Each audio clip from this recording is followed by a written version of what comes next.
All right. Good morning. We're going to call to order meeting of the Ventura County Board of Supervisors. Today is June 2nd. Welcome to your boardroom. And we will start with our roll call, please. Supervisor Foy. Here. Supervisor Parks. Supervisor Bennett. Here. Supervisor Zaragoza. Here. And Supervisor Long. Here. Thank you. Okay, now if we could please rise for a pledge to the flag of the United States. Supervisor Bennett, would you lead us? Hand over heart. Ready? Begin. I pledge allegiance to the flag of the United States of America and to the republic for which it stands, one nation, under God, indivisible, with liberty and justice for all. Thank you. Now we have our minutes from Tuesday, May 19th for the board for approval.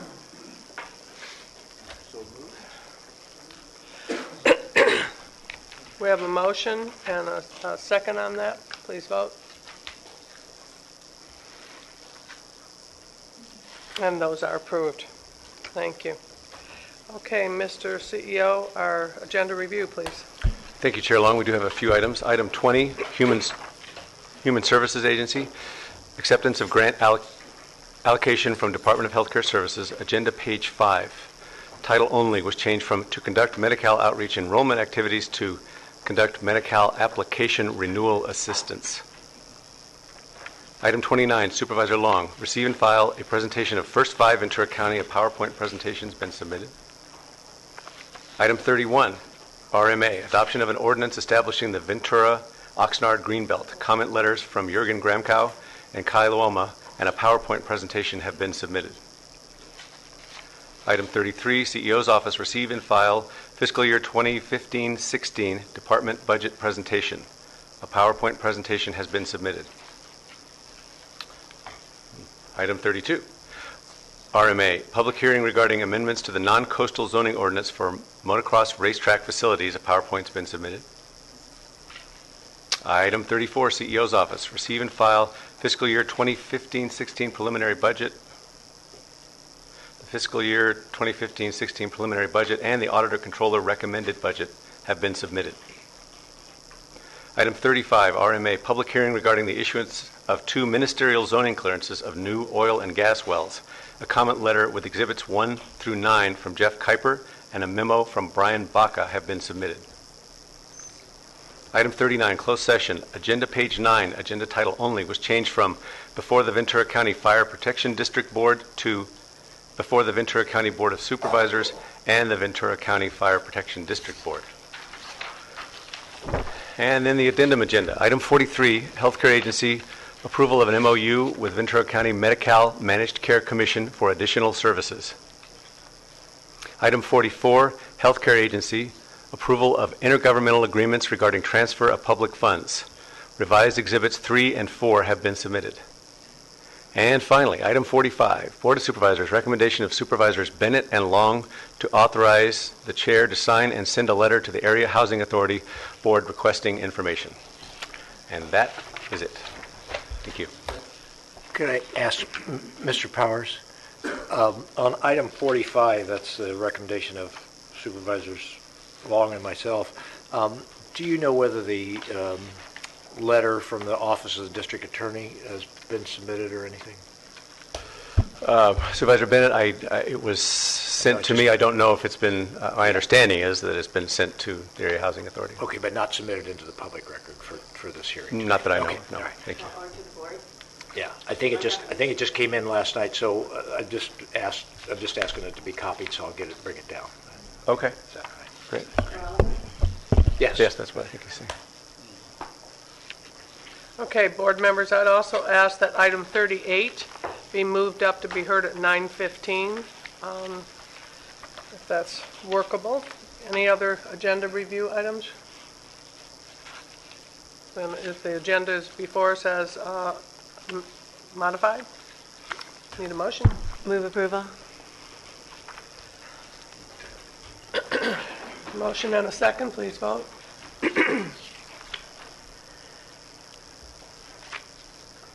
Okay, then that is adopted as modified. Next up, we have our moment of inspiration, and it is truly my pleasure to have invited in this morning with us Margaret Travers, who's our Executive Director of the Ventura County Arts Council, and Craig Rosen, who is the Director of Development in the Ventura County Arts Council.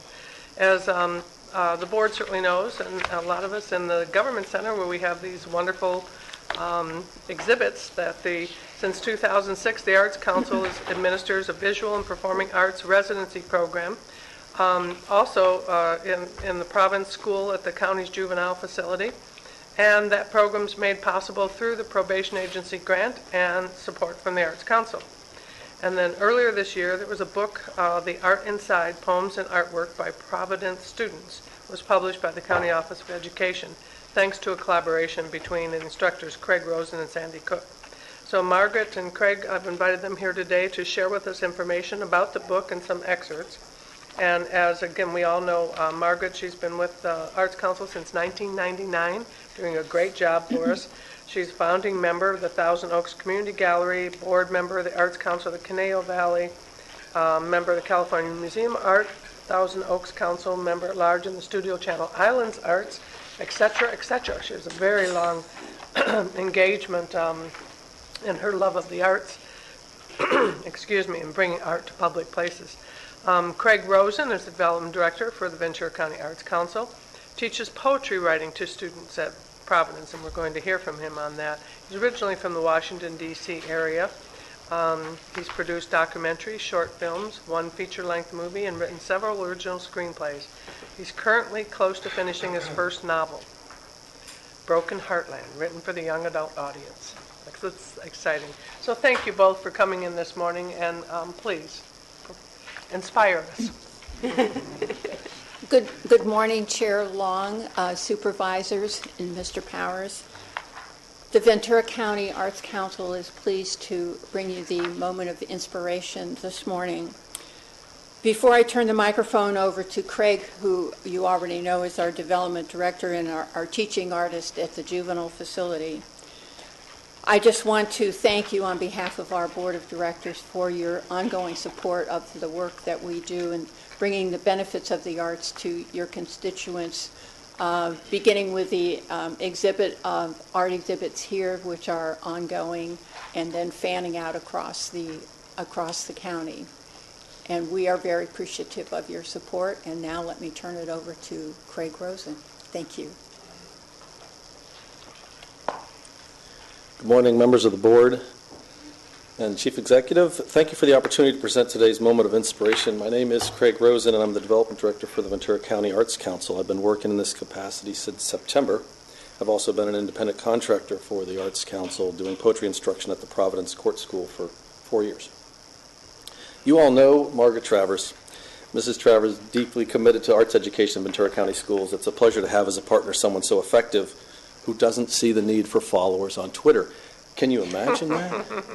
She works hard for all the right reasons, and Ventura County is lucky to have her. I hope some of what I talk about today can result in additional funding from county sources because, frankly, I can't keep letting her buy me lunch. The mission of the Ventura County Arts Council is to promote arts and culture in the county of Ventura for all residents. We believe access to the arts improves the quality of life in our community and makes a difference in the development and well-being of children in school.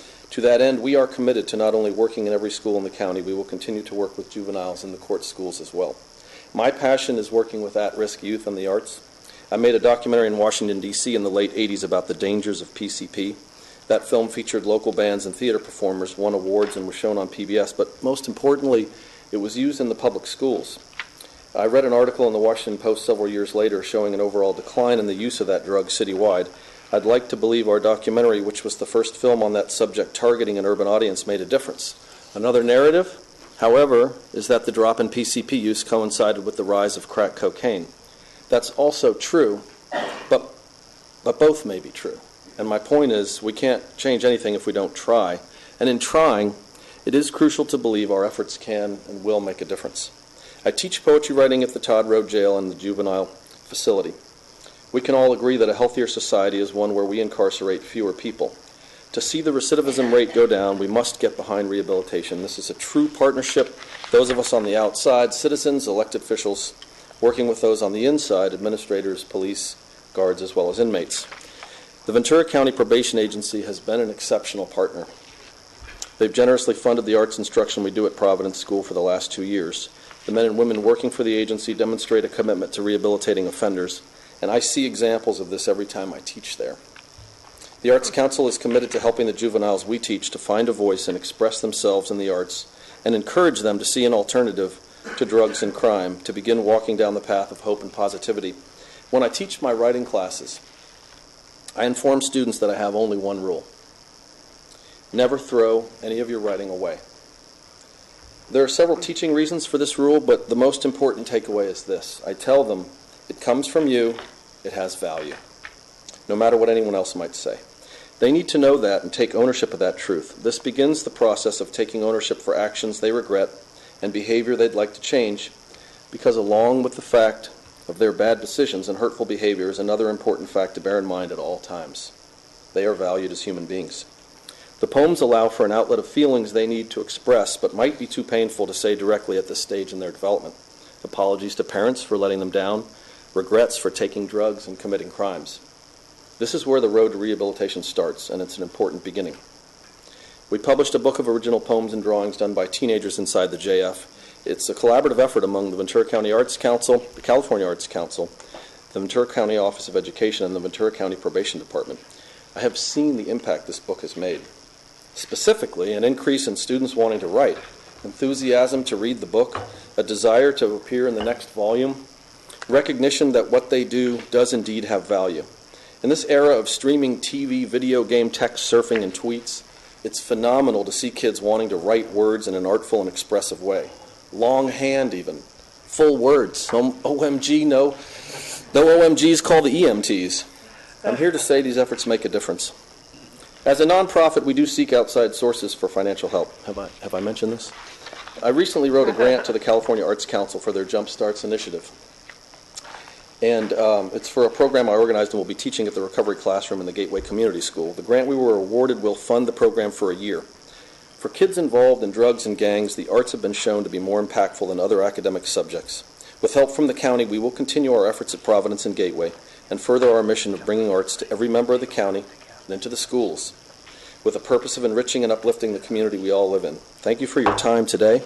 I'd like to close by reading a few original poems from The Art Inside, Volume 1, written by teens who served or are serving time in the JF. This poem is called Caged. I'm a caged animal, and everyone's gawking, oohing and on, asking how I survive. To me, it's just life. Therapists, like little kids observing my environment, they see my wounds written on my face and ask how I got this way. Only took one day, only one hit of meth. Might as well have asked for death. I sit in my lonely cell, waiting to get sent away. But I'll be back one day, and you'll see my wounds have healed. When all that's left are scars, it's something I'll never forget. Now I'm happy I got through it. This next poem is called Madre. Mother, forgive me for being out in the streets and staying up all night from hitting the tweak. This is not how I imagined my life to be. Not knowing what the future holds in store for me, I wish I could take away all the pain inside, but all I can do is wipe the tears from your eyes. I didn't mean for all of it to be this way. I see you up at night in your bed to pray. You stood by my side when no one else would. Everything I've gone through, only you understood. I want to thank God for you and no other, because nobody in this world can replace my mother. Oh. And finally, a poem called Tears. My tears fall with passion, like tears from an angel, full of light and brightness. The angel's love relieves me from pain. Hear how my heart is calling your name? Don't ever leave me. Thank you. Oh, thank you. What they say. That's inspirational. Yeah. And you know what I really appreciate is that insight of saying, don't throw anything away because everything you create is valuable. I mean, for them to hear that makes the writing that they do for you important, but makes them important. And thank you. I can see it in their eyes when they hear that said. Something lights up. And what a contribution you're making. And Craig, thank you That's for beautiful. working with our youth. Thank you so much. Well, thank you. That's important. This book is a treasure, and please let them know that we invited you here and that Oh, I do. the I will. board, and they're now part of our archive minutes and inspiration moments, so That's great. thank you. Yes. Thank you. We know that the arts is also healing, and I just Yeah. appreciate this very much. Great work. You're doing wonderful work. Thank you all. Thank you. And thank you, Margaret, for coming in. Thank you. Thank you. Appreciate it. All right, then, behind that. Consent agenda, board members, 11 through 27. Any changes or Can you pull requests? 20 for a separate vote, please? Pull 20 for separate discussion? Okay. Okay. Any others? Okay. And for the record, ma'am, that also would include 43 and 44 from the addendum agenda. Yes, it does. Okay, Supervisor Forrest, shall we hear? I don't really need to hear anything. I just like to vote on it separately, that's all. Oh, I see. Real Okay. simple. All right, fine. Then, all right, well, we will vote on 11 through 27 minus 20 and 43 and 44. That's- That's a motion.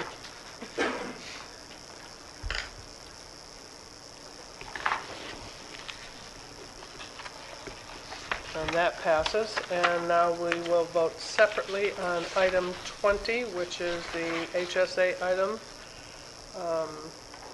And that's before us. Motion and a second. Please vote. Thank you.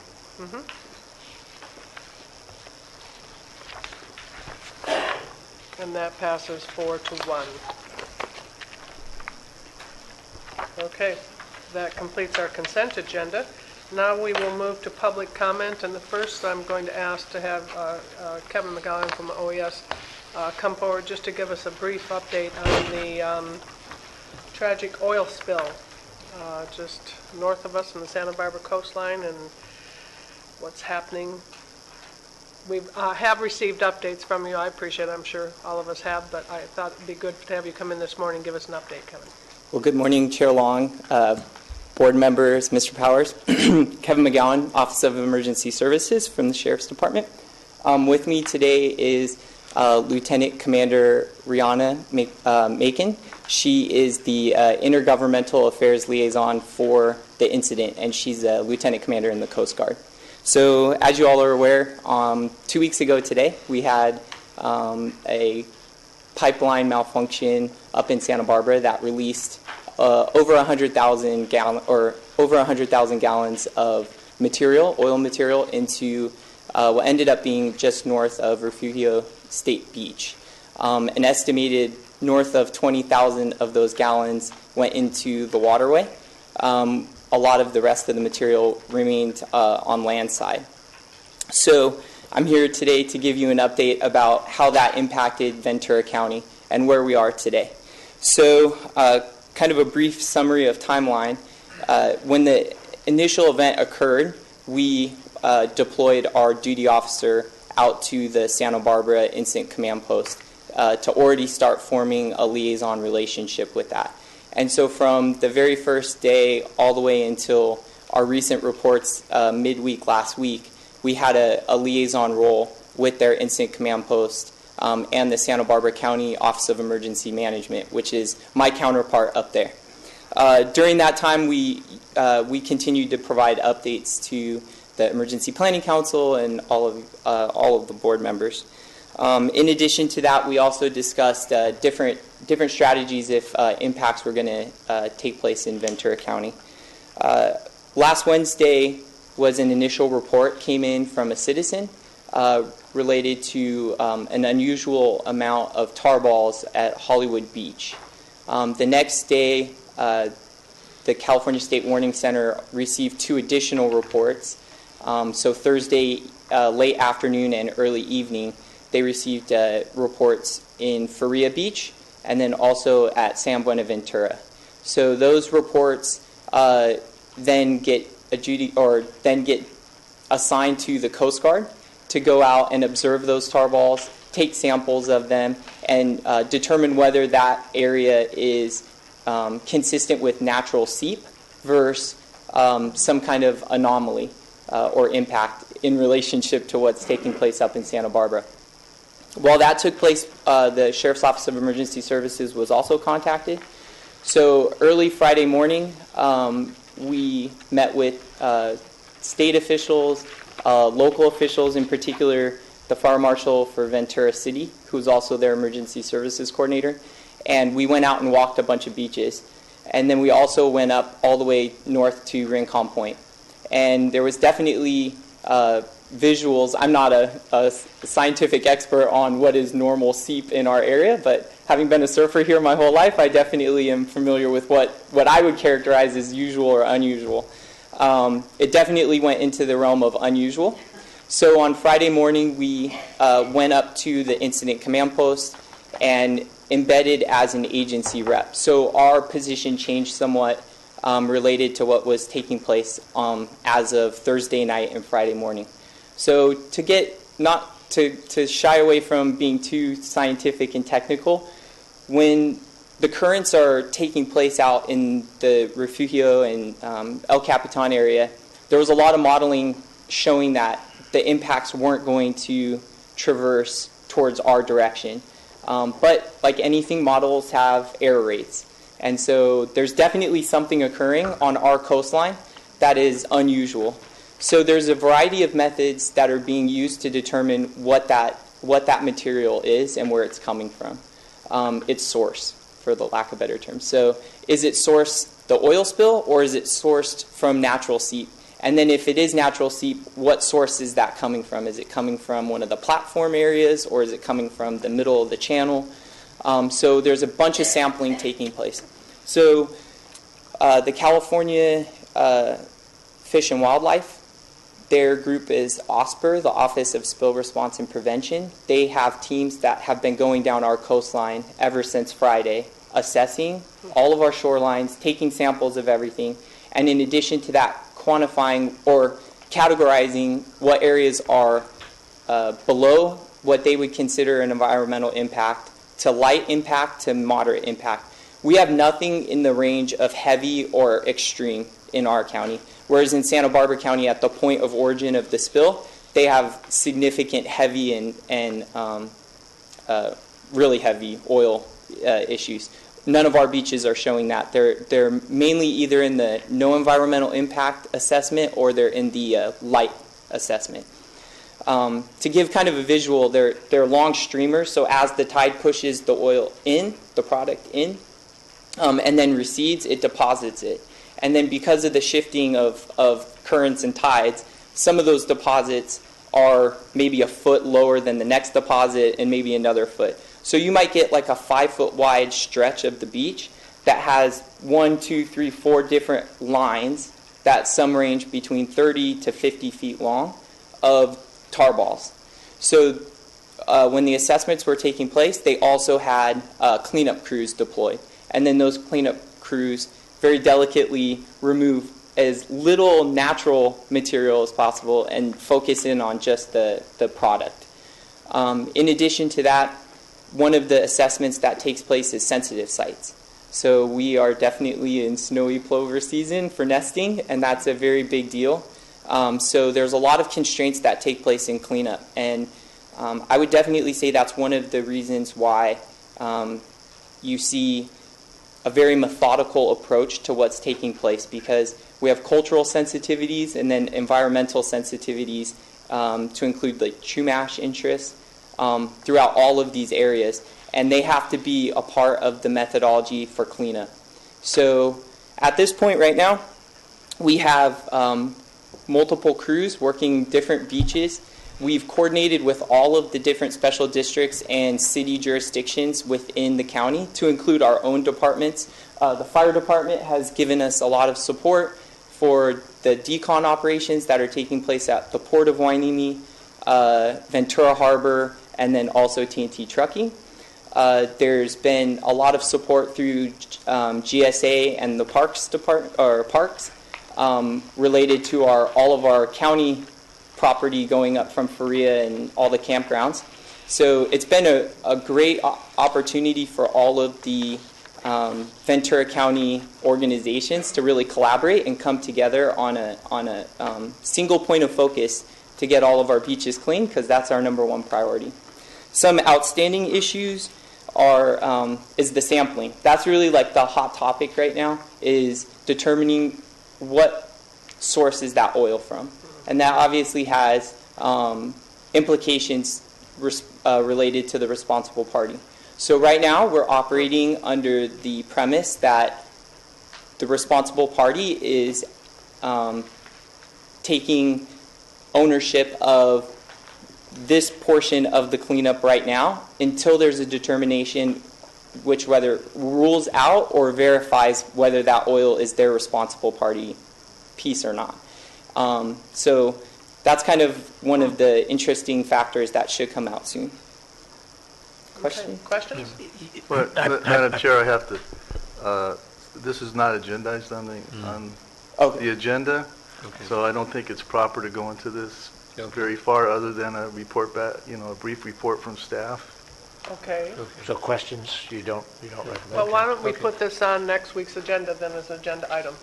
You can give us another update, and then all the questions that are bubbling in there, Madam bubbling Chair, around here now, we'll ask next week. because I had quite a few questions from Oxnard too, so. Okay, yeah. so we'll do that then. Okay, Is that good? thank you, Kevin. Can I just throw out one last thing? Is I would like to just recognize the hard work of all of OES, city staff. It's not easy for people to sit on a conference call at 7 p.m. on a Friday night and then report to the EOC early on a Saturday and work all the way through Sunday. So I just really wanted to recognize all the hard work that not just county employees took over the weekend, but a lot of our partner agencies did. So, and I appreciate the support that the board's shown. I would like to say one thing, that it's really helpful to have been getting those daily updates from you. Yes. I mean, just getting some information is certainly very helpful. So thank you for that diligence. And hopefully Okay, find so out the thank source. you. We will put this on the agenda next week. We'll do it first thing in the morning for another update, and the board members can have all their questions ready then. And hopefully we'll have the source by that time, And thank you for Thank you. coming in this morning. Was there anything you wish to add this time? Please come to the, Madam Chair, Madam Vice Chair, board members, thank you very much. It's just been a pleasure working with your staff, especially with Kevin. And so next week we will be here as well. And so if you have any questions that we can help answer, we will support that. So thank you. all right. Thank you so much. Thank you, Mr. County Council. Party Trooper. Really. Okay, then, now, board members, we have public comment request here, and I'll start out just by saying that the board today is going to adjourn in memory of David Humble. He was a very important member of our community. I appointed him 10 years ago to the Mental Health Board. Supervisor Parks has served with him for those years on the Mental Health Board, and as the board members know, we lost David. He passed away, and the memorial services took place for him. Members of the community, we've invited this morning just to come in under public comment. They wish to say a few words in tribute to David, and certainly welcome that. He was an educator for 38 years in the Conejo Valley Unified School District. Very active, a fearless advocate, one of the best. Former superintendent of public education at the state, Jack O'Connell, was at the service and has known the family for 40 years, and just spoke as to the many wonderful characteristics that David had as he lived and served his life, both in the community and in his profession. And it was very wonderful to hear all of the stories and share that with the family.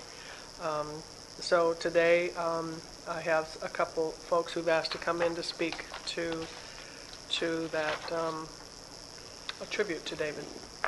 So I'll start as the list was presented. Jack Morrison. Jack? Janice Gardner, yes, I see. I don't know, maybe Jack Morrison was here on a different matter? Okay, then, I'm sorry, Jack, we'll call you up in a minute, sorry. All right, let's start with Janice Gardner. I don't know who's with this list. If I could have that, Brian, the card? Thank you. Good morning. Good morning, Madam Chair, County Supervisors, and CEO, Mr. Powers. My name is Janice Gardner, and I'm currently the Vice Chair of the Behavioral Health Advisory Board.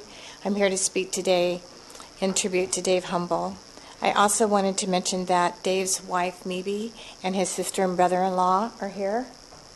And I wanted to know if I could have all of the people that are here on behalf of Dave to just stand up for a second. Oh, how nice. Thank you. Thank you. So, just wanted to recognize Thank you, there are Janice. quite a few people who want to speak, so I'll move it along. But I met Dave 3 years ago when the Mental Health Board and the Alcohol and Drug Advisory Boards were merged by the supervisors. It was a wonderful thing, actually, to bring these two entities together. He was both a mentor and a good friend to myself and many others. Dave was a man of great sensitivity and one who made the world a brighter place because he was in it. He worked to serve those in the community who had mental health challenges and substance abuse issues, but his greatest attribute was that of a loving husband and a wonderful father. He was gifted in his leadership. His character was beyond reproach. Dave cared greatly for those who were underserved, and particularly for those who were persistently and severely mentally ill. He's missed by all of us on the Behavioral Health Advisory Board and by those in the community. There are others who'd like to speak on Dave's behalf, and we just wanted to thank the supervisors very, very much for this well-deserved tribute to Dave Humble. Thank you, Janice. Melanie Roy?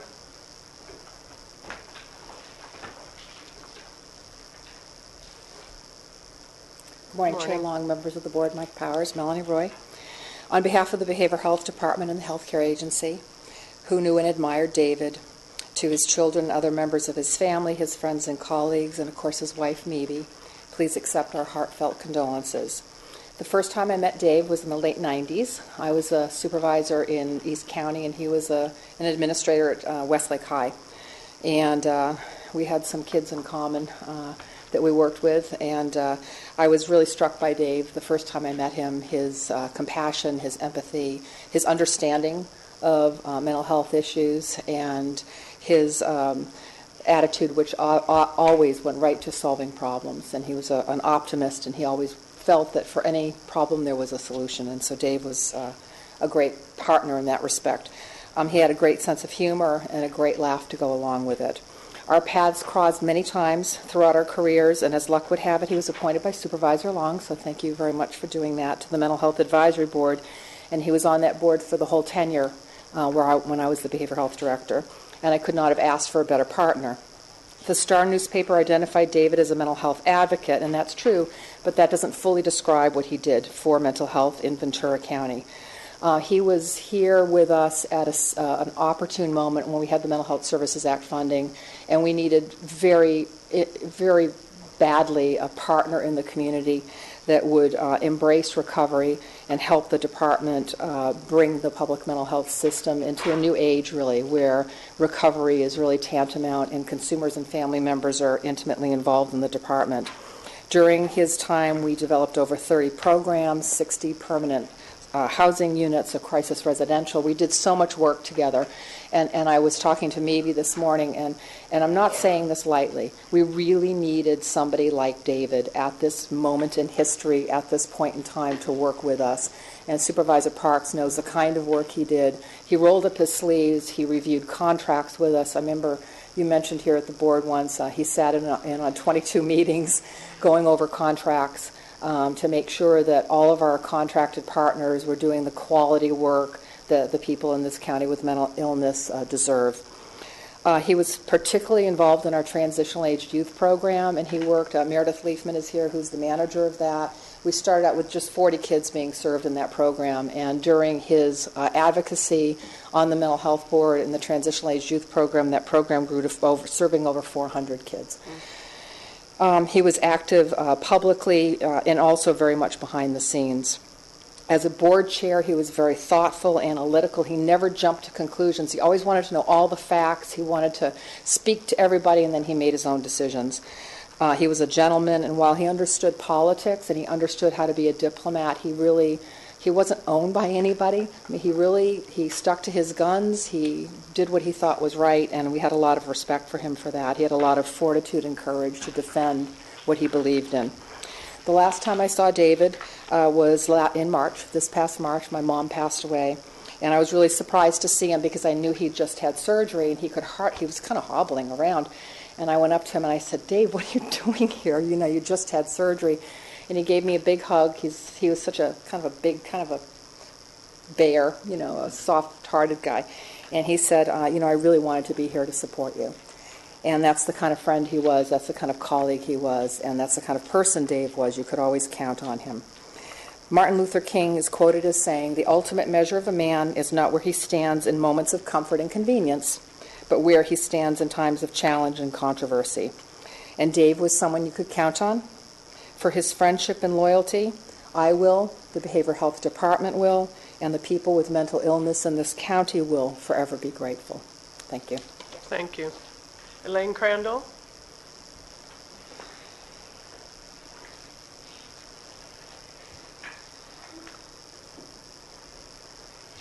Good morning, Chair Long, members of the board, CEO Powers, Elaine Crandall, Department Director for the Behavioral Health Department. And it was great, I think, a great tribute to hear the history of the work that Dave did over the years. And I only knew Dave for 5 months, so my perspective is from someone who really just appreciated him as someone who, you know, a new friend, I guess. And what I appreciated and enjoyed most about Dave was he was a man who you could tell was just fully alive. He really loved his work. No matter what came up, and there are challenges every day, he always met them with a certain kind of a spark, and it just came out every day. You could tell he loved his work, this work, and he loved the people who worked in this work, and you could tell that they loved him back because, you know, this is a small representative of the people who really loved working with Dave, as did I. So it's still kind of surreal to know that this kind of spirit, this fully alive man is just not here, and that he's gone. But in thinking about it, in his absence, I just get a real strong sense of gratitude.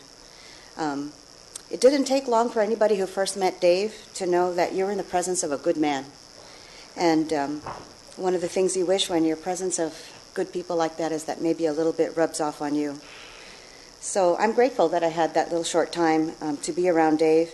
And I really thank your board for taking a few minutes here in the midst of, you know, the flurry of the important work that we all do, to honor Dave, to remember that we were in the presence of a good man, and to celebrate the goodness that rubbed up on us. So thank you very much. Thank you, Elaine.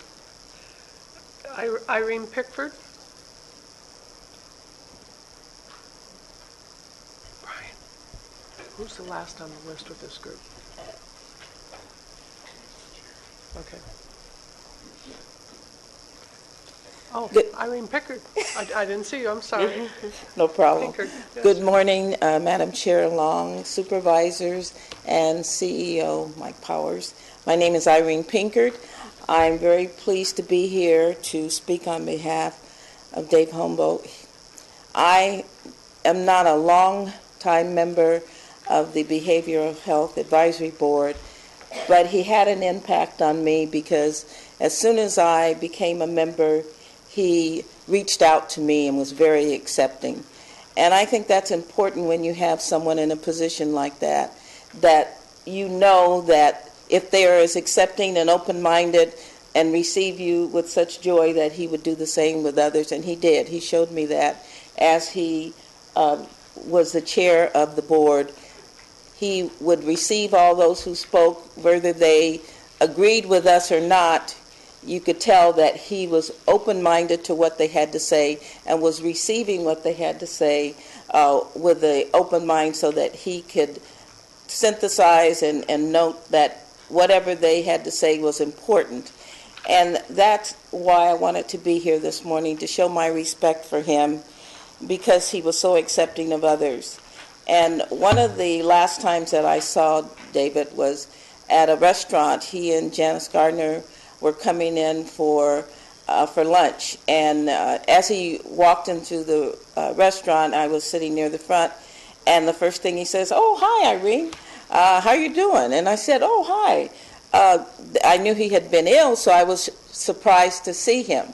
And as he was leaving, because you know how women, I was with a girlfriend and we talked a very long time and they had lunch and left. And his remarks as he left was, are you coming to the meeting? You know, will I see you in a few minutes? But it wasn't the meeting I was to go to. It was another one, but you could tell that he knew who all his people were and what they did. And it's always good to have someone like that representing the county and being in charge of various programs and boards. So I just want to thank you for your foresight, for having him on the Behavioral Health Board. And I just wanted his family to know how much people appreciated him, because he was a good person, and I really enjoyed the short time that I had working with him. Thank you. Thank you. I think that we have Jerry. Jerry Harris? Yes. Yes. Okay. And I think that's the last one of this, yes. Thank you. Good Good morning. morning, Supervisors, County Executive Officer. I've had the opportunity and pleasure of working with David for the past 10 years, both on the Mental Health Board and the Behavioral Health Advisory Board. I found him to be a kind, considerate, gentle, soft-spoken person who was very compassionate. The thing I remember most about David is he always had a smile on his face. And I'm sure right now he's looking down on us smiling right now. He was compassionate about what he did. He was persistent in the achievement of the goals he had established. And he was a very hard worker.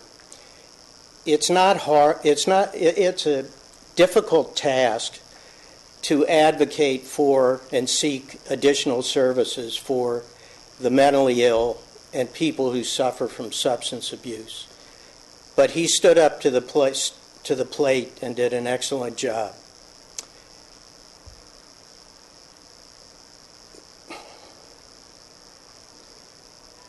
David was a great individual. We will miss him greatly on the board, and I think he made all of our lives a bit better. And he certainly did a lot to make our communities a better place to live. Thank you. Thank you, Mr. Harris.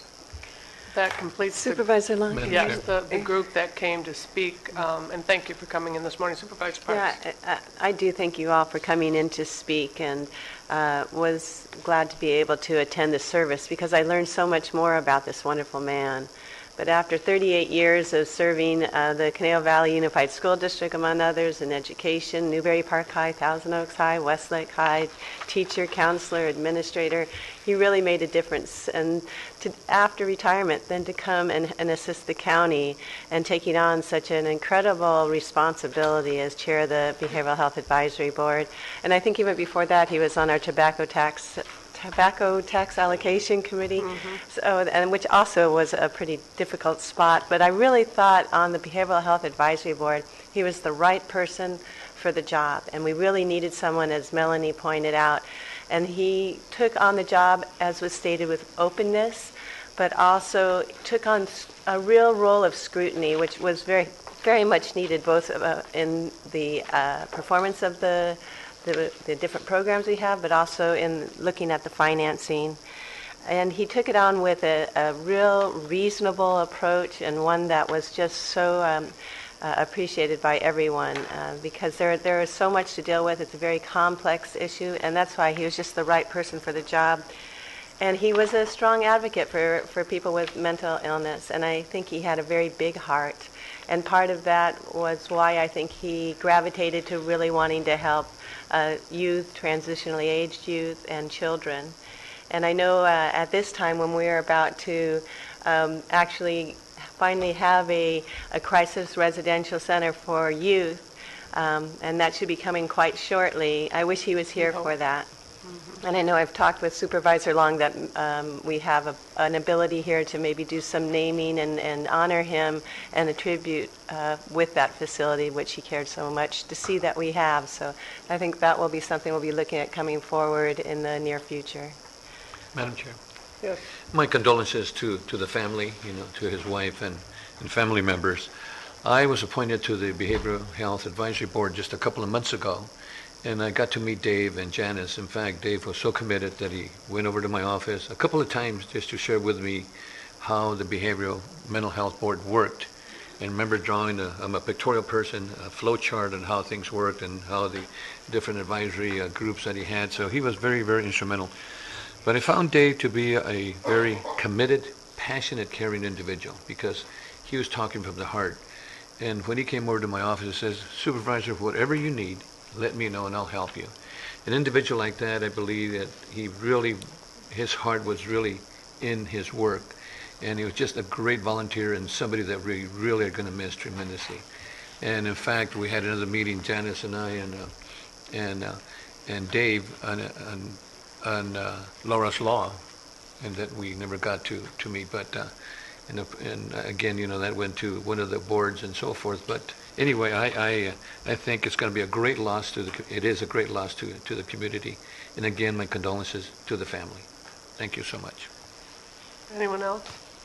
Okay, thank you. Yes, Mr. CEO. Thank you, Chair Long. I'll please. just be quick. It was all said so eloquently, but just he was so empathetic, both to individuals with mental illness, but also to the wonderful workforce in the Behavioral Health Department. He really cared and understood about the challenging and important work that you do, and he was so supportive of that. He really cared. And I just think of him as a colleague, as a friend, and just this enormous warm spirit. And I can't think of one time when I met with him that I didn't feel just enriched or just better for having seen him that day. Just every time I saw him. So we're just better for his service. Thank you.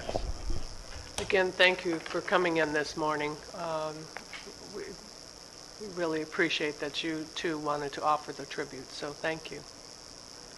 We have other public comment request here. Charles Rogers.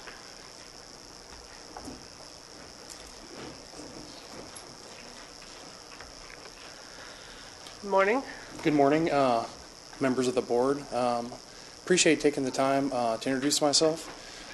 That's definitely hard to follow up with, and such a warm and sentimental moment for the county. Just kind of embraces how much a wonderful community this is. My name is Charles Rogers. I am the new Community Planning Liaison Officer for Naval Base Ventura County. I replaced a very excellent CPLO, Miss Anna Shepard. She gave me the opportunity to meet a few folks like Supervisor Parks. And I've been able to engage on a couple of the issues and some of the initiatives that we've been doing, Open Space Initiative, the Joint Land Use Study, and also working on the ACUS update, which hasn't been updated at the Naval Base since 1992. And also been able to engage a little bit on some of the Ventura County General Plan update. So in the 2 months that I've been in the position, it's been pretty active. So I thought, I just got back from Mississippi and a couple weeks of travel and around California. So I thought I'd take the opportunity to try to stop by all the jurisdictions and introduce myself formally. I look forward to working with everybody in the community, including with the supervisors. And just so you know, I've been working with the Navy as a civilian planner since 2007. I just recently came from the United States Naval Academy, worked there for 5 years. I've also worked at the Kennedy Space Center as a federal contractor planner, and also came from my roots in planning came from local county, Escambia County in Pensacola, Florida, and also McLean County Building and Zoning in Illinois, where I'm originally from. So I just wanted to take the opportunity to introduce myself, and hopefully I could be an active member of the community as well. Thank you. Appreciate you coming in. And Lauren, okay, thank you. All right, Jack Morrison. We're under public comment still, so Jack Morrison here. Maybe he was with that other group. Deborah Pendry. Good morning.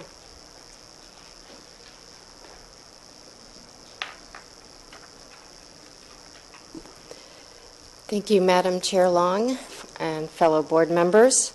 My name is Deborah Pendry. I'm representing the Ojai Valley Green Coalition. First thing I wanted to share was an appreciation for our sister city, Oxnard. When I saw this flyer called Oxnard is Making a Plan for Green Alleys, turning alleys into safe and clean community spaces, I was really jazzed. They had a couple of open houses in early May to discuss with the community about this concept. And the picture is a rendering of a permeable green path with lots of greenery, a biker, walkers, a gardener, art murals. It's super groovy, and I just hope that we can support this and think about this as a way, as a community, to, come together and support this type of vision. We really need it, and it makes a difference for all of us and as a community for the whole county. So wanted to share with that. And my main reason for coming, as you may know, on May 18th, there was a forum held in Los Angeles called Understanding Community Choice Energy. There were several governments, agencies, and nonprofits from Ventura County represented, and it was great to see Brian Brennan from Supervisor Bennett's office there. I don't know who the geniuses are who invented this model, but it's right up there with fire, the will, and ice cream. Community choice aggregation, or more user-friendly community choice energy, allows communities to pool their electricity demand in order to purchase and develop power on behalf of local residents, businesses, and municipal facilities. On the surface, to this layperson, this looks closer to democracy of the people, by the people, and for the people than most ideas I've seen in a really long time. As you might expect, if the cities of Ventura County were to all see the incredible benefit of this energy purchasing model, it would be probable the county would be looked to lead the charge, mostly due to the economy of scale needed. I would suggest to you this model is worth your time and consideration for its many win-wins. Now, part of the community choice energy portfolio is rooftop solar. The county's 1 megawatt project coming up is to be commended, but so is my 4 kilowatt system on my home.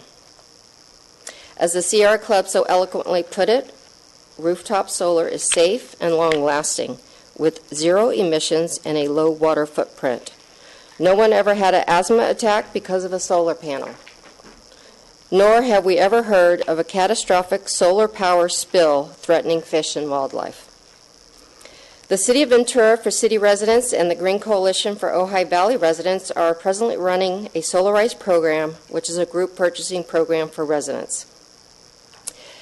Yes, that was a plug, but the main reason is that we really care about getting the word out as to how easy and affordable rooftop solar electricity has become.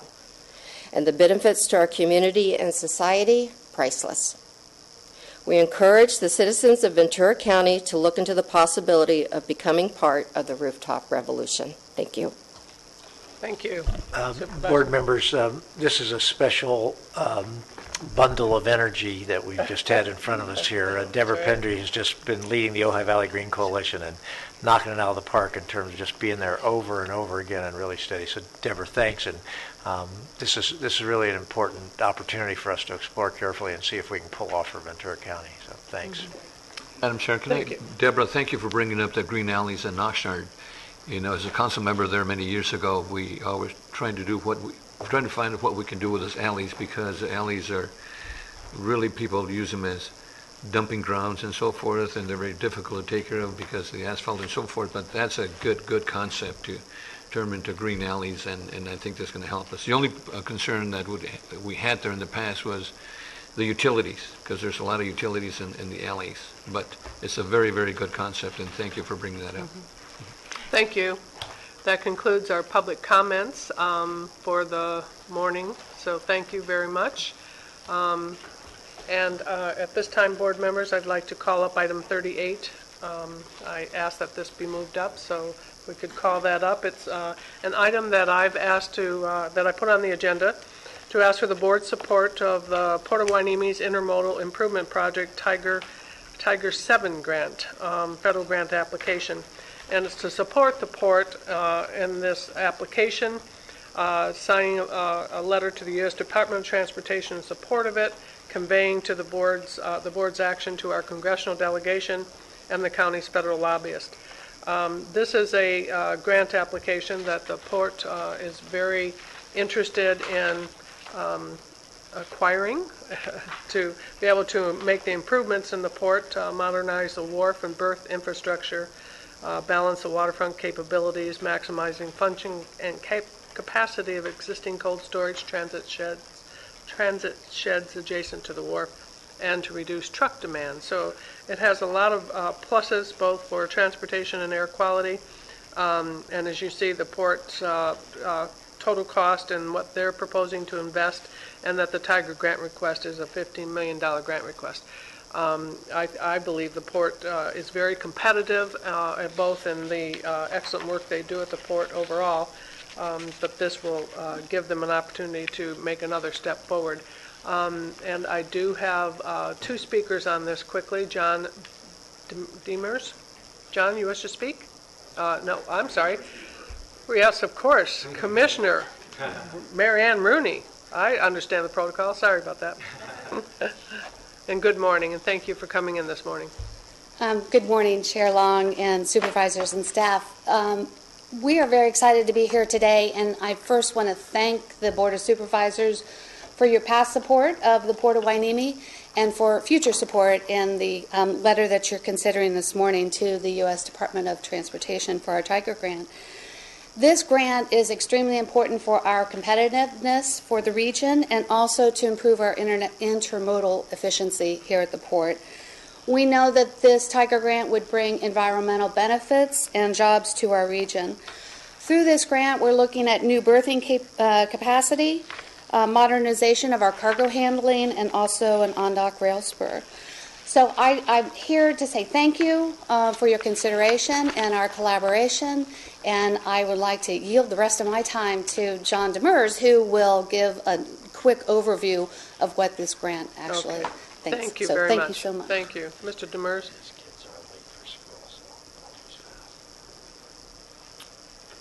Good morning, Chair Long, members of the Board of Supervisors, Mr. Powers, good morning.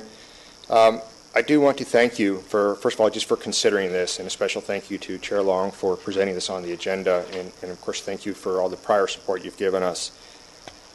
The Port of Hueneme, and this is a reminder, because again, your previous support has helped us get to this level, but as a reminder, the Port of Hueneme moves approximately $8 billion worth of cargo in a given year. This cargo movement generates a little over $1 billion in economic activity in our region. It contributes to in excess of 2,000 direct jobs, and it touches over 10,000 jobs in our region. So I'd like to think of the port as a significant economic engine for this region. The project that we're proposing for our Tiger grant includes wharf improvements, which will allow us to deepen the overall harbor, and that leverages work that the Army Corps of Engineers is doing in the harbor to deepen it. But in order to fully utilize that deepening, we must improve our wharves and do some local earth movement and some localized infrastructure construction. It also includes improvements to our cold storage warehouses. The port is a very significant player in the fresh produce industry. And these cold storage improvements include safe treatment options for the produce. It includes the installation of solar power. And it also involves replacing the existing refrigeration with a very modern, low energy usage and ultra-low refrigerant charge system, which means it's much safer and more efficient and overall. The project will strengthen port utilization and enhance our productivity. Importantly, it responds to customer growth and capacity demands that they are already placing upon us. It integrates with our existing shore power investments and our planned and ongoing enhancements to shore power, which improve the local air quality by significantly reducing greenhouse gas and particulate matter emissions. And it also helps with regional transportation congestion by offering efficient modal options. And in particular, the rail spur, we estimate, can take as many as 2,300 trucks off of our roads locally by replacing that cargo onto rail movement. I also want to point out that there is significant private investment in this overall project, as much as $15 million of leveraged funds to help us get to the ultimate goal of improving the total intermodal capability of our what we call our South Terminal, which is primarily our produce terminal.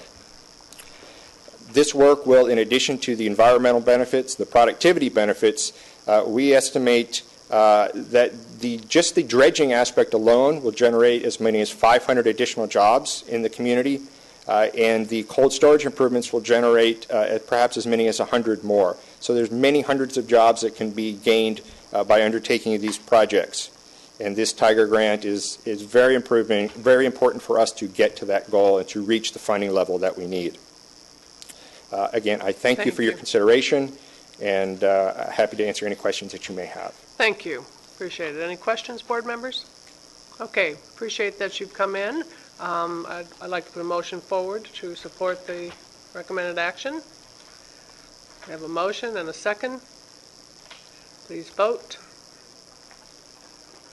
And that goes forward unanimously. Thank you so much for coming in this morning. Madam Chair, let me. Yes. I just want to share something real quick. I just want to commend the board, the Weneme board. I had the pleasure the other day of attending the World Trade event, and we had, and they had, when I said we, because I consider myself lucky that we have the Port of Weneme's, some South American countries that were sharing the trade that comes into the board and local companies and talking about billions of dollars coming in to the county. I think it's tremendous. So I'd like to commend, the board for doing an excellent job for the community. Thank you. Thank you. All right, that passed unanimously again. Thank you. Now we'll move to our next item, Supervisor Bennett. Item 28. Thank you very much. If we could have the PowerPoint up, please, for this 9:15 item. And board members, from time to time, we have challenging issues that come in front of us, and from time to time, we have really joyful issues that come in front of us. This is a picture of 4 young men that are right here in front of us, and they are not the Ventura County champions of the 4x800 relay. They are not the state champions of the 4x800 relay. They are the national champions of the 4x800 relay. Quite a remarkable achievement that right here in the Ojai Valley and Ventura County, we have the national champions in the 4x800 relay. So I'm really pleased to introduce and ask all of you to come up as I call you, and that's Greg Bayless, the principal of Nordhoff High School, Ed Italo, I'm sorry, I don't have my glasses on. There we go. Get them on, all right? And then Varian Wilson, Elia Balderas, Landis Meyer, and Cameron Cundy. If you would all come forward. And then we have Dave Munson, also the assistant principal at Nordhoff High School. I have to start off by saying I'm really proud of the fact that when I was assistant principal at Nordhoff High School, I hired Greg Bayless and Dave Bunsen both, and they've gone on to be far finer educators than I ever was there. But it's really a pleasure for us to have the opportunity to congratulate you on behalf of the citizens of Ventura County. And we have a little bit of a format that we've went through. They had an opportunity to tour the jail this morning and get some education to justify missing class. Be happy to have you come back and get some other tours if at some point in time you're interested in that. But I'm going to turn it over to you, and I think I'll start with you, Principal Bayless, and let you sort of introduce and work our way through. But I'm sure the board definitely would like to hear from each of the athletes in our interest of education. This is a chance for them to practice their public speaking skills. And we'd also like to hear a little bit about the race, because it was a very exciting race in terms of how it unfolded and stuff. So I know the least here about track than anyone, but this does give me a chance to publicly say thank you for hiring us so many years ago, 20 years ago, and certainly If you're going to compliment me, get in front of the microphone. My work in education on the record, right? is been hugely benefited by your mentoring, so I appreciate that, Steve. So I'm going to actually turn it over to Dave Munson, who will introduce the coach, and his kids actually run track. He knows track far better than I do, but I'll just say briefly that these 4 guys, not only do they compete against each other in various individual events, they come together to form a tremendous team, and it's the first team in the history of Nordhoff High School, been around for over 100 years, to have won a boys CIF championship, in addition to this outstanding achievement as well. So they led that as well. So I want to congratulate them publicly and tell them thank you very much for the impact that their hard work over many years has had on the school, because when people excel in any capacity, academically, on the courts, on the field, it has incredibly positive impact on the whole school. So thank you guys very much for that. Dave. Well, I first want to thank you guys for having us here today.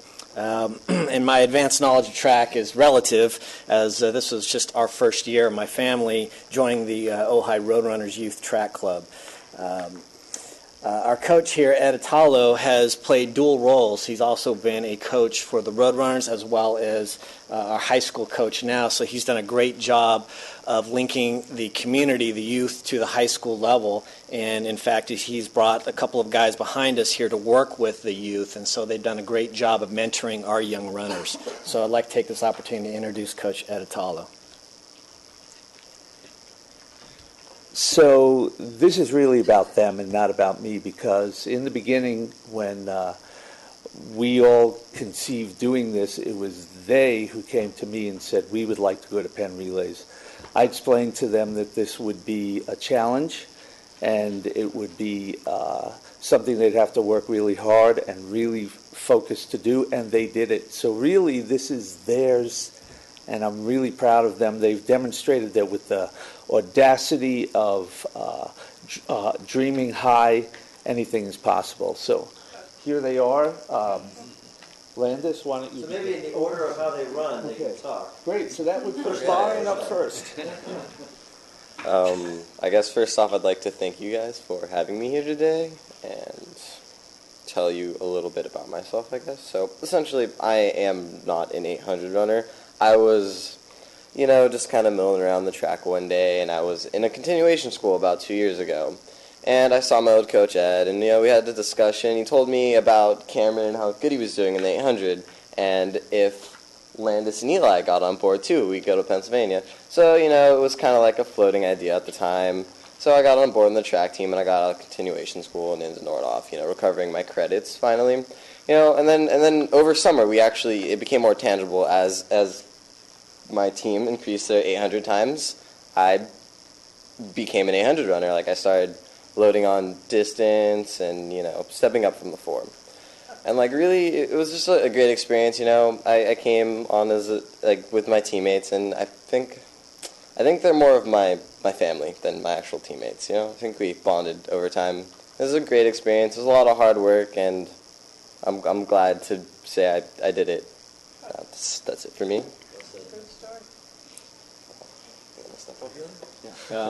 Thank you guys for recognizing us today, and my name is Elijah. I guess a little bit about the race. I didn't realize how big of a deal it was and how exciting it was until the second day when we were walking up to the stadium, and you could just hear the crowd just roaring. It's mostly the Jamaican crowd, but yeah, it was pretty amazing just hearing all of the people there, and it's such a packed stadium and stuff. And it's a really exciting race, and I'm really glad that I got to spend it with, I got to be part of these guys' team. And I would like to thank my coach for bringing us there. He really helped us. He motivated us, and he took us there. And yeah. I'm Landis. I ran the third leg of the relay. I really would like to thank all of you, and especially Coach Ed. Without him, I definitely wouldn't even have known about the Penn Relays, and it's been a completely humbling experience, the whole entire thing. Not just going, but the initial build-up, training, this whole entire season, my senior year, has just been pretty much perfect. It's just everything's worked out super well. Coach Ed told us on the first day that we raced, because we had a preliminary race, that if we had run a certain time, we would just barely be able to make it into the championship race, and we ended up being the fastest time of the whole entire day, so that was kind of a confidence booster going into it. I knew that was a confidence booster for myself. It's definitely it was the fastest I'd ever run, and it really was just a humbling experience, and I really would like to thank everyone.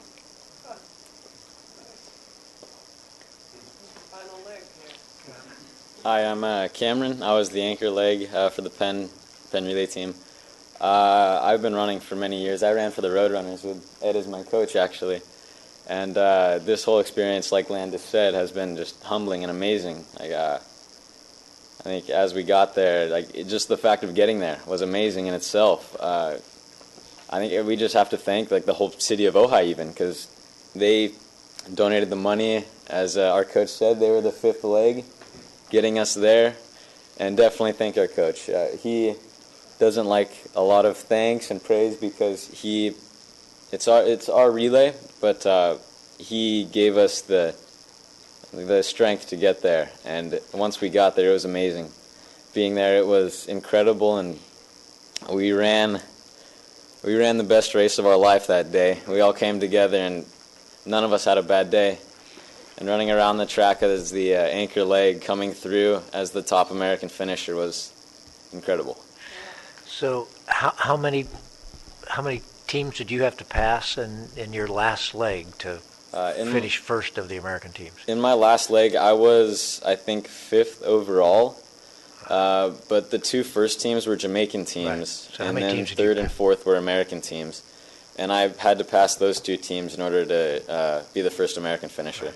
So really exciting. I mean, they had to pass 2 teams in the last leg, and Cameron was able to pull that off, and so we didn't get that story. Could you just advance one more slide, please, up there? I think we got a picture of. There we go. A picture of the pen relays, and you can just see how much energy is there, and there is nothing more exciting, I think, than a track relay race, particularly when the lead changes and people are moving back and forth and everything else. And there's Cameron right there in full stride, completely off the ground, I might point out, if you see that. So 2 quick messages, gentlemen.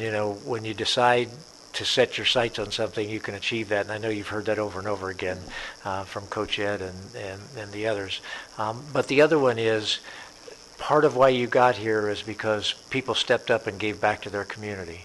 And so you now have a responsibility as you move into adulthood to make sure wherever you land that you're stepping up and helping young men and women make the transition to adulthood like they've helped you make the transition to adulthood. So I want to come down and present resolutions to the 4 of you, and thank everybody for taking time out of your school schedule to come down.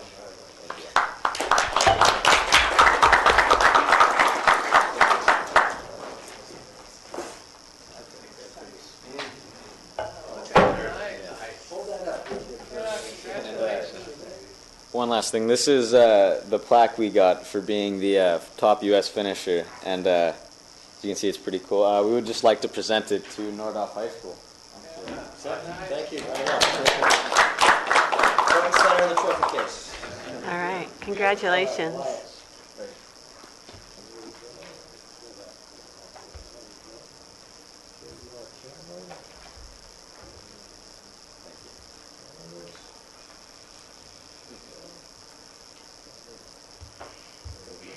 Gentlemen, if you will come here, why don't we put you right in the middle actually, let's put Coach Ed right in the middle with this, and we'll be on the outside. 2 athletes on both sides of Coach Ed. There we go. All right. Turn your shoulders, gentlemen, a little bit. You want to make it easier. That way you can squeeze in. So now turn your shoulders like that. There we go. Squeeze everybody in. Thank you very much.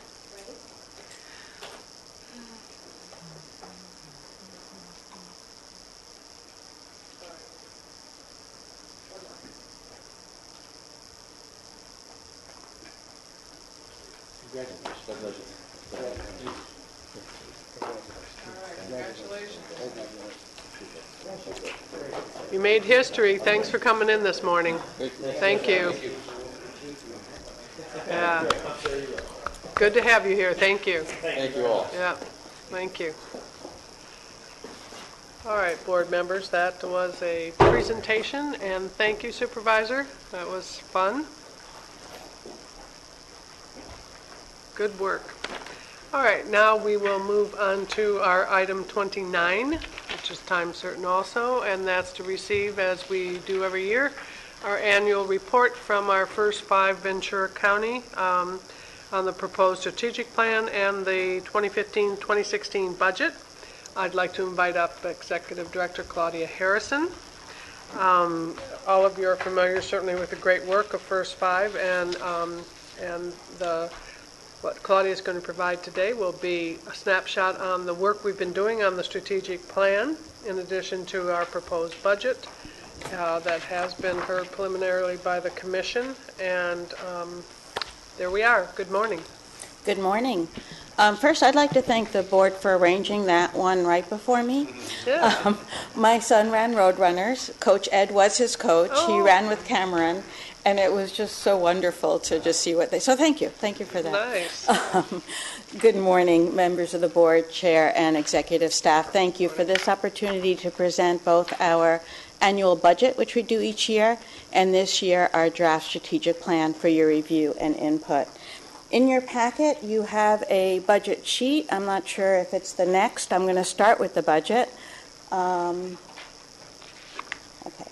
And basically what you'll see before you on that sheet is a $13.2 million budget. This represents the final year of a 5-year strategic plan. We always lag 1 year behind in implementation than our actual plan so that we have time to prepare for any changes.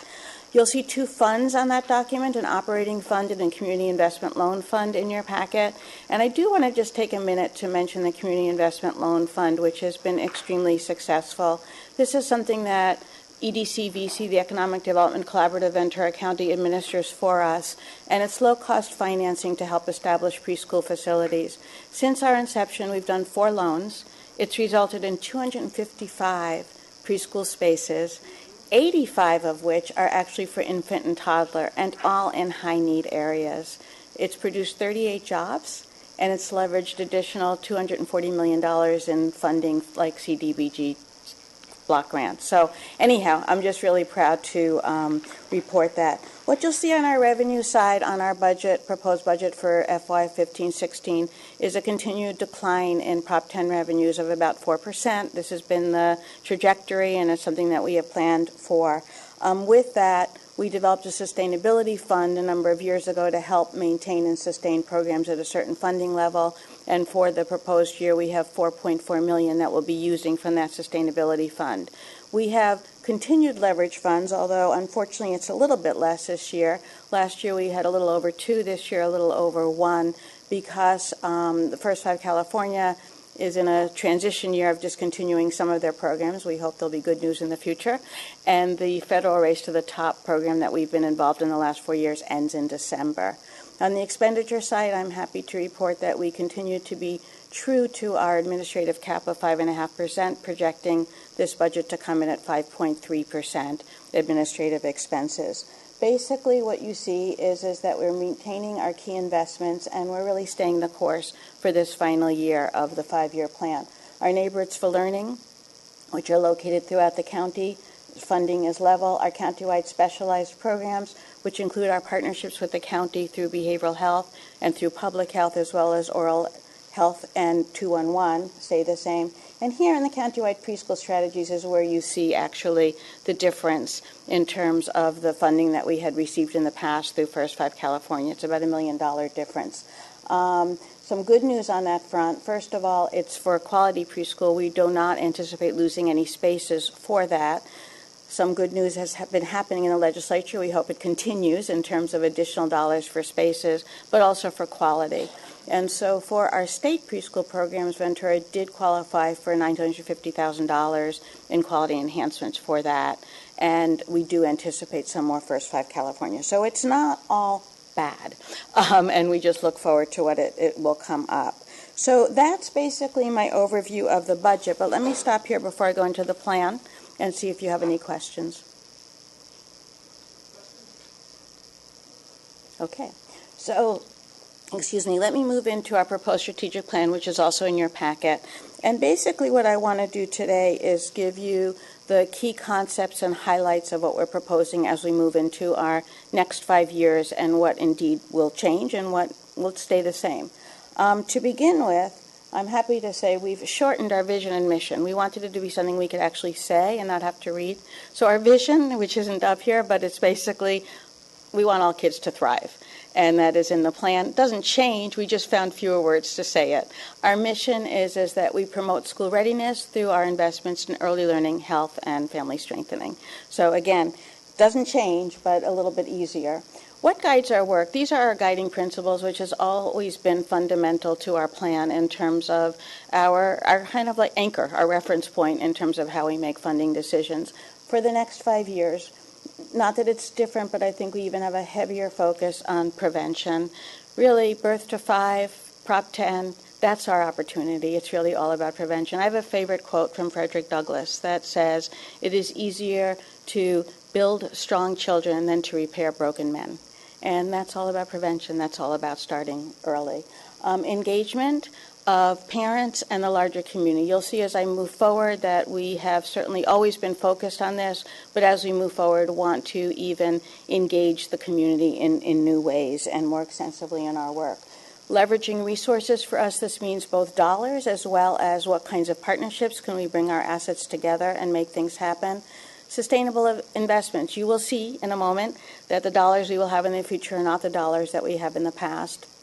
And our guiding principles are both to only invest in things that we can sustain long term, and when we do, to target it to people who need the most. And then I talked earlier about our administrative costs, a key guiding principle. To develop our plan, we did a lot of data gathering, literature review, and I'd like to just share some of these results. We contracted with Dr. Jamshid Damui from Cal Lutheran University to do a 5-year data trend. Here are the top points. I don't think anything's going to be a surprise for you, but poverty among children is growing. We know that the range in this county is extraordinary, but we do have some places in this county where 1 in 3 children live in poverty. Far too many. We do know that while we've been making progress in terms of quality preschool, that there still are not enough spaces for all the children that need to have a quality preschool experience. And then finally, when we look at third grade reading scores, which is a marker for us in terms of are we getting kids ready, we see that unfortunately they have been stagnant over the last several years. And what's more troubling is when you actually look at the disparities between low income and higher income, you really see lower third grade reading scores. We also did surveys. We had about 540 parent surveys, over 130 partner stakeholder surveys. We asked them, what do you think is most important? And basically, again, not a lot of surprises, very affirming. Preschool, preparing for kindergarten, developmental screening, classes for parents and children together, parent education, oral health, and healthcare access. So what we did is we actually used this information and we said, okay, so what do we hope to achieve? Where do we want to go with this next 5-year plan? We defined 4 different result areas and then defined goals within each of them. One of the things that we know when you work with young children and families is that you can't just focus on one area. You can't say, you know what, I'm just going to be about health, or I'm just going to be about early learning. It doesn't work that way with kids and with families. That it really needs to be a broad, multi-vision, multifaceted type of approach. So what the Commission did is we defined what our 5-year vision for success would look like so that we could lay the foundation for how we would work with our partners and really communicate what it is it that we hope to achieve. The plan that you have, the document, goes into a little bit greater detail, but on an overview level, I just want to walk you through the areas. 1, health, children grow up healthy. What does that mean? It means that there's good prenatal care. It starts from in the womb. We know that. It's not just birth to 5, it's prenatal to 5. Kids get screened early. The earlier you screen kids, the earlier you can address issues, and the better the child will do, and certainly the more economically efficient it is for us as a whole.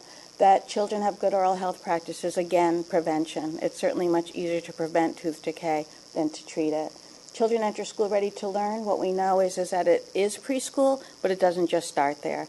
That the programming that we do for kids and families together for birth to 3 is really an important preparation, and that's when we see such a large part of the brain development happening that lays the foundation. The next 2 areas, families, nurturing supportive families, that parents have both the knowledge and the resources that they need. Knowledge about parent education, about child development, resources that we know one of the singularly most important things we could do for families is to connect them with benefits that they are eligible for. And that's part of our strategy as well. And then I mentioned earlier that we want to engage in communities in an ever-increasing way. Our vision is that communities become even more engaged in supporting and prioritizing children. As we move into our strategic plan, we hope to find even new and innovative ways to work together with you all, with the cities, and with our organizations and agencies throughout the county. What do we want? We want to build a web so strong that no child can fall through. So with that, we do have some financial realities that I do want to point out for you. And on this chart, you can see what our expenditures have been, our Prop 10 distribution in red, and the top line is really our sustainability fund. And we had a planned expenditure of our sustainability fund to end in 1819, which does, fiscal year 1819, which does hit in the middle of our next strategic plan. What you can see is we've been able to sustain higher expenditure levels, even though the red line has been going down because of this sustainability fund. That was important to us, again, in terms of sustaining many of the original investments that we put on the ground. We knew this day would come, and what we see is that in year 4 of our plan, which again is 1920, fiscal year 1920, we really are at the position that we need to align our revenues with align our expenditures with our revenues. A little ways away. We still hope for good news. There certainly have been investments in recent years in things like preschool and things like healthcare that enables us to manage this point in our juncture a little bit better, and we are certainly hoping for that. And of course, we'll continue to leverage funds, but yet realistically, we need to know where we're going and what it looks like. So as a result, our proposed plan is what we call a hybrid plan. The first 3 years are largely unchanged. We can maintain, we have $45 million, we can spend $11 million a year for the next 3 years, and we can maintain our strategies. A little reduced funding, but not significantly so. In years 4 and 5, we drop down to $6 million. And at the end of the plan, I think that we end up with having 50% less revenues than we started from Prop 10. Again, not a surprise, and what's enabled us to continue and still put good things on the ground is the planning that we've been able to do for it. So in years 4 and 5 is where we see a shift to more capacity building, systems infrastructure types of activities, and a little bit less in direct services. But what you see here is we have 4 hand years to get ready. So we have 15-16, which is the year we're about to enter, which is the last year of our current plan, and the first 3 years of the next plan to prepare for the shift that we will see in year 4.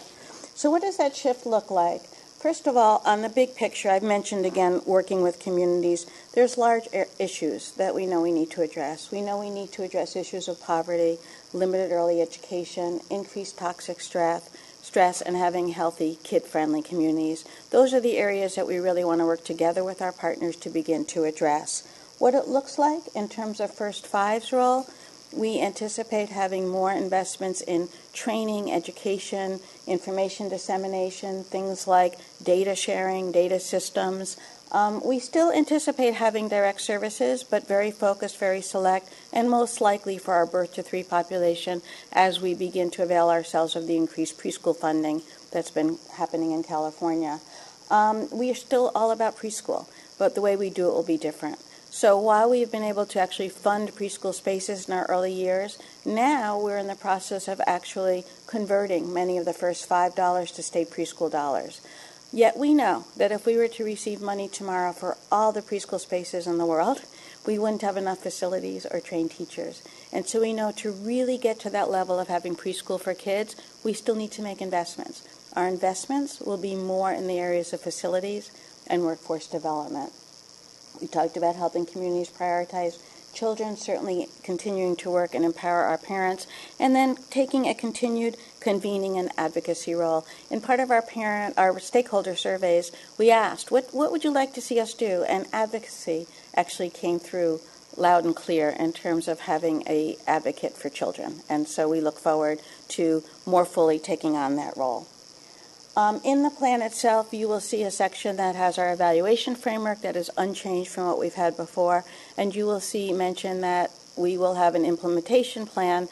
As soon as we adopt the strategic plan, we will actually put numbers to everything and come through with an implementation plan for that. I've also included a little flyer in the handout that you got today about a series of community input forums and different ways to comment on the plan through our website, email, voicemail, social media, we just tried to hit it all. So please feel free to share that. So that's where we're going. That's what we are purporting to adopt as our 5-year strategic plan. Again, it'd be adopted for fiscal year 15 through 20, although the first year of implementation would be in FY 16-17 to give partners a chance to get ready for any changes. Any questions? Thank you, Claudia. That was very thorough. Yes, Supervisor. Claudia, on the facilities, preschool facilities, is that a part of the school system, or is it a private, or how's that work? So basically, we've actually been able to develop several modular facilities, which has been a really great partnership. And this is over the years that we've been able to do with school districts who have the land. And we've been able to come in with modulars and with help with the setup of the land as well. We want to do a lot more of that. And I think that one of the things that we will need to do is to engage others as well in terms of fund development for facilities. We actually have a convening this Thursday of people from throughout the county who are interested in expanding preschool to kind of figure out what will it take.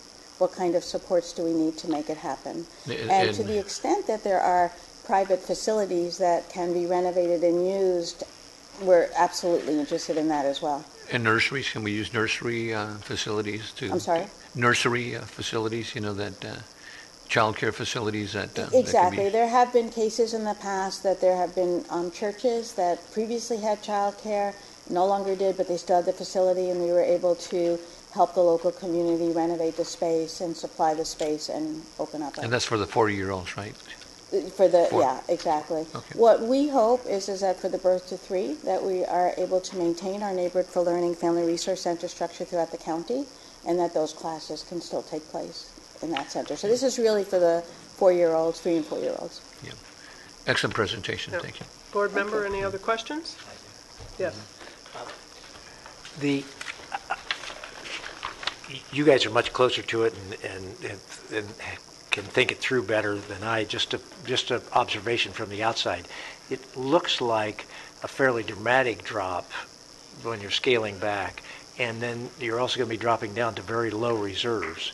And my questions would be, given the uncertainty of revenue and how difficult that makes to sort of assure people that you'll be funding them 2 years from now, this is after you make the drop-off, would it be more prudent to leave a little bit more in the way of reserves so that you could have confidence as you're building your budget that if something goes wrong with the revenue streams, and Lord knows the state has played plenty of games over the years with revenue streams, that the programs would be okay and you would have that cushion. So I was concerned about how low your reserves are going to be dropping.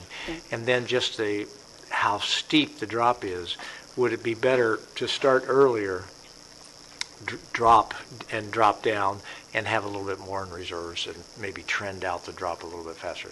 But on the other hand, I know you're trying to give people like 3 years of continuity, but that's just an observation and a question. What have you had conversations about that in your thoughts? No, excellent question, and one that we have struggled with, and I'm sure we'll continue to. In terms of operating reserves, our financial plan does maintain 6 months worth of operating reserves. So that's in there, so that we certainly have some cushion on that. The sustainability fund, there are a lot of different ways that you can move through a sustainability fund. And one of the things that we realized as the revenues dropped and as our operating reserves from prior years dropped as well, is that when you continue to ratchet down 10%, 20%, 30%, it's really hard to develop strategies that work, and that it was really time to do a strategic shift in terms of how much we're able to fund actual direct services like preschool and how much we really need to look different. We knew that it was kind of either a slow, one of our commissioners talked about it, ripping the Band-Aid off versus a slow trajectory there. So it's a hard one, and I think arguments could be made both ways. But I think that the commission felt this way we still had 3 more years beyond this year to continue what we're doing, to have people know that, to take advantage of public investments in preschool, et cetera. And then it was really time for a strategy shift. that if we tried to do the same thing we were doing at 90%, then 80%, then 70%, we wouldn't quite accomplish. Thank Great you. question. I thought Thank that you. was probably the case. Thank you. Any other questions? Thank you so very much. As always, appreciate the presentation and the great work. Thank you very much. And we'll move forward. Motion, receive, and file on this. It's a motion and a second. Please vote. Thank you, board members, for taking this action item, and that passed unanimously. And we will now move to item 30. Supervisor Parks, if you'll. Good morning, Chair Long, members of the board, Mr. Powers, ladies and gentlemen. I'm Tully Clifford with the Public Works Agency, and I'm the Director of the Watershed Protection District. I'm here to briefly discuss today the Thousand Oaks Boulevard Drainage Channel Policy, and we've been working on this policy over the last several years with the City of Thousand Oaks and the Thousand Oaks Boulevard Association to establish the policy. The district is responsible for providing flood protection in this approximately 4-mile stretch of Thousand Oaks Boulevard, and the property owners in the city are very much interested in economic development along this same stretch. The policy was developed to meet these objectives. In some cases, they seem to be contradictory objectives. However, as we worked through the various aspects of the policy, we believed we have achieved a policy that meets both of these objectives. I won't go into a great deal of the details, but what the policy in fact says is that development can happen over the box as long as the district is indemnified for any damage that may happen and that there isn't damage to the box, and that the property owner will pay for any additional costs that would be over and above our normal costs should we have to take maintenance, for example. So what we're simply asking you today is that you adopt the resolution establishing the Thousand Oaks Boulevard Drainage Channel Policy, and I would be happy to answer any questions. I know we have a couple of speakers, so shall we go and hear from the speakers first, and then we can have our board discussion. So our first speaker is Jim Taylor.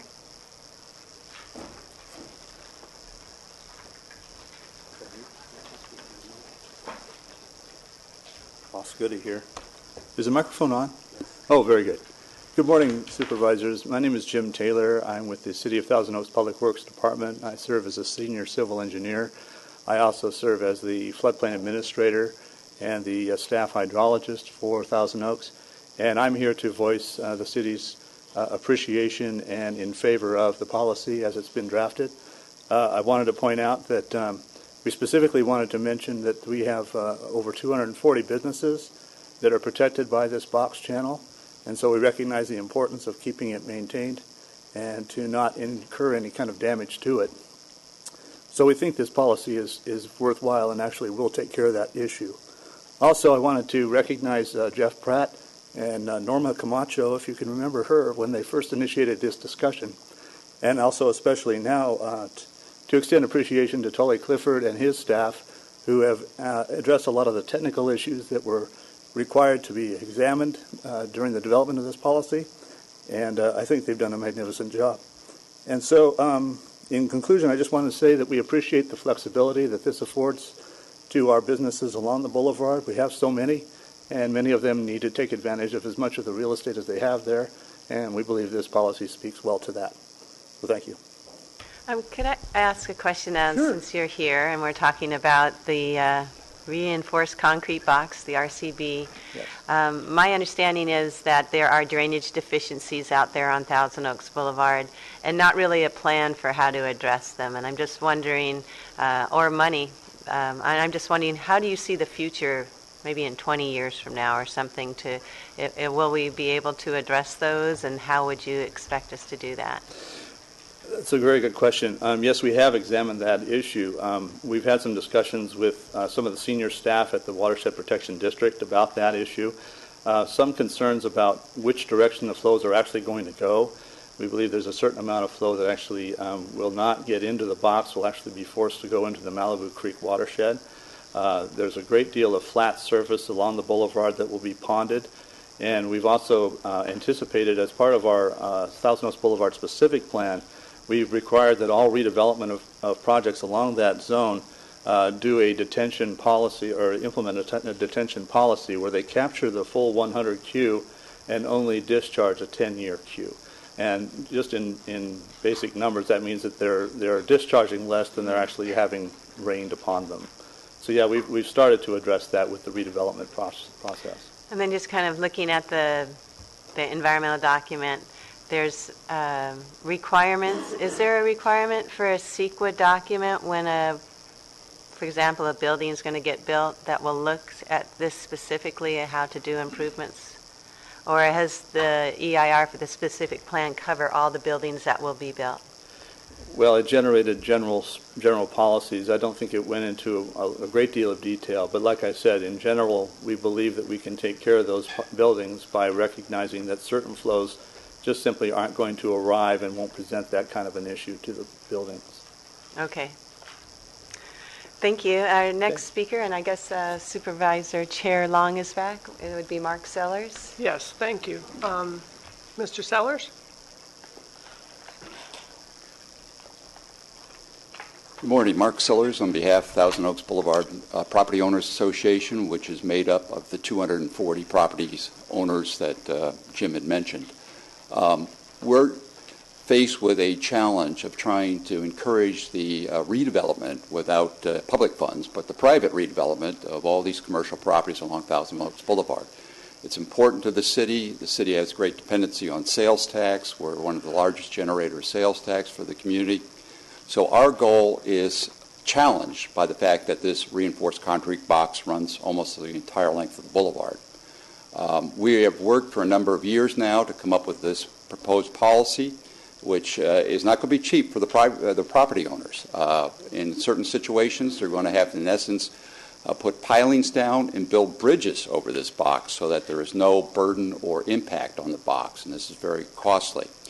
However, the city is basically built out, and if there's going to be any more commercial development, it's going to occur along Thousand Oaks Boulevard, and with this policy, I think we can have a win-win situation, preserve the box, and also at the same time allow some investment in the key central part of the city of Thousand Oaks. For that reason, I would support the adoption of the policy, and unless there's any questions, those are my comments.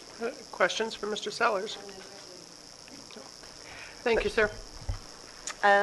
This is something, thank you, Mr. Sellers. I'm just going to give some comments. This is something, as was mentioned previously, has been working with the Watershed Protection District, the Thousand Oaks Boulevard Business Association, trying to come up with a resolution where they can move forward with their desires to put buildings basically within the easement or on top of the RCB. And this is a change in policy.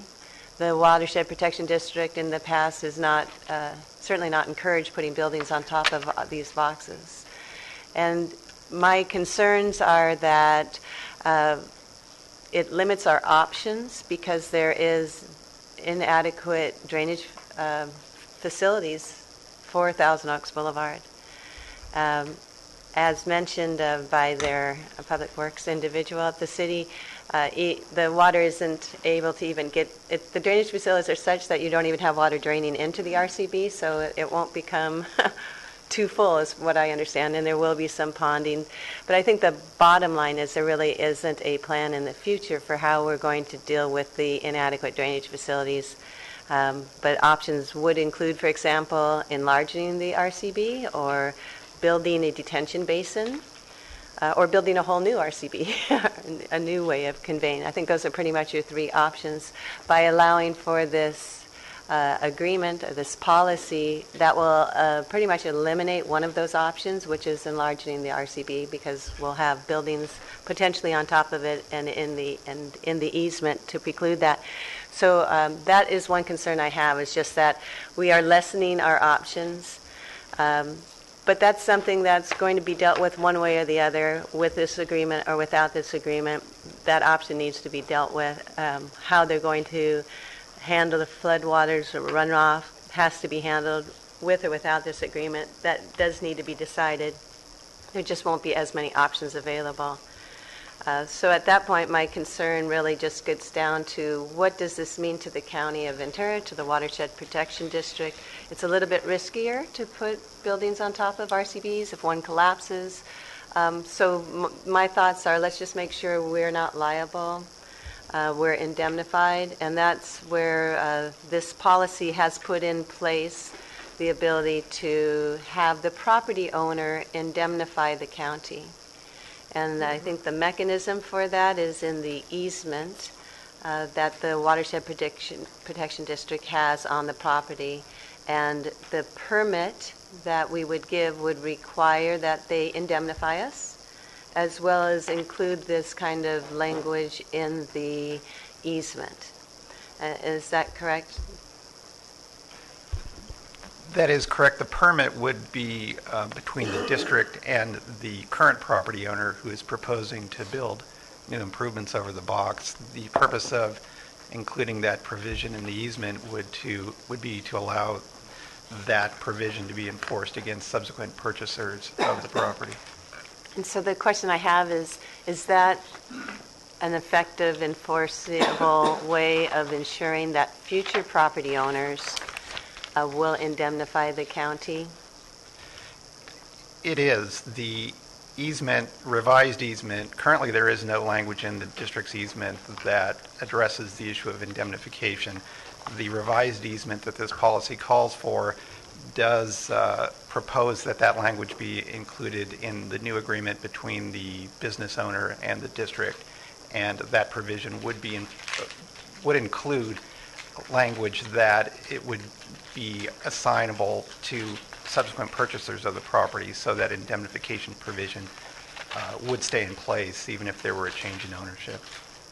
And then, also looking at this, I wanted to make sure that if there was off-site damage as a result of, say, the building collapses, the RCB, that the property owner would be responsible for even off-site damages, and that is also written into this policy. So I have some comfort that we've done all we can in hearing that the easement will protect the county by putting the indemnification language in it. Then that satisfies that concern I have.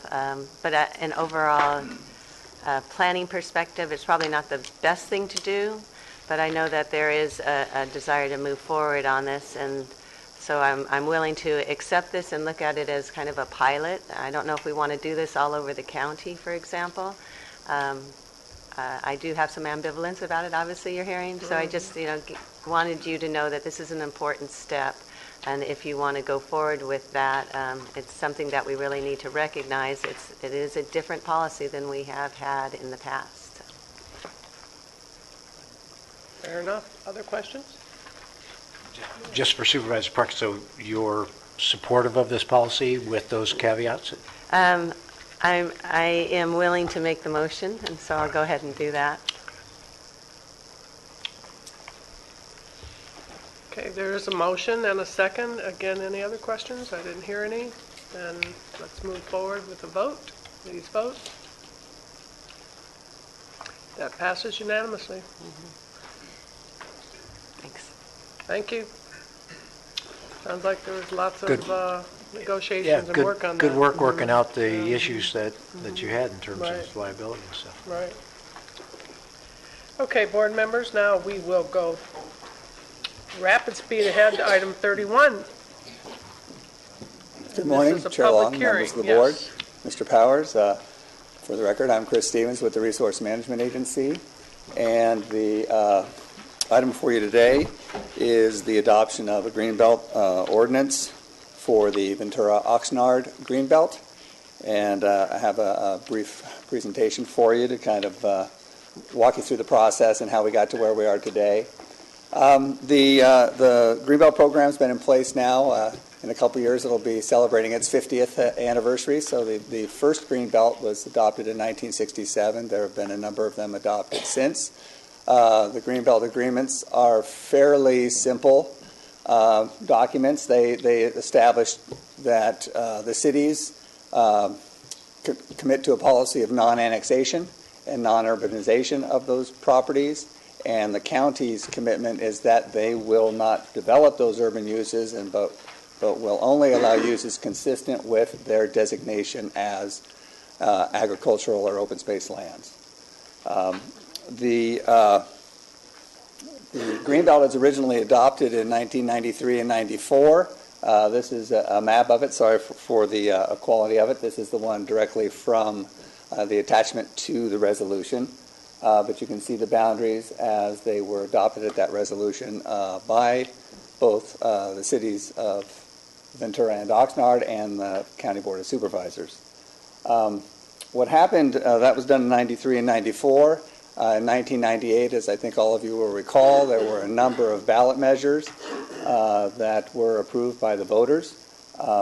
One of them was the Oxnard SOAR measure, which established their curb lines, their urban limit lines by the voters. And also on that same ballot was Measure A, and that was an advisory ballot measure approved by just shy, I think, of 70% of the population, that instructed that greenbelts should be adopted by ordinance as opposed to resolution. So, and that Measure A was the result of a long series of hearings between the Board of Supervisors and cities and property owners that developed Measure A. I can't remember all the stakeholders, but it was a big stakeholder process that put Measure A on the ballot. Agricultural Advisory Committee, something along those names. I cannot recall. That's it, Ag Policy Working Group. Thank you. And as a result of that, the city of Oxnard in 1999 adopted the Greenbelt in ordinance form and utilized the boundaries of the curb line that was adopted at that same election.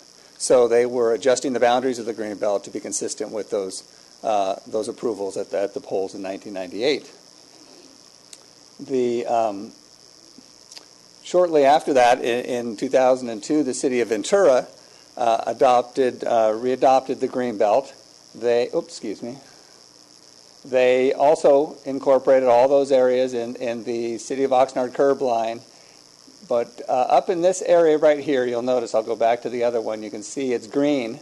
It's in the Greenbelt, adopted by the city of Oxnard, and in the Greenbelt adopted it originally. But when the city of Ventura adjusted theirs in 2002, they took that out of the Greenbelt. And that, this area right here, just north of Highway 101, between Highway 101 and the railroad tracks. Could you go back a slide again and show it? There it is. Yes, so this is the city of Oxnard Greenbelt adopted by ordinance. A few years after that, the city of Ventura adopted theirs to comport with the sphere lines and the curb lines as adopted by the voters. And this parcel was left out. They did that based on maps that were provided to them by LAFCO that were in error. And their assumption when they adopted this was that the sphere line actually followed Highway 101. As it turns out, and this took quite a bit of research to sort this out, the curb line actually follows the railroad tracks. And so the Oxnard Greenbelt Agreement does follow those sphere lines and is considered the more accurate map. Chris, where's the Santa Clara River there? Santa Clara River is right through here. Oh, down in, okay. Right. Almost the entire area is zoned agriculture or designated agriculture in the general plan. There are some open space designated lands along the river. I see that, yep. So before you today, what we are recommending is that two things. One is that the county adopt the Greenbelt in ordinance form as directed by Measure A and as directed by the board since that time. And secondly, to adopt the map that the city of Oxnard has included within their ordinance to make us consistent with their boundaries. In working on this with the two cities, the city of Ventura has indicated that they've recognized now the mapping error that was made back in 2002. They will also be correcting their resolution to be consistent with these boundaries when they have the resources and the time to do so. Did not provide a schedule for that, but they understand the boundaries. So just close, I mentioned a couple of items here. We have on the board here a couple of general plan goals and policies that describe to you the board adopted policies with respect to green belts and how we should work on those. And then lastly, I wanted to touch on the Ventura County Strategic Plan just adopted by the board, which talks about working with the cities to, where necessary, ensure that our green belts are consistent with one another. That is in part why we're before you today, is to recommend this action to make our green belt consistent with that adopted by the city of Oxnard, and the city of Ventura has indicated that they will be doing so shortly, so that our maps are consistent, avoid any confusion about what property might or might not be within the green belt. So you're actually looking to align the green belts? That's correct. More than anything else. Right. Okay. And I would close by making clear that this action does not alter the land use designations, the zoning on these properties, the allowed uses. Those all remain the same. This is really just aligning those green belt agreements between the two cities and the county. And I appreciate that you're bringing this forward. LAFCO had a presentation, and LAFCO staff indicated that they were not enforceable from a county's perspective because we didn't have the same ones. So this will bring that, I think, together, and then LAFCO can effectively use the resolution that we're going to pass on this. Yeah, Supervisor Parks, since she used the word enforcement, I guess I would mention what we enforce at the county is our general plan and our zoning ordinance. The Greenbelt Agreement is really kind of a separate agreement between the two cities and the county as to how they will act in the future. It's not per se enforceable. What's enforceable are our zoning restrictions and our general plan designations. And the Greenbelt is a commitment that we're going to do so. Madam Chair, also I understand that the LAFCO staff, your staff, met with the city of Oxnard and the city of Ventura staff. That's correct. So you have met? Oh, yes, several times. Okay. Supervisor Foy, question? Yeah, so just like you said, you're just trying to make the maps legal. So the landowners and everybody else are in all agreement with this, or is there any issues? I think you've received a comment letter from Jürgen Gramkow. I've received a number of phone calls from property owners and talked with them. I don't know if any of them are here today to comment. For the most part, there seems to be agreement. Most of the properties, as you know, are in all of the one or another of the green belts currently. Mm-hmm. And so for most of the properties, nothing changes. And of course, we're not changing their zoning or their general plan designation, so the enforceable elements, the land use controls aren't changing regardless of the boundaries of the green belts.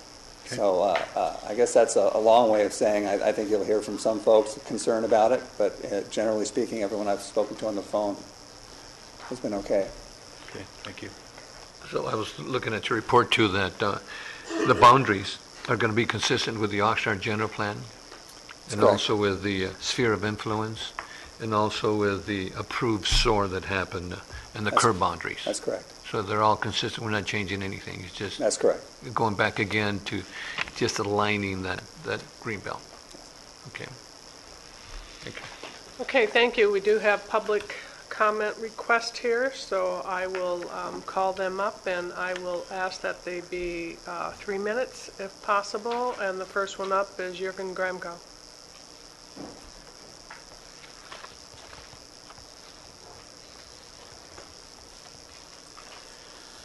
Good morning, board members. My name is Jürgen Gramkow. I'm here on behalf of my wife's family, the Grahams. If possible, if you could, I don't know if we can put that map back up. If not, it's okay. Oxnard High School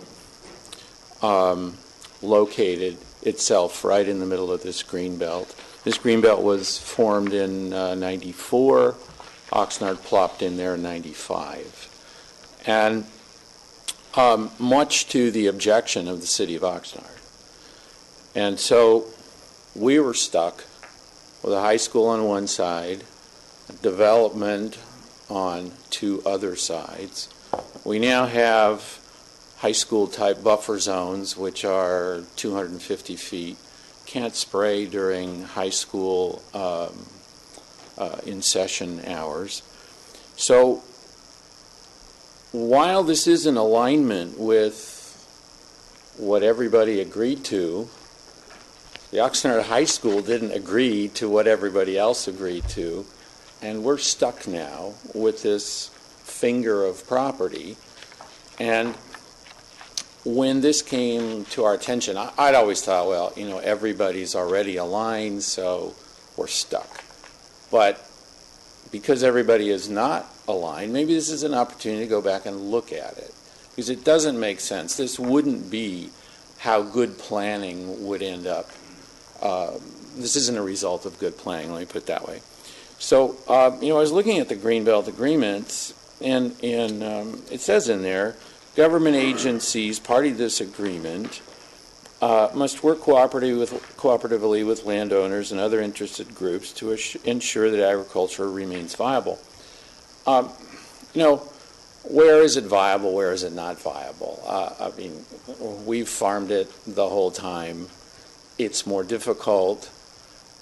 Nobody in our family farms it. I don't farm it. We rent it out. We have a lot of tenant turnover over there. They farm it for a while, and then it just gets to be too big of a pain. Go somewhere else. So this is the result of the high school plopping in, and now we got the green belts, and just thinking it's a time to rethink it, and rather than just sort of blindly say, well, we're just lining everything up. Thank you. Thank you. Can I ask you a question? Sorry to put you on the spot here, but rethink it. What are you talking about? What would you like to see different? I would take that finger of property and just take it out of the greenbelt. Just drop the greenbelt down so that it aligns with the southerly border of the high school and ties across to Patterson Road. Because in the end, what we have under essentially all planning circumstances would be an infill property. It's got development on three sides. One more side and it's totally infill. But it just seems like we're just kind of perpetuating something that doesn't make sense. Okay. Thank you. Thank you. Jeff Douglas?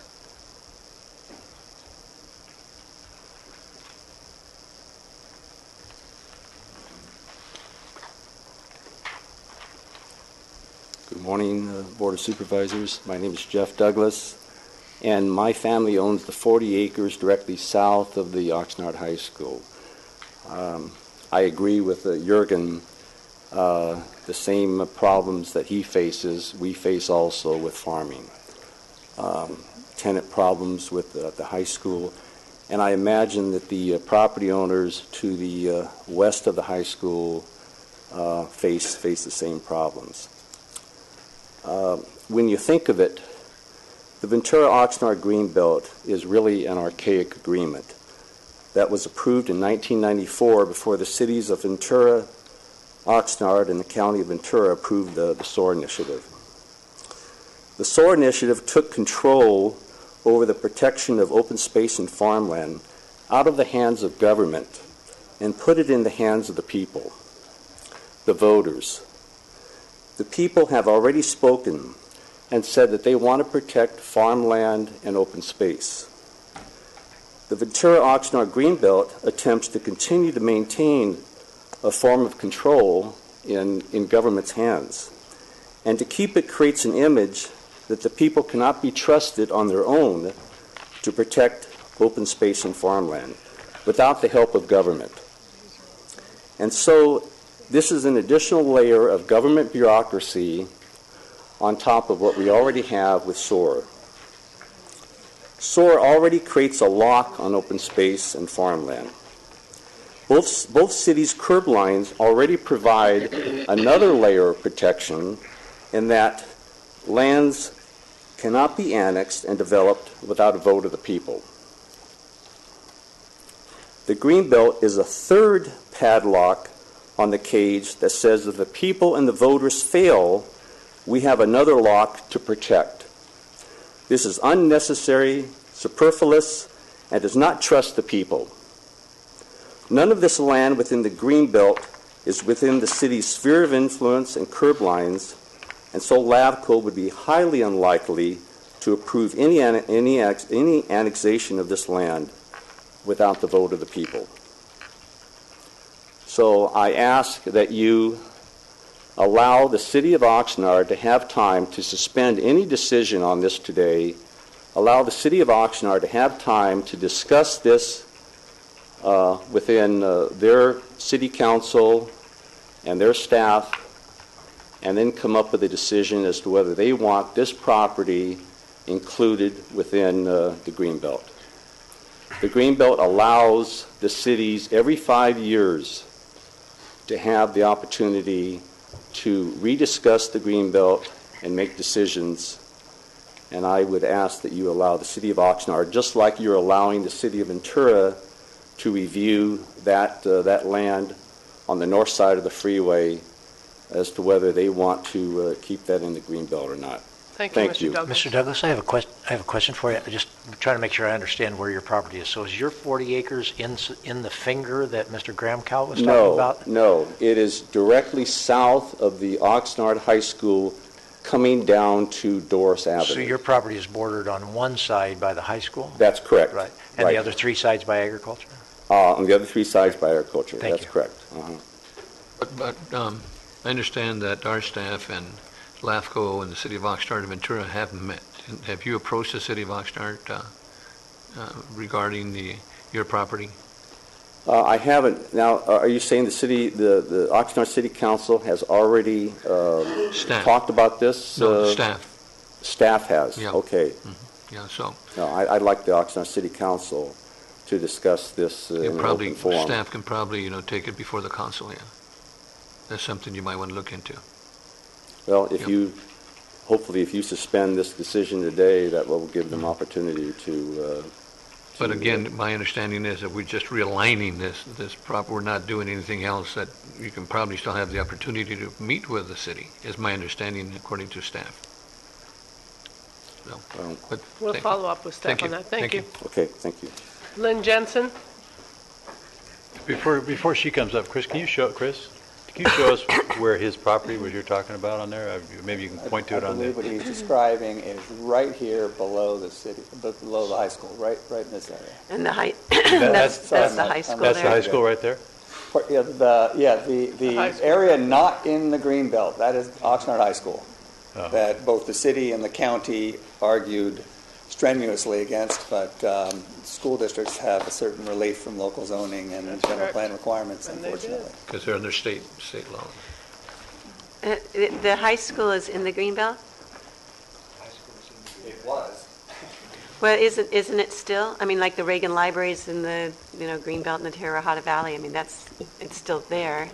Let him answer this question. Oh, I'm sorry. I guess it's a semantics. No, it is not in the Greenbelt. So as soon as they go in there, that's not part of the Greenbelt then, is that? Well, I believe they have been annexed into the city of Oxnard, and that is why they would not be in the Greenbelt. It is. But the property just south of that.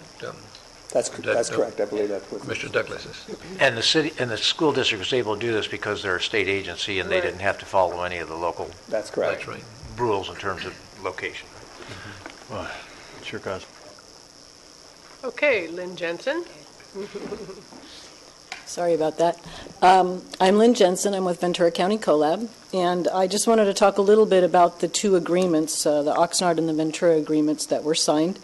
The purpose of the agreement, from the point of view of the City of San Buenaventura Council resolution in 2002, was for prime agricultural land as defined in Section 35046 of the Government Code and preserved in agricultural uses. It really wasn't for open space, it's for agricultural uses. And then in Section 8, the San Buenaventura City Council, the Oxnard City Council, and the Ventura County Board of Supervisors agreed to this policy of non-annexation, non-development, and retention of agricultural uses for the territory between the 2 cities, subject to the following conditions. The first condition is that the Greenbelt will be reviewed within 5 years of its adoption by the cities of San Buenaventura and Oxnard and the County of Ventura. And I don't believe that that's happened in terms of the city councils. Ventura was adopted in 2002 and Oxnard in 1999, and now it's 2015. And this language, I think, is also really important. In adopting a Greenbelt resolution, the parties involved understand that in order to successfully preserve agricultural lands contained in the Greenbelt area and to make the agricultural industry economically viable in the government agencies, The government agencies party to this greenbelt must work cooperatively with landowners and other interested groups to ensure that agriculture remains a viable industry, and this work must address such issues as adequate water supplies, encroachment of urban development and roads on agricultural uses, environmental concerns, and local, regional, state, and federal, but local government regulation. And so I think that's important, that this commitment to greenbelts means that these jurisdictions have to be helping agriculture to remain economically viable. And it's interesting that it actually calls out adequate water supplies. LAFCO is who requested these 2 additional areas to be added to the Ventura Greenbelt. And their policy for greenbelts is to protect both open space and ag, but this greenbelt agreement is really about agriculture. And we think that because we're doing this realignment, the Greenbelt Edition should be reviewed by APAC, who is your Ag Policy Advisory Committee that advises you on these issues based on the new information that's happening. Based on this issue being brought to the board with respect to restrictive buffers that are happening around Rio Mesa School, it's now a 1/4 acre for fumigation buffer, 1,320 feet. That's really the whole width of those parcels you're talking about, those 80-acre parcels. This is being required around schools, and the controversy that is being brought by this board specifically around Rio Mesa School, we believe the parcels around Oxnard High School need to be reviewed by each city and APAC. Urban development has encroached into this farmland, and county and city policies should not create unfarmable lots, which will become brown belts, not green belts. Thank you. Thank you. Sandy Smith.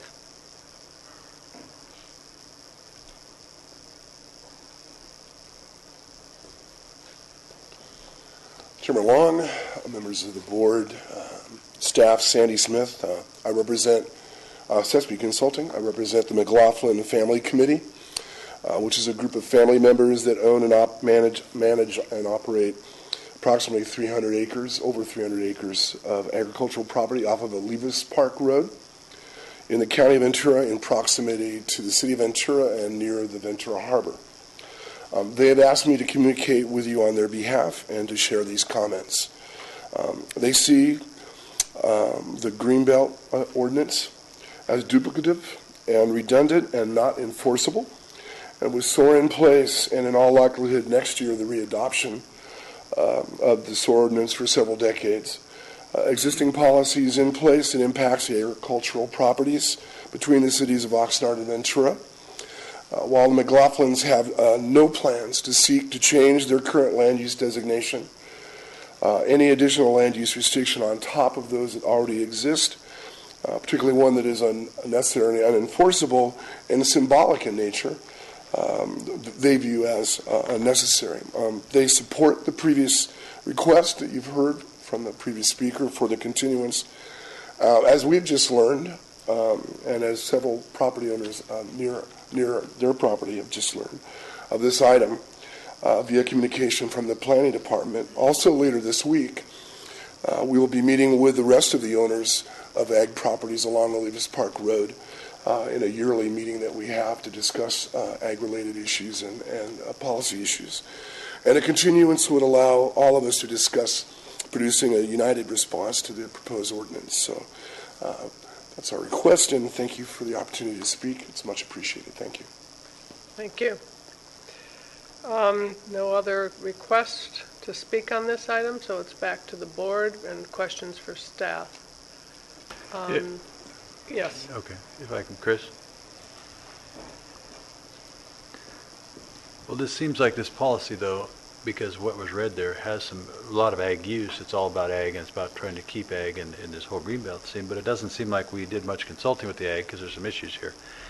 But even without that, if this buffer goes and we have this 1/4 acre issue about how we spray and how we do it, and it becomes usable as ag land, are we then all of a sudden violating our own policy of taking usable ag land and taking it out of the ability to do ag if it's unfarmable? I don't know if by doing this or what. Because I know that we have these restrictions being next to a school, all these issues. So, and if it's in this green belt policy issue, does that even just add more to make it difficult? Now, we're not supposed to be taking usable ag out of production. A couple of things. The buffer concerns, that ag urban interface, those concerns are real. I mean, we struggle with them regularly. I think when we have development proposals in front of the board, the buffer comes up every time. We have in place, kind of within the Agricultural Commissioner's Office, an ag buffer policy. While not adopted by the board formally, is utilized in our review of projects. The action before you today does not, in my opinion, affect those issues. The ag buffer issues are still very real. Those impacts are there, whether or not a parcel is within a green belt. A couple of comments have made, and I think they are not terribly off the mark, that perhaps green belts are a little archaic in the sense that we do have our solar ordinances, we have our guidelines for the developments. It's something of a belt and suspenders proposition, but that's a good thing, and they are extremely important to the residents of the county. They come up often in meetings. People speak to the green belts. That's a very meaningful term, and in that sense, I think they are important documents even today. Despite the fact that they are not, quote, enforceable. What we enforce are our zoning ordinance and our general plan requirements. We'll do that. We do that today. Regardless of the action of the board today, we will do that tomorrow for these same pieces of property. So in that sense, I think there's agreement, I think, on that, but it is still an important document, and I think it's held near and dear to a lot of our residents' hearts. So in a sense, what you're saying, it's kind of anyway, it's duplicating what we're doing basically, because we already have stuff that's in place. It's not going to. This really doesn't affect any of it. It's just. But it the county has worked hard over the last 50 years to develop a lot of tools to preserve our agriculture and open space. Yeah. Can I ask a question too? Are you there? I'm trying to recollect, but it seemed to me that LAFCO did have an issue that because they were inconsistent. And not only as we're seeing in that one section of land, but wasn't also some were by ordinance and some by resolution. They all needed to be the same mechanism. I've not heard the requirement that they have to be done by the same mechanism. Okay. Since the passage of Measure A, I believe all of the Greenbelt actions that have been taken have been trying to do it in ordinance form, as suggested by that measure. But I'm not aware of any important distinction between whether it's by resolution or by ordinance. It's not mentioned in the letter from the executive director of LAFCO of that issue, but they do recommend support for this so that we have consistent boundaries as originally agreed on. And I don't know, and I can't speak for LAFCO's requirements and how they treat greenbelts and whether or not they are enforceable in a sense within their regulations, but I do know that where the parcel might appear in the greenbelt for two of the parties and not in one, it does create some confusion, amongst LAFCO staff. Well, the policy is that we will not approve a project in the greenbelt unless there's some unusual, exceptional reason. It's just a policy. Or your school. We can't do schools. Right. Same thing. Right. I have a question. Is there a timing issue on this? Does it need to be heard today, acted on today? Is this could be? No, there is no timing associated with this. And has Oxnard been made aware that this is on our agenda today? Yes, I notified, talked with staff at both cities, let them know that we were bringing this forward, and that I'd be notifying them of the action taken by the board today. And that was going to be a great question. And the reference of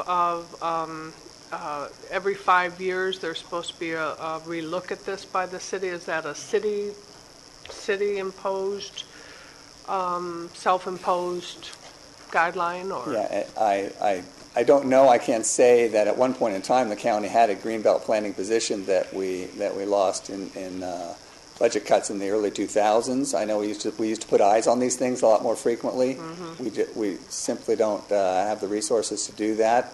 We'd like to keep them kind of fresh and up to date and work with the cities, but as Lynn mentioned, we have not done so, in a number of years. And the green belt or maybe belts that are now adopted by ordinance, certainly the Fillmore to the LA County line was the first one, and then Measure A, as an advisory measure, it recommends that they be adopted by ordinance. That's why one of the reasons it's here today. That's correct. But there aren't. Santa Paula never did act on the Santa Paula to Ventura one by ordinance. I don't believe they did. Santa Paula refused to, way back then. Okay. Just one clarification on that. Let me just ask then, Chris, so if we can delay, and going back to gentleman's comments, maybe the council could hear this before we do this, so not just staff, so they have some understanding, because there may be some more complications and more issues that need to be heard from their own area that we could hear after. So if we delayed it, maybe that gets to the council and do that. So I mean, like you asked Supervisor Long, said there's no real need to have to do this right now. So we could delay and try to hear from the council.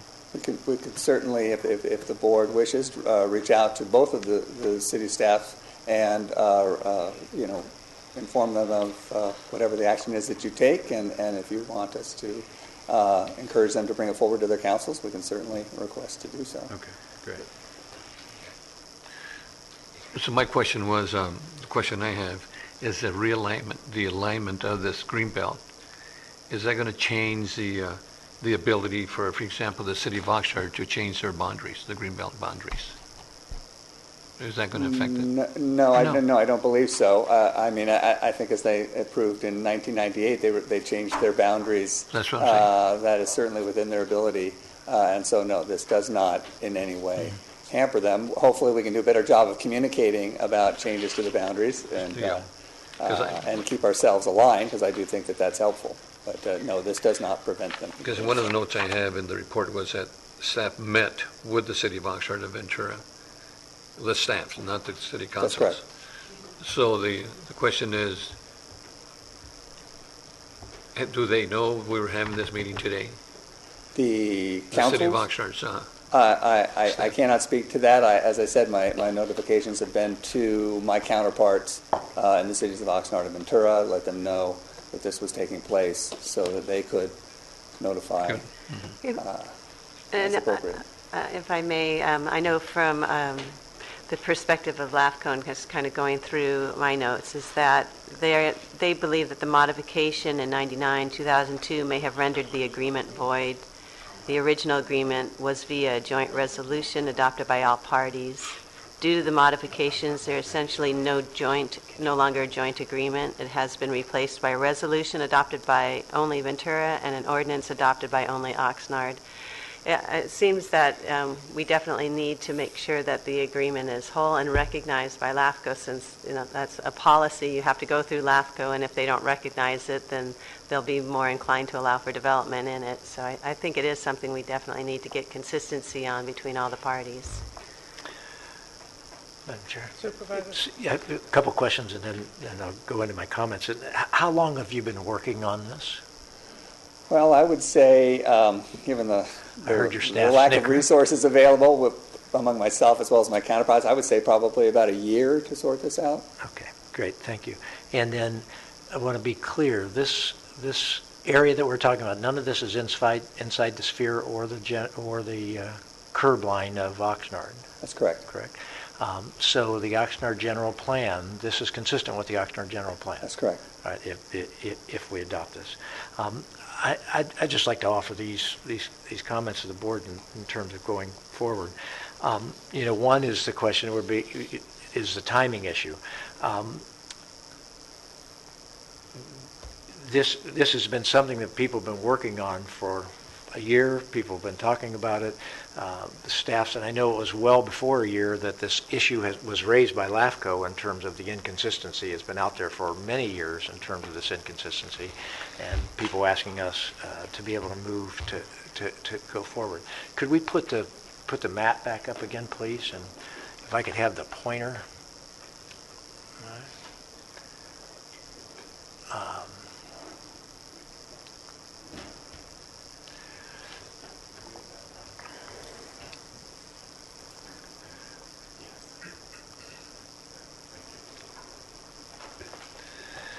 The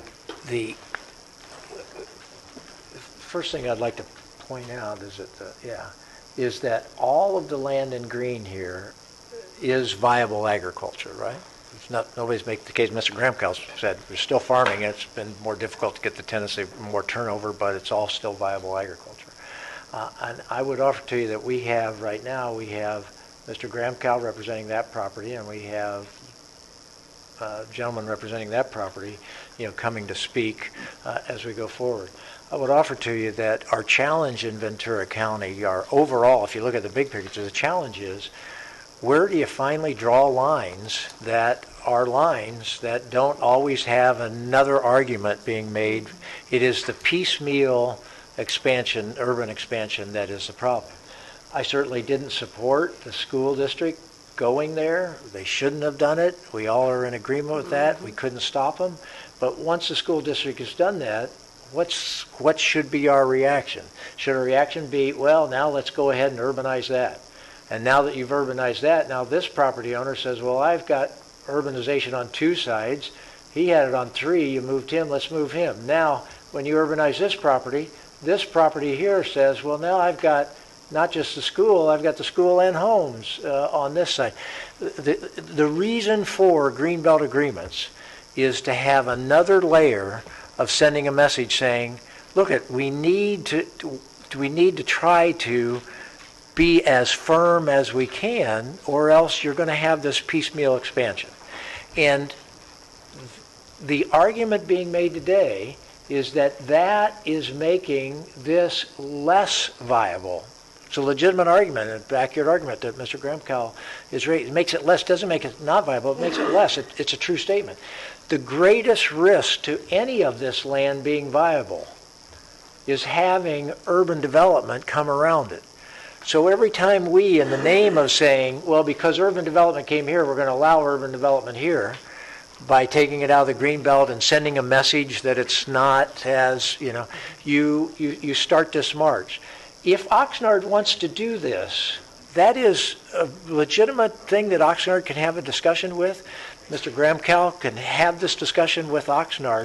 But if we sit here and say, after all of these discussions, and Oxnard, knowing this was on the agenda, and if they didn't tell their council members, I would be stunned that an issue as controversial as Greenbelt agreements, believe me, if the whole public knew that they were having a hearing about taking this out of the Greenbelt, you'd have a lot. I'm stunned to believe. But they're not here asking us to delay. A couple of thoughts. If we say, hey, Oxnard, we want you to look at this again because these issues have been raised here, we're sort of indirectly saying, we want you to relook at this. I don't think that's the appropriate position for us to take. It's very appropriate for Mr. Gramkow to ask Oxnard to look at this again. And if Oxnard changes their Greenbelt agreement, then we have to sit down and look at our Greenbelt agreement again. We're not going to trap Oxnard into that. But I think it would be wrong for us to do that because we would be sending the message that would start this piecemeal march because, again, if this property owner is here today, you can believe that if he gets converted, that next property owner is going to be here. It's just, that's exactly why you have multiple layers, as you so aptly expressed. You said, over the last 50 years, this county, to its credit, has developed a multiple system of trying to create these safeguards that are out there, and I think that's what the public really wants. If you ask the public, do we want to scrap the Greenbelt system because it's not, quote, enforceable? We had the Greenbelt system before SOAR, and it wasn't enforceable then either, right? The Greenbelt system is not enforceable. It's never been enforceable. It's always been a voluntary, something that everybody has entered into. So from that standpoint, it's not a change. I think it's a healthy thing for us. And so as much as I appreciate the arguments that have come forward today, I really think that it makes sense for us to go forward, or we'd be sending an indirect message to the city of Oxnard that we think you ought to reconsider this. And I think that's an issue that should be raised with the city of Oxnard if they want to reconsider it, not the Board of Supervisors, because it will be interpreted that way. It will certainly be said that way at their council meeting. So I would be moving forward with, in fact, it's just to move us on with our discussion. I'd move the staff's recommended action. Let me get one question now. So if we approve the alignment today, which we're doing, Mr. Gramco and Mr. Douglas still can go to the city of Oxnard and apply for the realignment of the Greenbelt. Oh, certainly, yes. Okay, so we're not really precluding that. We're not, so they have that right to do so. It seems like the reason we're here is because there was an error made, and that's being fixed. I don't think this is the proper venue to be then discussing, let's carve out some more out of the Greenbelt. I think this is an agreement that the cities and the county have made. The city of Ventura is willing to make their correction.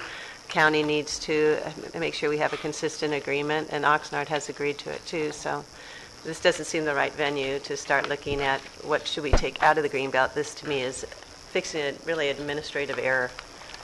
Well, and if Oxnard somewhere has had this commitment to a 5-year review, then they should hold up to that commitment. Yeah, but Ventura's supposed to do that, and the county's supposed to do it, and we haven't done that either, so I'm just wondering. It just seems like I don't know, it just seems like we're pushing through this. I don't agree with Steve that we're trying to say that. I just think we need to have these coordination. Like Supervisor Zaragoza says, maybe it's gone to the staff, but there's a lot of stuff that goes to our staff doesn't get to us, too. So what are we going to be doing with? We should let their council say something and then move forward. I'm not saying we're going to tell them we want something. We're going to be looking at this thing. You guys look at it, make sure we're all in agreement when we do this. And I think you're correct. What we're just doing is realigning, that's all. But absolutely, I think Mr. Gramco and Mr. Douglas should go to the Oxnard City Council, or to staff, and bring it before the council if they want to realign those boundaries. And I think it would be more appropriate for the Oxnard City Council to take that, Okay, motion and second, please vote.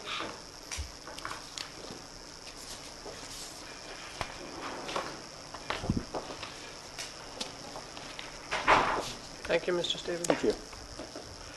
We have 4 affirmatives and 1 no on the action. Ma'am, I have to read this into the record. Yes, An you ordinance do. of the Board of Supervisors of the County of Ventura regarding the Ventura-Oxnard Greenbelt. Okay, thank you. Okay, we have a 10:30 item here too. That's a public hearing regarding adoption of amendments. And let's move ahead on that. I think LAFCO's about the only reason. LAFCO's the only reason that I can see.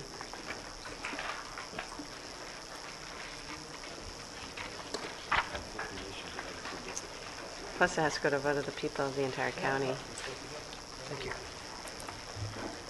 Good morning, Chair Long and supervisors and Mr. Powers, left the room.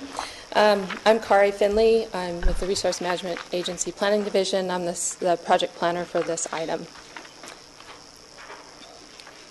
Today I'm presenting 2 separate unrelated amendments to the county's non-coastal zoning ordinance. And in the interest of administrative efficiencies, we've combined them into one item, but they're presented as Part A and Part B in your report, and we're asking that you consider and vote on them separately as Part A and Part B because they're 2 separate items. Oops, go back. These amendments, the first amendment is a privately initiated item that came to you as a screening last year and pertains to siting criteria for motocross racetracks and facilities. The second item, Part B, was introduced by Supervisor Parks and directed by your board in June of last year. So I'm going to start first with Part A, which is the motocross racetrack facilities. And as I mentioned, this was brought to you as a screening item in April 15th, and then as with revisions on August 5th last year. And on April 2nd of this year, of 2015, the Planning Commission voted to recommend approval of these amendments. And they also voted, the Planning Commission also voted to approve the modification of a conditional use permit that would extend the time period for the conditional use permit for another 20 years. That approval of that conditional use permit is contingent upon your approval of this text amendment. The text amendments, there are 9 citing criteria. Just to refresh your memory, I'll try to go through this quickly because you've seen this before.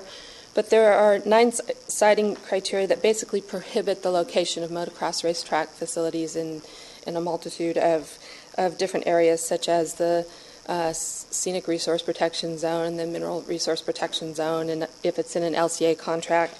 And the two, there are several others, but the two that are under consideration are modifications to not being allowed in green belts or in designated high fire hazard areas.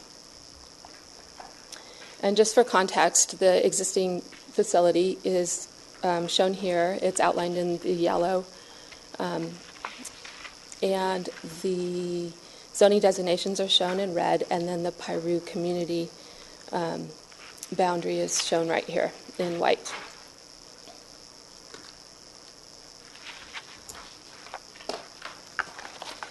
And then this map shows the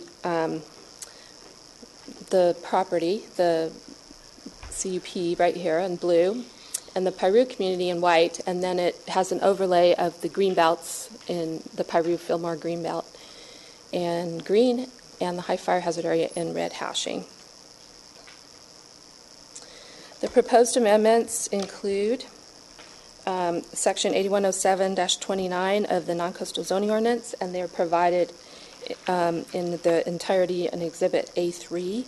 And this slide shows the proposed amendments in strikeout and the proposed new language in blue. And all of the other 7 citing criteria will remain as they are in the currently in the non-coastal zoning ordinance, and these 2 would be revised. The green belt area would be it's prohibited unless it's initially permitted prior to the adoption of the green belt area, which only affects this property and this previously permitted conditional use permit.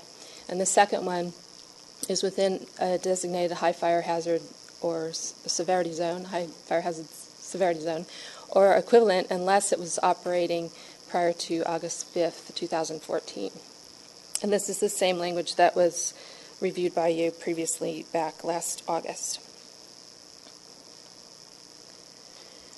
Again, the effect of these proposed amendments the greenbelt provision only affects the property in Piru.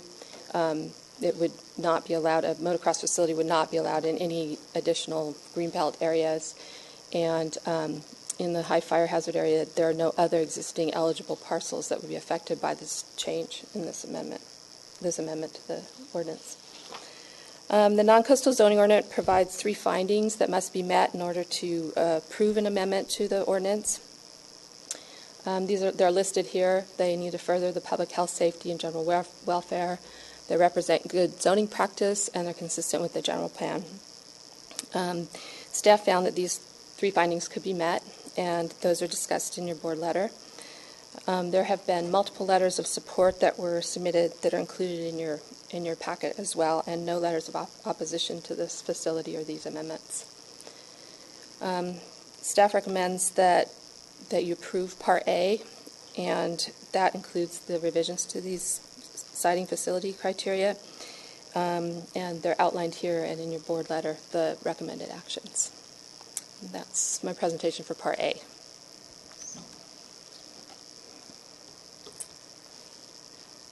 So if you, what we're asking is that you go forward and deliberate and vote on this item first. Before you finish your staff report? And concludes my report for this session. There's Part B, which I is... understand. I understand. Okay. Because they're so unrelated, we don't want to confuse Okay, we have motion. a public comment request, and I'm assuming that's under Part A. Can I just ask you one question real quick? When you talk about motocross, you're talking about motorcycles? You're talking about BMX bikes too, or not? No, these are all motorized as far as Only I know. motorized? I might let... Yes, that's true. It's only motorized? Yes. Okay. These are Yes. motocross, yes. Okay, it is a public hearing on Part A, so we'll open the public hearing up, and I have a public request card. Doug Price. Oh, and I'm sorry to interrupt. You're interrupting me. Because Part A, even though it's a zoning amendment, it's, as staff has noted, it's really specific to one parcel. And so under our land use hearing rules, that requires board disclosures as to any evidence that you may have obtained outside of this public hearing, including any site visits that you may have made to the motocross facility. And so that should occur now before the time for public comment. Okay. Any disclosures? I have nothing to disclose, no. I've looked at it from the road. Okay. All right. Let me ask Doug Price, are you here to speak on this item? Part B. Okay. Okay. So we don't have a public speaker on this. All right. Then I will close the public hearing on this. There's no further disclosures to be made. And let's take, I will put forward motion in support of the staff recommended action. And the second is put forward. Please vote.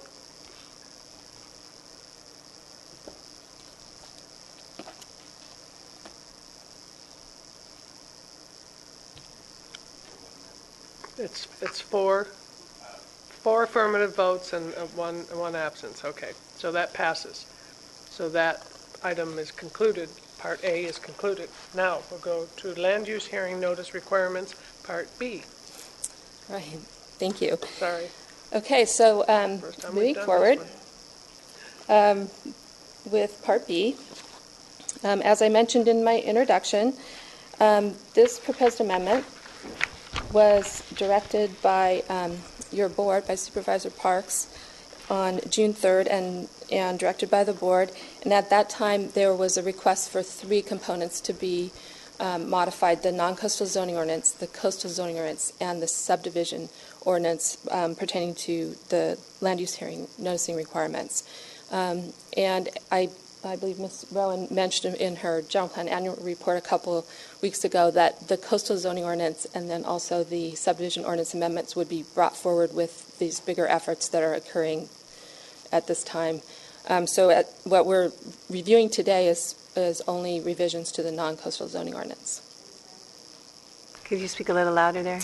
So what's being reviewed today is only the revisions to the non-coastal zoning ordinance, and the other two amendments would be brought forward with other bigger efforts.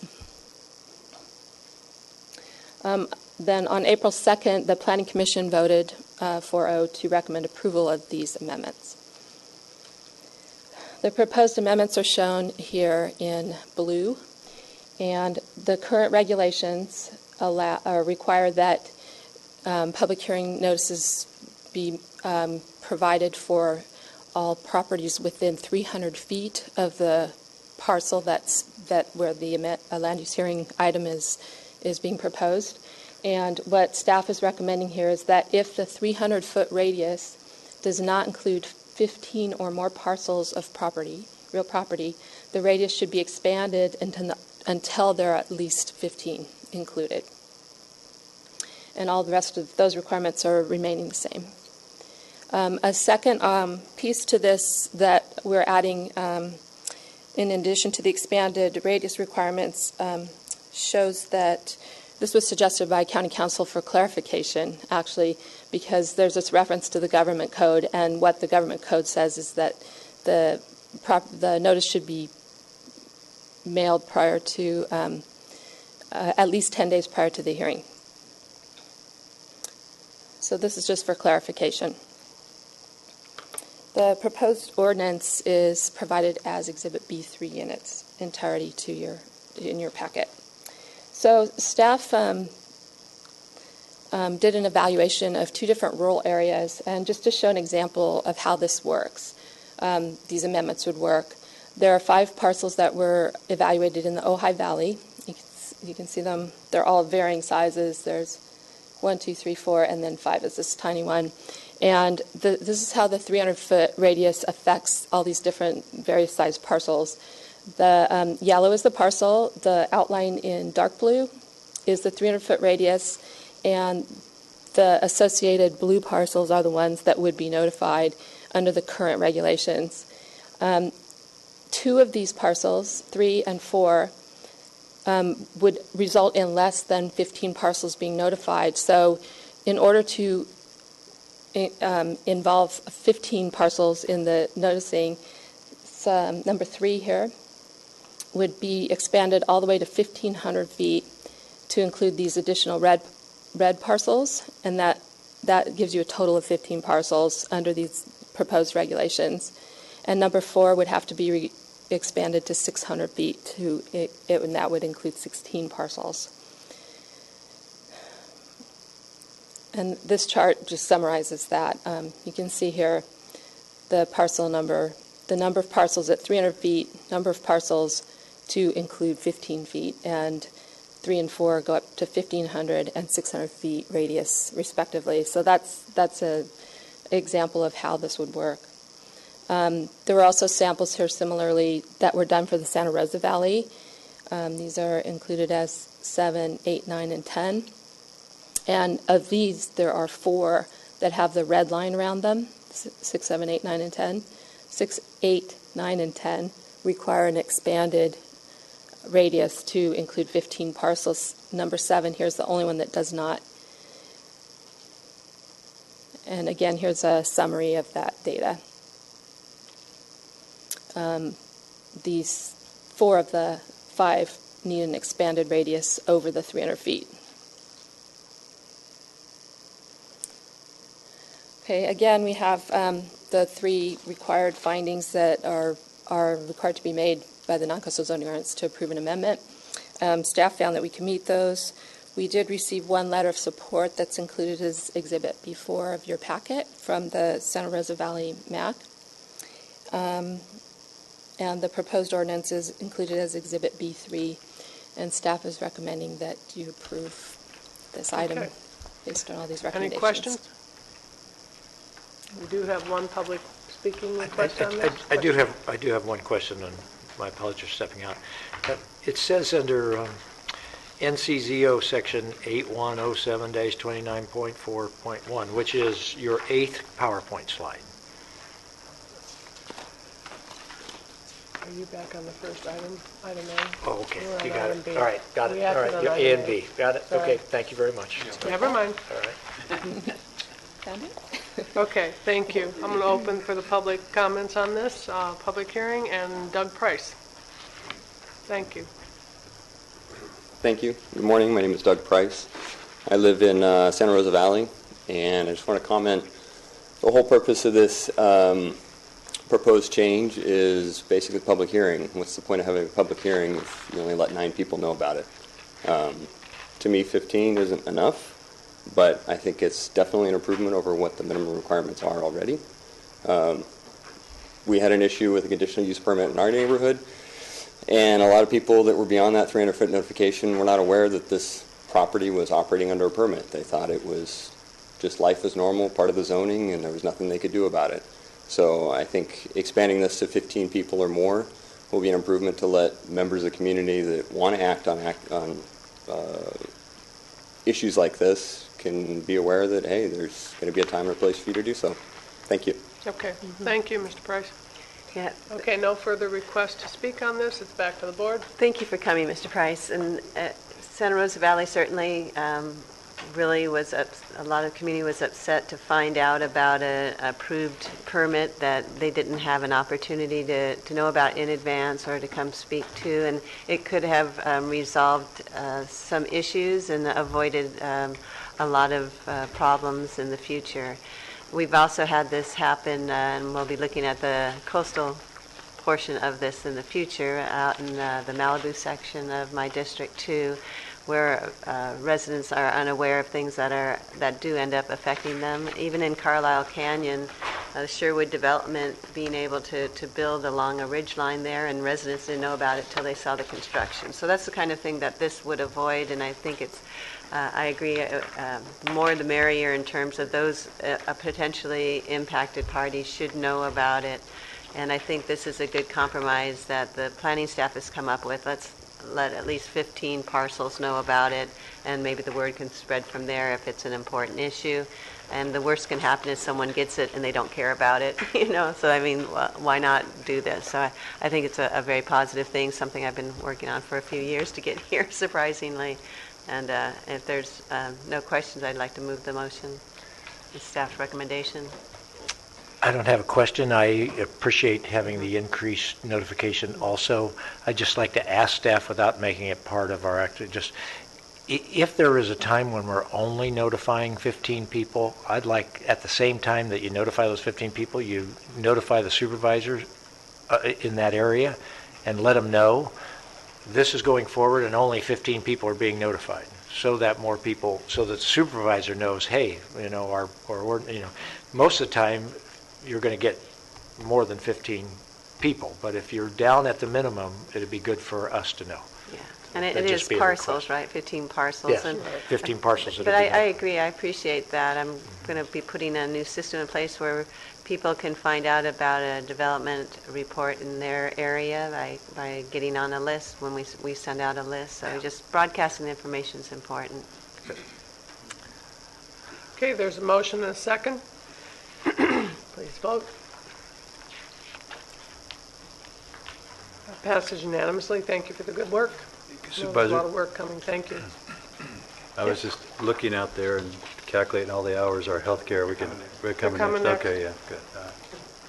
Tuesdays are Tuesdays. What can I tell you? You know, that's part of the job description. Come in here. All right. Thank you. Item 36, Healthcare Agency.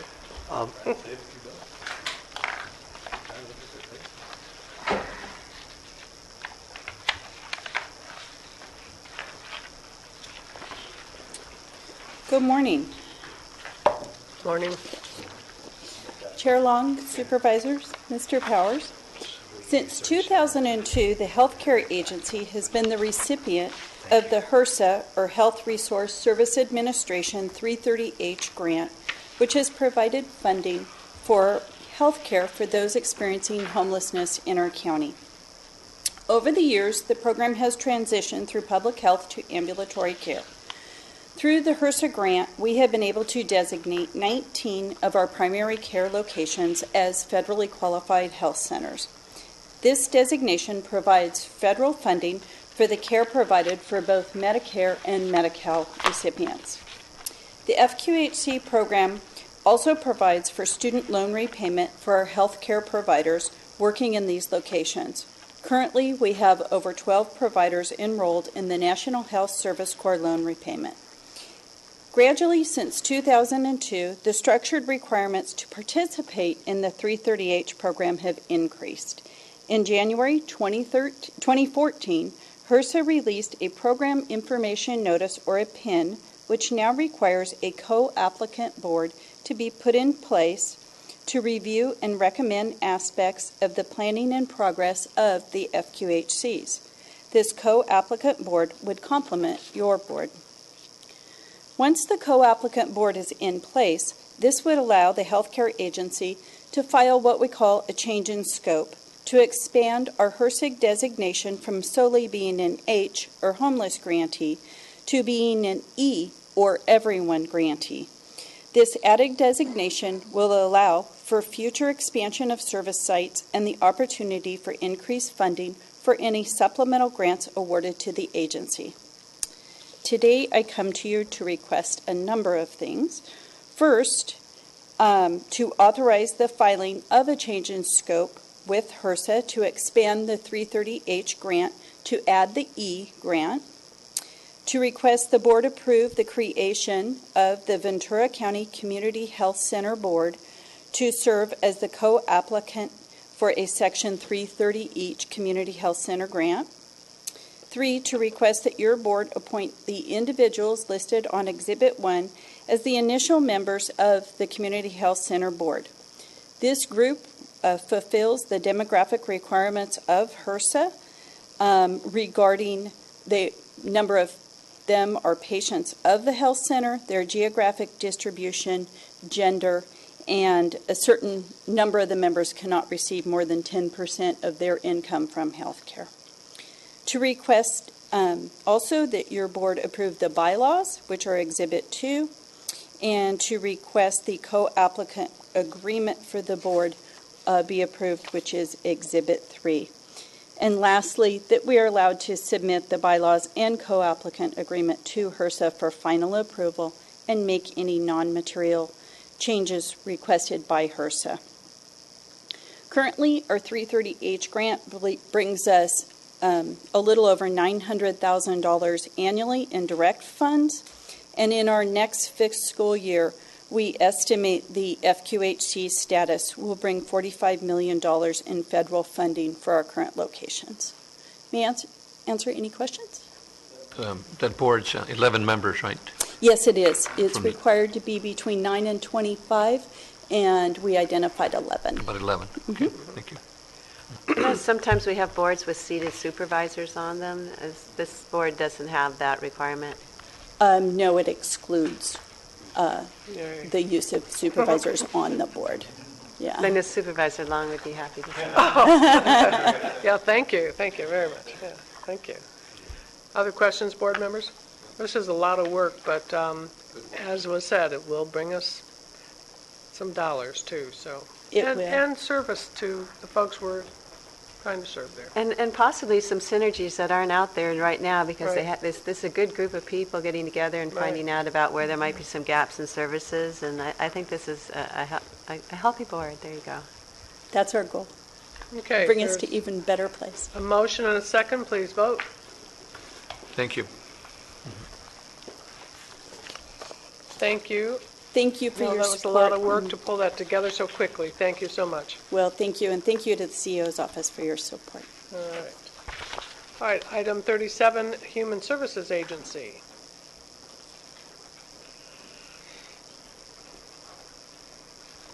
Good morning, Chair Long, members of the board. Barry Zimmerman, Human Services Agency. What's proposed before you today is an annual renewal of our contracts that we do on an annual basis. All these contracts listed here are continuations of contracts that have been previously awarded under an RFP process and are in that cycle of renewal. We cover contracts from child welfare to CalFresh, CalWorks, and as well as administrative areas here. And this is the first of two board letters. There'll be another one coming for a second set of contracts. Total is 16 contracts, $6.1 million worth of appropriations at $500,000 of net county cost for the services in these respective areas. And I'll entertain any questions that you may have at this time. Questions? We're in a world of change, so you feel comfortable that the contracts are going to give you the flexibility you need as the state keeps changing various requirements? Currently today, yes. Yeah, great, thanks. Currently today, yeah. Currently today, yes. Okay, any other questions? All right, it's before the board. There's a motion and a second. Please vote. That passes unanimously. Thank you. Sorry for the long morning for you, but sometimes it gets in the way. All right, then we have item 45, and then we'll go to all the budget stuff. Sorry. Item 45, Supervisor Bennett and Long. Go ahead, kick it off. I'll be brief since we're behind, and I think the letter speaks pretty clearly. It was a fairly remarkable day of testimony that we received at our last meeting when Mr. Tapping was here, and some of the comments that he made about Area Housing Authority. And I just would offer these two things as we look forward, and that is, the more I was reflecting on it, the Area Housing Authority may be the most off-the-radar screen agency in Ventura County on a dollar-by-dollar basis. And I don't know if that is a contributing factor or not into why potentially the agency's drifted into action that I think was inappropriate and was sort of that behavior that was revealed at our last meeting. So we have, as a member agency of the Area Housing Authority, we have a responsibility to exercise due diligence to make sure that the agency is functioning both appropriately and is also the right agency for us to be partnering with in terms of delivering these services. So I believe that this request would give us some of the information that might be necessary to engage in due diligence. I might point out that late last night, well after 5, I received a notification of this district attorney letter, and so I've provided it to the other supervisors here. And it's the district attorney also questioning the potential for Brown Act violations, which is just one of the issues that I think became apparent as potential problems at our last meeting. So with that, I don't have anything else. I think that there are times when behavior makes us stop and pause and say, perhaps we should exercise some due diligence to see what may be all the motivations, and I think this is one of those times. So appreciate Supervisor Long's support with me on this. Thank you. Well, and after obviously what was a very difficult meeting, it wasn't easy for anyone there, but the point is we do have standing on that commission, and that commission provides incredible services for folks who need housing. And we have fought in the past to make sure, one, we have good people on that commission representing the county seat, but also that the programs that are run under the Area Housing Authority are as inclusive as possible for the populations we look to serve, and to have some priorities placed on what our local needs are also. And I think that that's going to get tougher and tougher to do because we're not seeing, new dollars being put into housing for regions. And I think that to be able to have both our representatives feel that we trust and empower them with the seat they're holding as our representative, and also to the entire commission that the board intends to be very engaged with the Housing Authority here forward as times get tougher for these housing vouchers and the population they are to serve. So I thought it was important to send that message, ask for this information, and go on record that we were very concerned with what has occurred. So, one final thing, if I could add, and that is that Mr. Tapping's email and his comments implicated specifically the county's representatives on that commission in the Brown Act violation. Correct. It's good for us to try to get answers to these questions. And now with this letter from the district attorney, it just reaffirms the importance that we ask for the information, have the CAO follow through on this, and give a report back to the board. I was going to request that we include in the motion to ask the DA to look into the Brown Act violation, but they've been proactive in doing that. I know that also listening to the tape, not only was there a potential Brown Act violation by the executive director contacting his full board and getting a unanimous support if that's what happened, but also listening to the tape, he stated in answer to Supervisor Foy's question that they discussed funding strategies in closed session. And my understanding is you can't discuss funding strategies in closed session, so that would be something else that I would ask that they look and see if that is a violation, as I think it is, of the Brown Act. And I think our county council has indicated that's a potential. So that would be something I'd want to look at. We'd ask the district attorney to look at that? Well, yes, he's already looked at one potential Brown Act violation, and just for the record, it's at 34 minutes and 47 seconds into the tape. He actually says that they do that in closed session. I'm happy to add that to our motion and just ask our CEO to communicate that to the district attorney. But I think the DA is already doing that. He's already into opening this whole can of worms. He said he reviewed the whole tape, so I'm sure there's everything he's looked at that could be in there. I just hate us duplicating the same thing. We have no enforcement opportunity here at all. There's nothing we can do. Only the DA has enforcement. We're adding a whole bunch of work to the CEO's office to have to, and you guys have asked for stuff 15 years old in some of these stuff. That's a lot of work for somebody who's going to do that. It'd be great to see what the DA comes out with, and then maybe there's some other things for us to look at. I'm not sure we're duplicating the same thing. I mean, we don't have any enforcement. We can do anything else. All we can do is appoint. Yes, we can look at a few things, but let's let the DA do his piece, and then if there's some other things that we need to look at, maybe that's the reason to do it. We got a new director, or we got new people. Mr. Tapkeen's gone. I agree.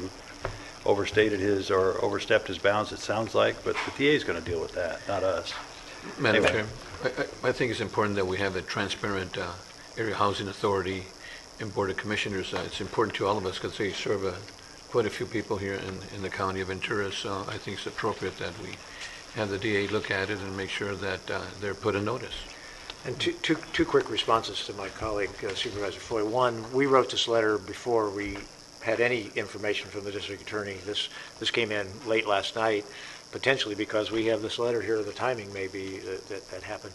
One, so we made this request. The second thing is the district attorney's current letter focuses only narrowly on the Brown Act and only narrowly on one Brown Act violation, and Supervisor Parks, I think, is appropriate in saying we want to make sure we get an answer from him. I mean, who knows whether he's going to look, but if we ask, we can be sure he'll look at the second potential Brown Act violation, which is the inappropriate actions in closed session. But some of the other things we're asking for, we have no certainty that the district attorney would be pulling the contracts, and let's see what kind of contracts have our representatives been voting for, what kind of schedules that are out there. So there's some things in there that go far beyond the scope of the district attorney.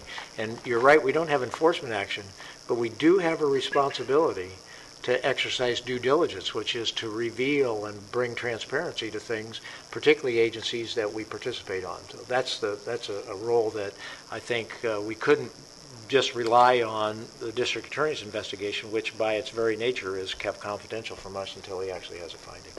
So I'd be ready to move the recommended action. I would also say we do have a role if in any of the information that's gathered we see some practices that we would advise the commission that they go through additional training, or if we see something that's occurred that we would go to the federal government to say, have these funds been used appropriately? So it may not be exactly, certainly not a DA role, but we are partners in this. Madam Chair, does the motion also include the additional instruction to ask the district attorney to investigate whether the... Yes, it does. Yes. Thank you, ma'am.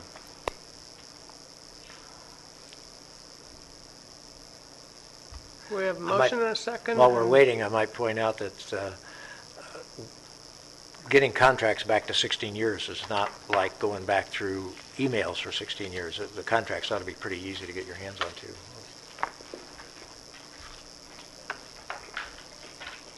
Okay, that passes 4 affirmative, 1 no.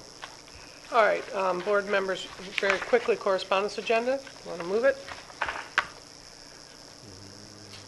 As soon as Brian lets us. Motion and a second. Please vote. And one more vote, please. Okay, correspondence approved. Okay, now, sorry for the delay to folks who are here to hear the budget items, but we will be starting with the item 33, which is the budget presentation for the Department of Airports. All right, thank you, Madam Chair. Paul Dursey from the County Executive Office. I'll just kick it off and let Todd take over from here, and then our office will present our preliminary budget information after that. Thank you. I've never been introduced by Mr. Dursey before. That was quite nice. Good afternoon, Madam Chair, Supervisors, Mr. Powers, Todd McNamee, your Director of Airports.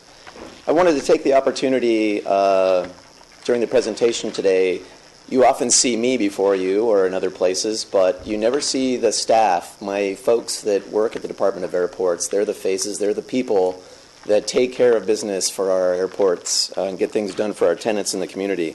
So I know we're a bit behind, but I just wanted to quickly introduce them, and if they could raise their hand. Mr. Paul Bach, Lou Danner, John Feldens, Greg Goodsell, Byron Hamilton, Tim Youngenberg, Christian Lazaro, Steve McGugan, Veronica Navarro, Luis Ortiz, Tom Rooney, Nathan Roth, Ed Toads, Luz Villavicencio, and Mike Wickland. And that makes up about 2/3 of our staff.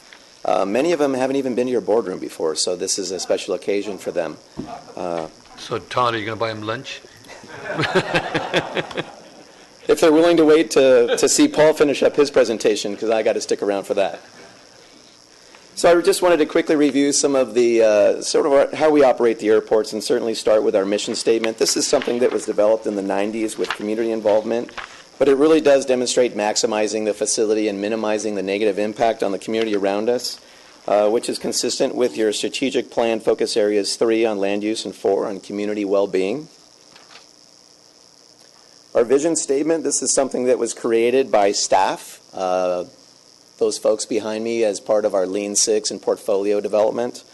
And it really, it demonstrates their pride in the facility and how they really want to be seen, or the facility is to be seen, as the gateway into Ventura County. And certainly for general aviation, Camarillo accomplishes that, and we're hoping to restore air service at Oxnard. And again, these are consistent with focus areas 1 and 2 of your county strategic plan. Our core values are very much in alignment with the entire county workforce. Aside from just good government and transparency, it really, we put emphasis on enjoyment and providing a fun place to work. And then our performance measures emphasize safety, fiscal responsibility, communication aimed at our tenants and the community around the airports. And you can see, I think, really we do pretty well, really on regulatory compliance, 0 discrepancies in our inspections. Safety was a big one for us with vehicle pedestrian deviations. We actually implemented a recurrent driver training for all tenants on the airport. That's about 1,000 people that have to come through that training. We did it in the office this year, and we've organized an online training for next year. And then on to the budget. Really, in summary, we're looking pretty stable, adding about $130,000 in revenue, decreasing our services and supplies, and out of about $2.5 million in labor, you can see we're relatively flat, only about $16,000 increase. Maintaining a couple vacant positions. A couple items to note: Ventura County probation moving out. You might have seen a work furlough article this morning in the Star, and that does result in a loss for us of about $80,000 a year. But you're also aware of the auto storage that we have out there with Global Auto Processing Services, and that's actually generating now that they've exercised sort of all of their options, just over $100,000 a month. That may actually continue into next fiscal year. Originally, when they started earlier this year, we thought it'd be for a couple months, but now it looks like it may go for a few more. But Todd, Madam Chair, that's not stable money, right? No, it's one-time money, but I wanted to make you aware that our good fortune is lasting a little longer than even we anticipated. And I think it's important that we understand that, because it's one-time dollars, not permanent dollars. Yeah. And then just this slide shows where our revenue is generated. It's really quite a nice portfolio in terms of non-aviation, the business park and other things like that. The terminal at Oxnard Airport, and then our businesses and our hangars and tie-downs. Our budget is about $7.5 million annually, but it's about $2.8 million of that is depreciation expense. So really, operationally, we're about $4.7 million, and so you see about $5.6 in revenue, and that we'll get to another slide that shows our sort of cash position. Just also showing that we're recovering from the recession. Our operations, takeoffs, landings at both airports are starting to come back to those levels we saw back in 2008, 2009. And then our cash position. This is something that you saw in our rent and fee discussions late last month. Really that we're looking to generate about $900K in revenue, but we're spending a substantial amount of money on capital improvements this year. So we're adding just under $100,000 into cash. And our reserves are at $8 million, which is an all-time high for us. But you can see a list of projects that we have slated over the next few years total up to about $7.5 million. So we'll balance sort of when we get those accomplished, not to dip down too low in our reserves. But nice to know that we have the funds available to get those projects done. Some challenges for us, of course, restoring air service at Oxnard Airport, and then pressures on general aviation. Mr. Rubio, my deputy director, is in Seattle as I speak, meeting with airlines. You can see here, these are actually, it's data based on Ventura County residents that have purchased tickets to go out of LA, Burbank, or Santa Barbara, and the destinations where they're going. So the Pacific Northwest looks pretty good with Seattle, but really the Bay Area is where we're focusing. If you look at San Francisco, Oakland, and San Jose combined, that's our strongest market. Developing the future aviation workforce and also enhancing those aviation services like airline services. These are a lot of our partners that we work with, in some cases day to day, but in some just long-term relationships, developing new curriculum for aviation, and certainly support with our grant to restore airline service. There are pressures even within the state of California. You've got an industry that generates over $100 billion in positive economic benefit to the state, and the Caltrans Division of Aeronautics is funded about $5 million a year for matching grant money. It's just not that much money, and we're working with our legislators to try and change things there and generate more revenue to support the industry in the state. And of course, we're actively participating in one of the state's innovation hubs, the IDEA Hub. And then at the federal level, of course, funding as well. This is the year where they try to pass the 4-year reauthorization bill for the FAA. There's pressure on AIP to be funded less than normal, and so we're finding alternative ways to maintain funding for the system. And then other regulations that are impacting our ability to restore air service, et cetera. And that is my presentation.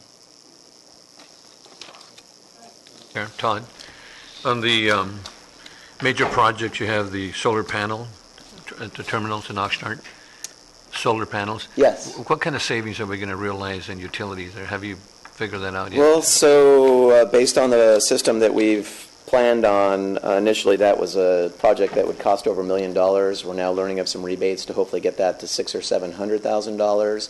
We were hoping for some federal grant money that we won't be able to obtain, so that'll be fully funded through the enterprise fund should we go forward sooner than later.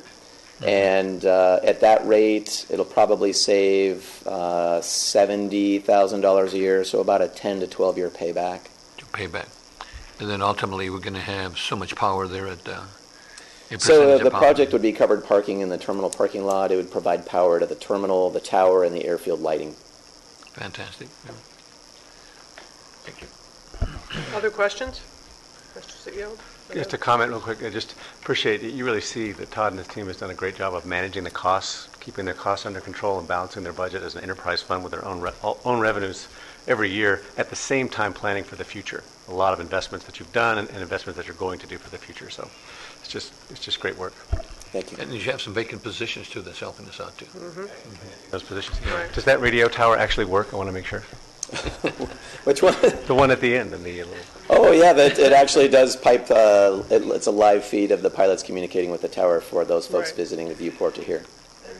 Todd, could you give us an assessment of you and your staff's ability to manage these projects? So historically, even before I came along, we've had a projects team, very effective projects team, and then we do rely on consultants for design, environmental support, and also construction oversight and management.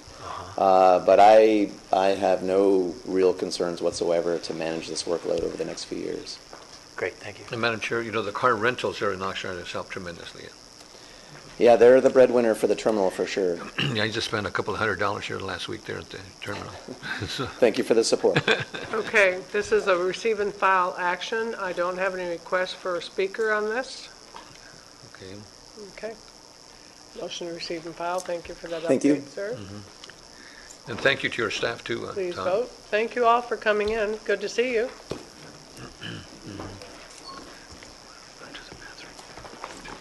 Okay, we got 4 yeses on that. Okay, now, go ahead. Yeah. Yeah. If you'll provide lunch. It's coming. Isn't it coming, Brian? See? 45 minutes? That's an unfair labor practice. Yeah, that's not going to work. Starting at noon. Half hour would be good. We'll move quickly and depends on questions. Okay. But I thought we'd just wait for her.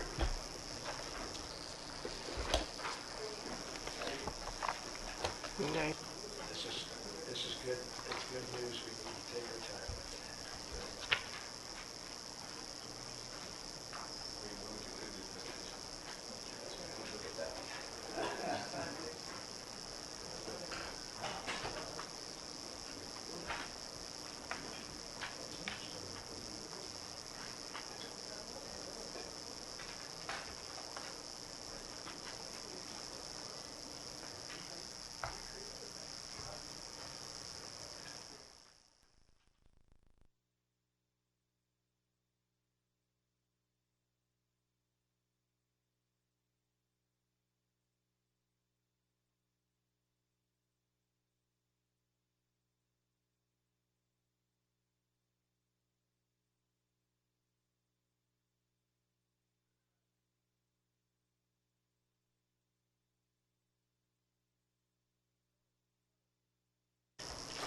Just a quick highlight. So it's a $2 billion budget.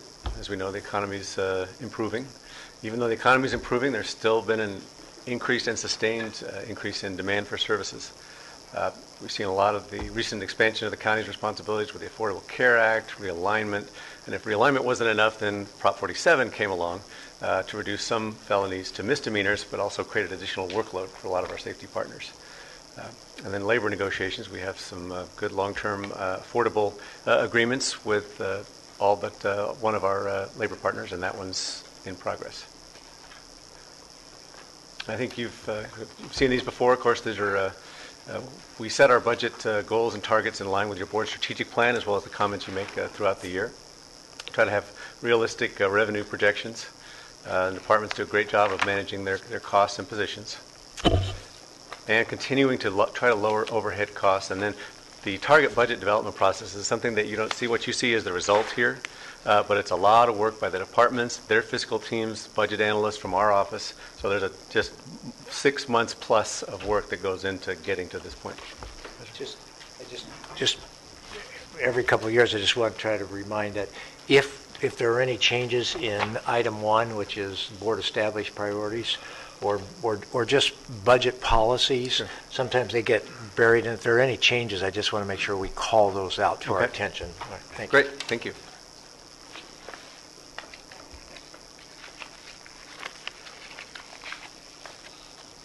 So the budget is balanced, of course, structurally balanced, meaning we're not taking one-time funds to pay for ongoing operations, as you know. And in fact, our services are maintained, but actually expanded in some areas. Our reserves are increasing. As you'll see later, we're recommending allocations that should bring our percentage reserve up to 13%. And we have the highest possible long-term bond rating from Standard & Poor's, and also high ratings from the others. Rates and fees, I want to comment on that too, because that's something the departments have worked very hard on, particularly being cognizant of our small business community to try to keep flat or minimize any increases in fees, and they've done a great job of that. And at the same time, your boards continue to invest in technology and infrastructure, and you'll see quite a bit of those. Two of the big areas where we've seen increases, of course, are social and health services, and I just think want to touch on 2 slides that, with a nod to our HSA department, because they had some really good information, and just I think these really kind of capture a couple of the big dynamics that your board is working on and supporting, which is improving our caseloads, so lowering our caseloads. For example, this is one example, our social workers, identifying best practices and making sure that the department has enough positions to meet those best practices, and so they can look after the children and adults most vulnerable in our community. That's a huge accomplishment. Mm-hmm. My compliments. I mean, that changes the lives of lots of kids, and lots of workers who are working for those kids and stuff. Right. So I'm glad you have that. I'd like you to make sure you email this to us. Okay, we'll do, of course.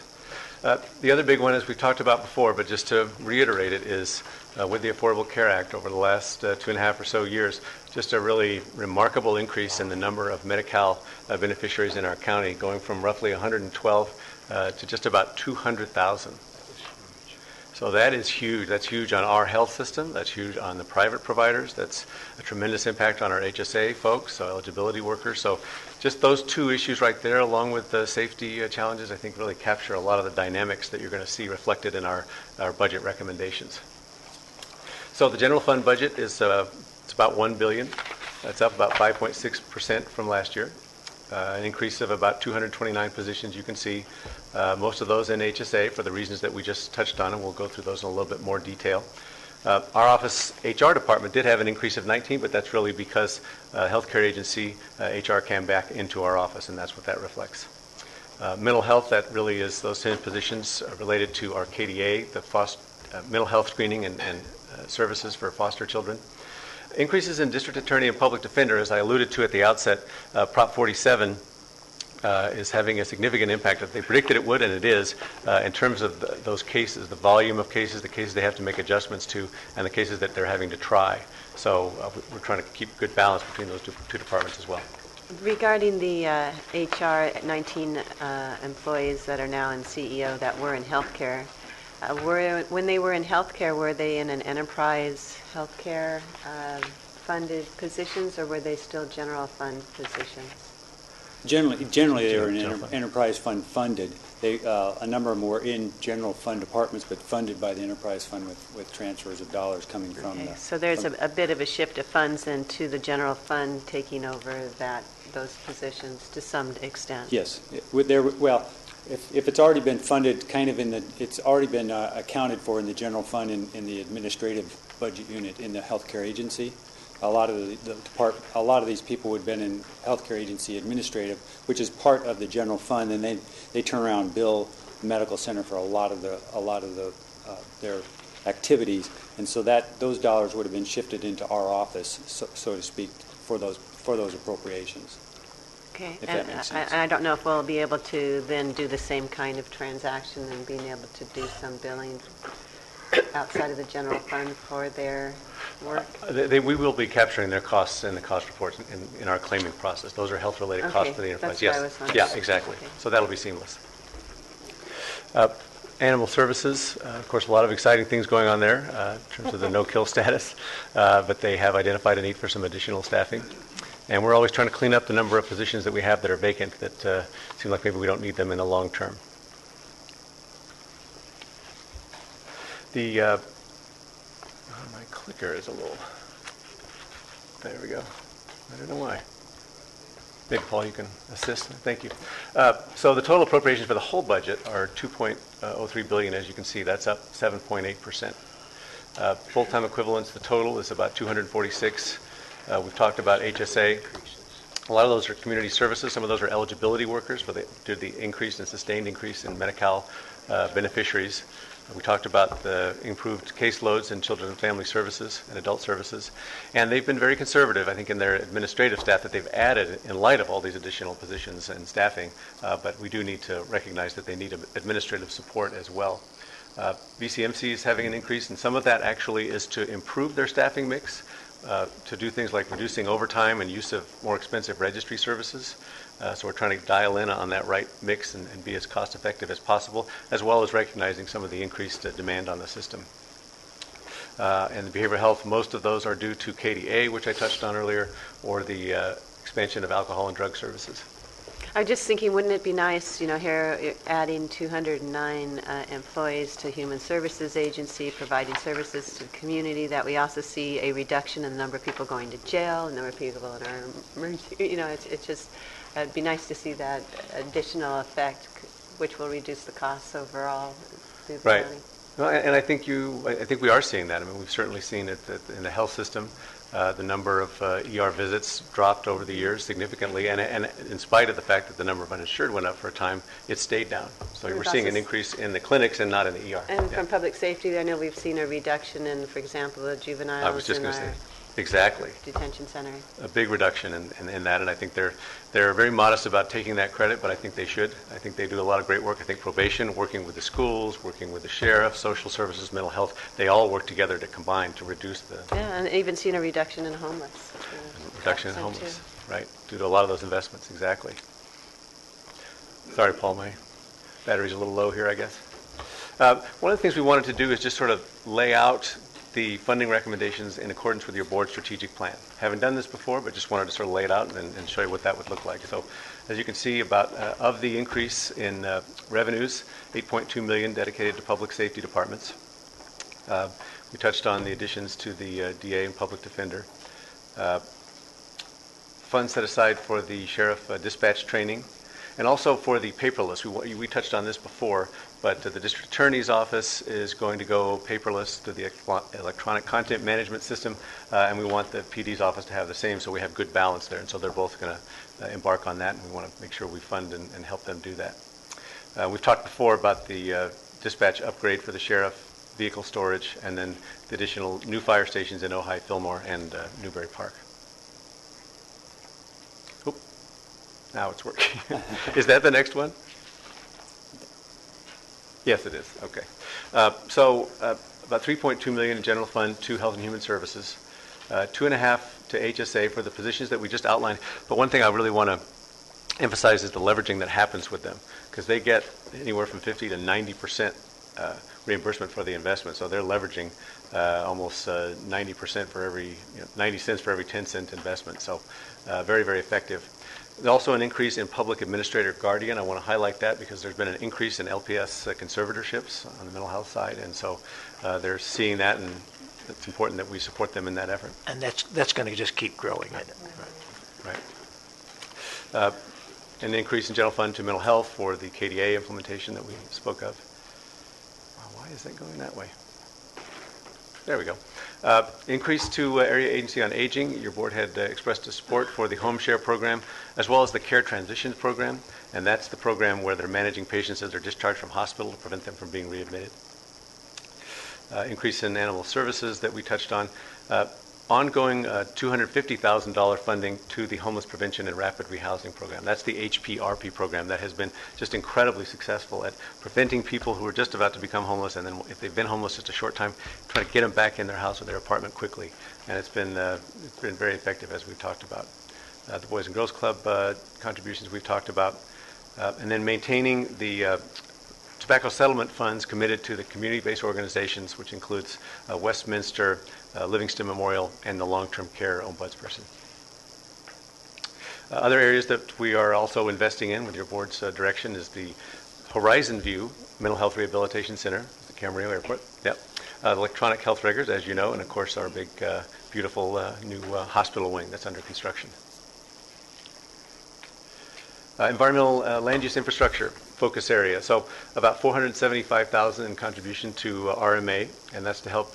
Chris and his team have done just a fabulous job of managing positions, but he also needs staff, and they're busier than ever, and we want to make sure that he's got the staffing necessary to achieve his goals and maintain the quality of service that I know he insists on. Sorry, on the last slide, I know it didn't mention the Children's Crisis Residential. Wouldn't that It's coming. Okay, Yeah. You haven't got there yet. I haven't got there sorry. yet. No, that's okay. Excuse That's me good. for interrupting. It Not looked at like- all. No, that's good. Well, I think talking about the Resource Management Agency over the years, they've really been cut. So it's Yeah. nice to be able to put some money back in there so they can get the Absolutely. work done. Yeah. Mike, on the Harbor Administration Building, boy, that's really needed, Oh, boy, is that, if you've ever been out there, you know how much it's needed. Yeah, it speaks for itself. Absolutely. Yep. This is 384, does that go to the GSA budget? Yes. So that will add to the required maintenance budget, bring them up to about $8 million. So that'll be $8 million a year, and that's roughly a 4 to 5 year program to invest in and take care of the required maintenance. So the total list is about $35 million or so. Continue to invest in annual debt service, increasing that. In fact, although our debt capacity for your county, for our county, as we've talked about recently, is very low. It's around 3% or so. Is that right, Paul? Yes. Yeah. So you're talking about a $2 billion budget having a $150,000 increase in debt service? Yeah. That's pretty risky. It's brutal. And also, it's not on here, but I did want to mention that Ag Commissioner's Office, we're also recommending an increase of $105,000 as well. Very important that we support their efforts. Sorry, Paul. Good government, so about $4.1 million increase to 10 general government departments. Of course, implementing the financial management system with the auditor's office, IT services, our office, and just really many of the county departments working very hard on this project. But for a $2 billion budget, we need to have an up-to-date financial reporting system. So it's an important investment of resources, but also time and energy of the people who are doing it. Successful labor negotiations, as I alluded to at the beginning. So this next year will be, for the vast majority of county employees, funding of about a 3% modest cost of living adjustments across the board, as well as some market-based adjustments that we've been tracking as well. Mike, we need to thank our employees for working with us on that 50-50 and all the other adjustments that we've done. I think it's important that we commend them for that. That's right. And show that support, and that's what this helps do, and we appreciate that. I mentioned before adding to the assigned and unassigned fund balance, so we're taking some of the good one-time funding that we're getting from the state and recommending it in two locations, which we'll see later. One is the unassigned to bring our percentage up to 13%, but also is to specific projects that your board has identified as a priority. So you're saying our unassigned fund balance will be 13%? Right. What was it last year? 12. What was it in 2001, Pat? I think it was zero. We'll show that. 0 or lower, less than 0. And of course, our property tax system that your board has approved, and we're still monitoring its progress in other counties to see how that's going, and we'll be reporting on that to you shortly. Also increasing our contribution to EDCVC, our good partners, and a nod towards economic development.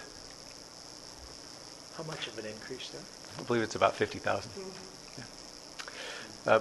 Other priority projects that we're recommending are, of course, the medical mental health housing unit at Todd Road Jail. It's about a 60-bed facility that would free up about 100 beds in the jail. The match for that is about, obviously, 10%, about $6 million. So we've set that aside. The crisis stabilization unit that you asked about, Supervisor Parks. Yes, for children, exactly. Right. So we're everybody, staff, behavioral health, our office are working very hard to move that project forward. Of course, animal services. And then we're looking at acquiring a building nearby to bring county departments closer to our government center here, particularly district attorney, for example.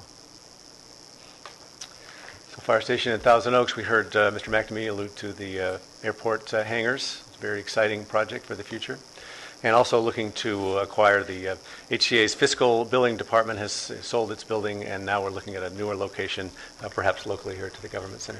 I had small detail. The fire station in Thousand Oaks, $8.5 million. Does that include the money that the city of Thousand Oaks has set aside? I think a few million for it. I believe it would. I don't know. Okay, the chief is here. Do you want to? All our costs. Yeah. So it's not all $8 million from the county, I think. Okay. That's what he did. Thank you, Chief. So other projects under consideration is a healthcare facility in East Area 1, working with Limoneira to put our services, healthcare services, medical, mental health, maybe social services, eligibility under one roof out there. Of course, working on looking at the Nyland Acres Community Center, and with IT services leadership, the broadband expansion project. I'll turn it over to Paul. Sure, I'll take over from here. Briefly, this is our overview. We, again, have program-level budgeting, and we will have program-level performance measures in the budget. If you notice, our budget that we sent was, in almost 900 pages, so that's because there's a lot of detail from a lot of different programs. It's incredible the number of programs that we actually run in the county, and when you start reading through the budget, you realize what a complex organization it is with a lot of complex programs that we run. And we have set up performance measures for a number of those programs. We always are trying to incorporate a long-term strategic plan with 5-year projections. We'll get to those in a little while. And just reminding the PEPPER implementation hasn't had a significant impact, but will in the upcoming years, and it incorporates all of our realignment from 2011, of course, 1991. Okay, going the right way now. How did we do this? I think this is not news to anybody. We hope that diligent management efforts and along with the collaboration of the employees. We've always worked with the employees, and management has worked with the employees to put these budgets together, lower overhead, and try to enhance revenues as much as possible for all of our different programs. Lean Six and SEC efforts. We call it strategic workforce management. That's our buzzword for the day. Kind of encapsulates everything that we do. And so we're always looking strategically at how we're going to manage things and try to squeeze every dime we can out of it. And of course, always trying to manage the inflationary cost increases within departments. Assess valuation, this is history, not a new schedule. We try to point it out, but as we see, we're assuming a 5% increase for next fiscal year in our budget. That's the numbers we have. The assessed valuation's almost $120 billion. It's gone up significantly over the last couple of years. Gone up quite nicely, actually, in the last couple of years after a few years of actually dipping post the Great Recession. It dipped for a few years. So leveled out. In our discussions with rating agencies, we always try to point out that we're not a boom bust county when it comes to assessed valuations. We didn't have the huge increases leading up to the recession, and therefore we didn't have huge decreases. We did see decreases in assessed valuations, but somewhat manageable compared to some of what our inland counties observed. Overall county budget, just a little over $2 billion, about half of it in the general fund, which is the big blue slice. VCMC, you see at $473 million, and then other funds at $156 million are the major ones, and Fire Protection District, $172 million. We'll get a little more detail on VCMC and the Fire Protection District, and of course the general fund, those three major ones. Here's the general fund revenue. This is where our dollars come from. Taxes down lower left, blue, $313 million from taxes, and the majority is about $435 million from intergovernmental revenue, state and federal funding. In fairness to our local funds, that also includes over $60 million in like Prop 172 funds that goes through the state and back to us. We don't necessarily consider that intergovernmental because that's our funds. It just happens to run through the state first, and it comes back down to us, so that it's incorporated into the intergovernmental revenue. The charges for service, $175 million is the third biggest item. Appropriations, how we spend the money. These are overall appropriations. The public safety is the highest, with closely followed by the Health and Human Services, both over $400 million. Environmental balance and general government with the other items. Other items including our contributions to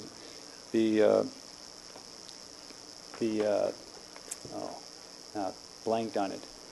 Trial court funding, debt service, those types of things are in the other ones, right? Here's how we spend it from a line item detail versus program area. Salaries, employee benefits, $600 million of the $1 billion. So 60% goes to salaries and employee benefits in this regard. Service and supplies is the second biggest piece. Here's a same pie chart for the Fire Protection District. This is preliminary revenue. The majority of $172 million, the majority is coming from property taxes. You see a big chunk of the money down here on the bottom left that is fund balance. That's used to fund, we'll see on the next one, is $27 million in fixed assets. So they're using, in the budget, when they budget, they go ahead and budget right away for the fixed assets. General fund will generally come back to your board and each individual project and appropriate the fixed assets at that particular time. Fire district appropriates it all at the same time. Can you go back one, please, Paul? Sure. Thank you. So they're using the fund balance. They will be attaching into fund balance, but it'll be for the fixed assets. And they get the Prop 172 funds too. They do get a piece of Prop 172 funds, and that would be considered either in, I don't know exactly, it's probably in other or intergovernmental. It's probably in the other as a contribution coming from the general fund. It's about a little over $2 million. And this is how they spend it. See the majority of it, $118 million out of the $172. And if you take the fixed assets chunk out of there, it's really a significant portion of it. So that it's really, they are salary and employee benefit driven. VCMC, another pie chart. VCMC charges for services, almost $380 million for VCMC. So see, most of their funding sources come from charges. And it's about a $428 million budget. And this is on the revenue side, $428 million. And on the expenditure side, it's split up pretty evenly among these three areas.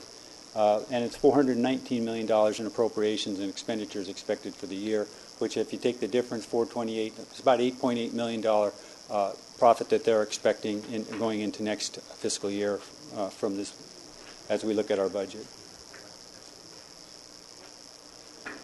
Full-time equivalent employees, you see we've ticked up over the last couple years, especially this last year so we will be anticipating continuing on that little bit of upward trend, but we think we've gotten quite a few employees lined up in the Human Services Agency, so hopefully going forward we'll stabilize a little bit more.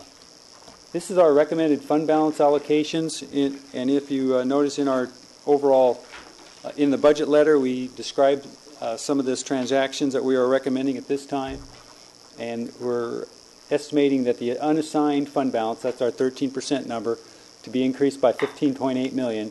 $9.5 million of that we're recommending to be moved from the restricted general reserve, which could only be, it's really the your board has full discretion over those dollars, except when we have it in the general reserve, it's restricted with to an emergency only.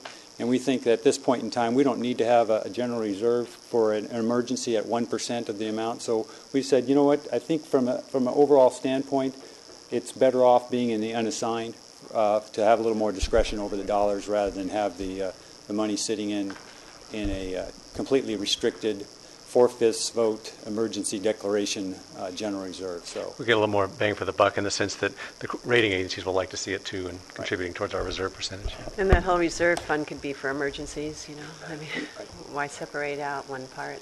And then what's the unassigned fund balance dollar? About $130 million. After all assuming all these transactions, about $130 million, and it's up from about $114 million from the prior year. So, the other thing we're requesting or recommending is that we move some dollars into the mitigation for program costs in the elections. We know the elections are going to have potentially $1 million of unreimbursed costs this upcoming year. Rather than put it in their budget specifically, we put the money in this mitigation reserve so we can bring it the dollars that are needed when the election comes through later on in the year. Could you further explain the answer that you gave to Supervisor Bennett regarding unassigned when I'm looking at 15.8 and you're mentioning 100 and... That's the total. That's the increase. That's the increase we're recommending for this particular fiscal year end. Yeah, assuming that we're going to have fund balance from various sources. Yeah. Okay. And so that'll increase it from 114 million up to 130 million, the $16 million. And we're also requesting to set some money aside for the financial management system because we're going to have to run two systems at the same time for at least 6 months. So we know that we're going to have some additional costs in that regard. But we know that we hope, at least, that they're going to be one time. So we're not going to put them in a budget on an ongoing budget request. We'll just bring it out of the reserves for a one-time expenditure to cover those costs. And then we have pre-fund some capital projects in the Todd Road Jail health facility. We have $1 million set aside now. We're requesting another $5.1 million to make sure that we have the full $6.1 million set aside for the Sheriff's Department. In dispatch training, also about $750,000 to set aside. And then just going right down the line there, crisis stabilization unit for a couple $1 million. Solar power contribution to GSA to cover half of the cost of the solar power. And then that's $5 million. These are all the projects that we anticipate and are on our kind of short list for next year that we're trying to set money aside in the capital projects. I'd just like to reinforce 3B, your concept there of saying, look, they're going to have some one-time costs with the financial management system. Let's do it this way, because I think a traditional way to do it would be to increase their budget and then try to remember next year we got to decrease their budget for that reason. So I just would like to reinforce this. I think it gives us flexibility so the next year somebody else needs $1 million. Right. It's very easy for that. There's not some expectation or it's not their budget being cut and everything else. So my compliments. I like doing it that way. And the same is true with 3A, with under elections, because we know that they're going to have some, that's a once every 3 or 4 year, type of thing, maybe every other year, but we don't want to add to their, and then we just take it back next year. So we have this. And you can parcel it out as they need it. That's correct. And the departments have been very cooperative with us in that under this philosophy, so to speak. It gives you better oversight and everything else. Nice job.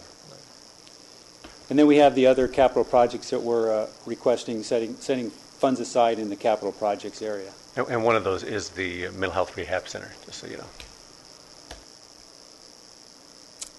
Here's our unassigned. We're up to 13%. Again, that's the number on the bar number is the dollars. It's about $130 million, and the percentage is 13%. So in that regard, we're making steady progress as we go forward. Wow. So in 2001, is that below the line? Yeah, that's below the line. Wow. So it's gone from 0 to 13%. Is that right? Correct. Am I reading that right? That's correct. Congratulations to all of you guys. Just I think we covered the MOE information last time we met. I just want to cover it again. There's We have the ability to pay in a formula-based entitlement that we go through every year under the 4088 maintenance of effort. And right now here is our maintenance of effort numbers. See up here we're about $1.7 million above what was required under the 4088. See, the 4088 is designed to go pretty smooth right up the line, where the actual appropriations have a lot to do with how what we can afford. We couldn't afford as much in these years, so we had to go actually a little below with the attempt to get back to this line again. In these years, we were well above what was required under the 4088 settlement. So overall, we try to remind you that overall we've invested about $58.6 million above what were required under the 4088 calculation. So we think we're in good shape in that regard. And again, this is about $1.7 million above what is required.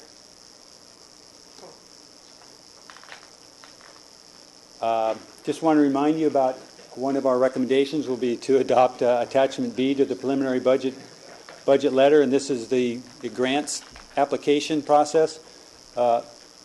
Right now, on that Attachment B, we have over $80 million of recurring grants and another $4 million in multi-year grants that we're requesting your board to approve the grant application and grant processing. See, required matching funds is only $2 million, leveraging rather large dollars from the grant standpoint, and the multi-year grants is almost the same proportion. There's about 165 recurring grants that we've listed and another 15 multi-year grants. So we see that cuts down on the number of board letters that are coming through. Even though the board letters, they would generally go on consent, but it takes a long time to generate a board letter and go through the process, and we don't want to inundate Brian's group with too many board letters, so we're trying to think of them too. It's the first time I remember seeing it presented this way. I like this, because otherwise you lose all those grants and you lose track. But look at the leverage, $2 million for bringing in $78 million additional dollars.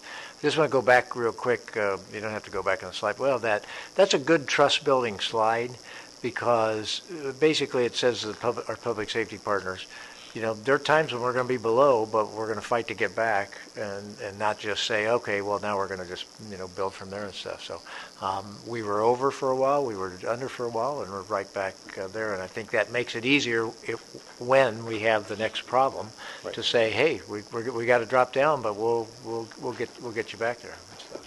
So, nice. State budget. We are always reviewing and evaluating that. From our standpoint, the good news is the pre-funding, full pre-2004 SB 90 payment. So we're looking at about $18 million total is what we're hoping for. We think we're going to get some of that, actually, the cash in this year, and the remainder of the cash next year. I think they're going to make the principal payment this year, fiscal year. We're going to be accruing all of it because it's available for us. And do we have that reflected in our fund balance at this Yes, point? we do. Yes. Yeah, and that's just to reiterate. So the state budget is good for us, good but not great, maybe. A lot of these funds are one-time funds, and it's great that they're paying it back with interest. But that's one-time fund. It doesn't really help with the ongoing. Helping the schools, it doesn't help us directly, but it does help because when the schools hurt, the counties hurt. So from that standpoint, it's positive. We did get some news just last week. We understand that on the Medi-Cal administrative side, there's been some increase. Not all the way there, Barry, but a lot closer, right, than we had thought, and they're going to look at it again in mid-year. So you can see with the increase in Medi-Cal, it's something they certainly should be doing. So that was some good news. And I think overall, what we've seen so far is the legislature is taking a little bit more liberal approach to the revenue that they think is coming in than the governor. He's been fairly conservative in the numbers, and the LAO and the legislative platform has a lot more, a couple $1 billion more than what the state had, or what the governor had in his May revise. When we come up to the final, could you just also give us your analysis of, state's in good financial condition, but we have a temporary tax that's going to expire at some point. When does that expire? What are the predictions for us in terms of our budget? I would expect I know it's all guesswork. Yeah, but it if is you could just guesswork, give us your and the thoughts. LAO actually does a lot of analysis in that regard, and the Department of Finance, and they don't expect. They think that the state is going to be in pretty decent shape even when that tax goes away, as long as.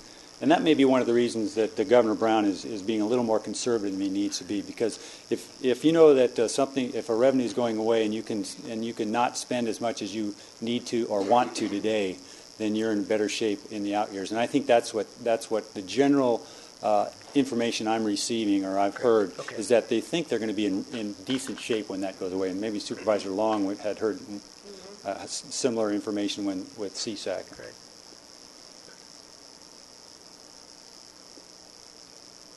These generally don't change that much. State funding is always an issue for us because they are, as you see, the intergovernmental revenue is a big piece of our pie. So the state funding is a significant issue. Public safety realignment, we are not getting all we are spending or all we need, but we are getting enough to cover the baseline and our proportional share. I mean, fortunately, we are a relatively safe county. Unfortunately, it means we generally don't get as much this type of realignment dollars when they do their calculations and formulas. So our proportional share is less than we would otherwise receive if it was just based on population. So Yeah. that's an issue for us. I'm sorry, Paul. Go ahead. Go ahead. I was going to say, and related to that, the CC. So we knew the numbers were going to go down because the formula was going to hurt us, but they didn't go down as much as we thought. So that's a positive. The other good thing that happened is that the CCP, Community Corrections Partnership Group, came together and sort of voluntarily agreed on $1 million in reductions, working with Frank Chow with our office. And I thought that was just a good effort by everybody to really balance things going forward. So a lot of work went into that area. Federal health care reform, as we continue to see just the number of people going on under Medi-Cal, and of course property taxes right now they're looking pretty stable, and retirement contributions we expect them to go up, and we get into our projections we'll touch on those. KDA is also another issue. Retirement contributions, we touched on this a couple weeks ago.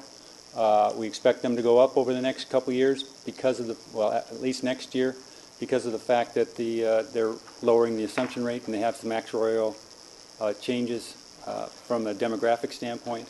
So we expect those numbers to go up and the rates to go up, and then the rates, the dollars being the green line, will continue to go up over the next couple of years.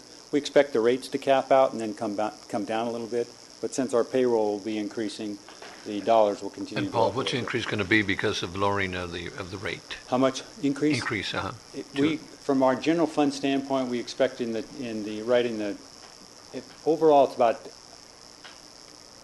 from just the increase, it's probably about $14 million. That's a guess, just from that portion. What they did was they combined everything. I think the number is $18 million, and that includes all the demographic changes also. So I don't know if I have a breakout of just from the change. At least I can get that information. So that's going to be a cost for the general fund and also for the employees, right? Or just us? Yes, the employees' rates went up just slightly, very slightly, because there were some other offsetting impacts from the employees' stuff. And Paul, those changes are factored into these projections? Yes, they are factored into these projections. Okay. As well as they're factored into these projections, and that is why you see the expenditures we're projecting for, start with 15-16, we're balanced. Can't even see the blue, red, and blue are right on the same. So we're balanced for next fiscal year. 16-17, we would expect to be just a little bit out of balance, and we're talking maybe in the $4 million range. And at this point in time, that's pretty balanced budget as far as we're concerned. And you see the out years, it just basically balances again, and then I think that's about a $2 million deficit in 17-18, and then about a $2 million surplus in the next year. So overall, long term, looking pretty stable. And that's, again, this incorporates the actuarial information that we know to date. We don't know what the year-end retirement return is for this fiscal year.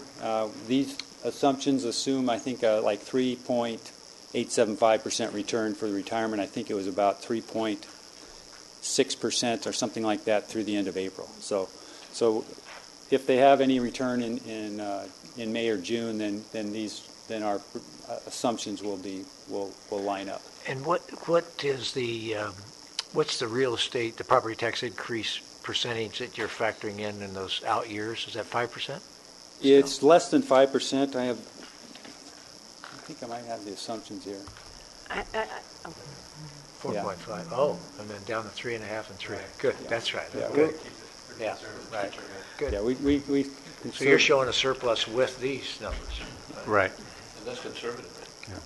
We're expecting, this year and next year to be a little bit better on the and then once all the old Prop 8 adjustments get recaptured, those types of things, then a little bit more stable increase at a normal inflationary type rate.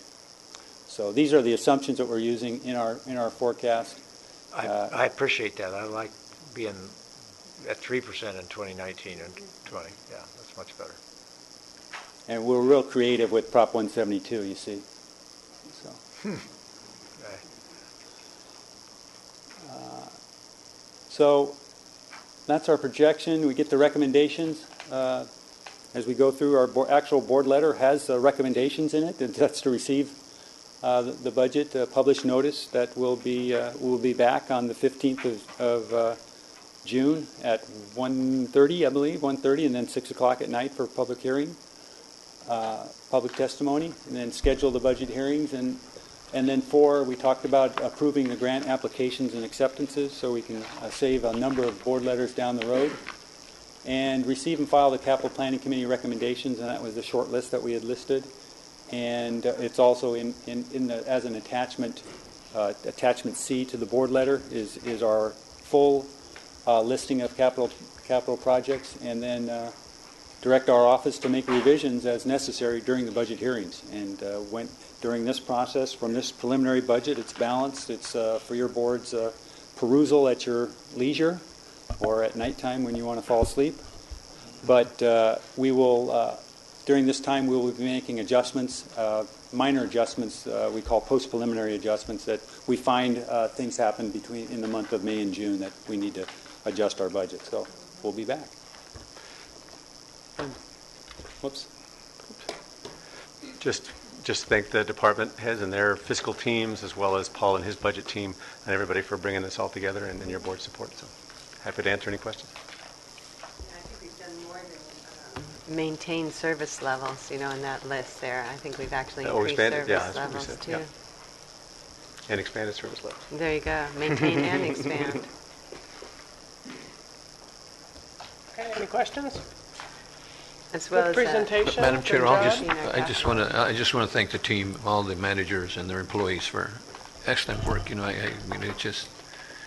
That's a big budget, but the way they've done it, the diligent, of taking care of their budgets and bringing the revenues and watching out the expenditures. I just want to commend everybody for the excellent work.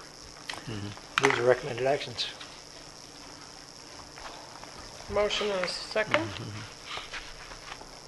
Quite different from back in 2003 and 4. We were eliminating positions and stretching dollars.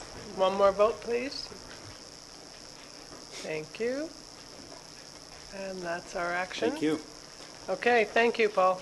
Thank you, all the managers, everyone. What's that?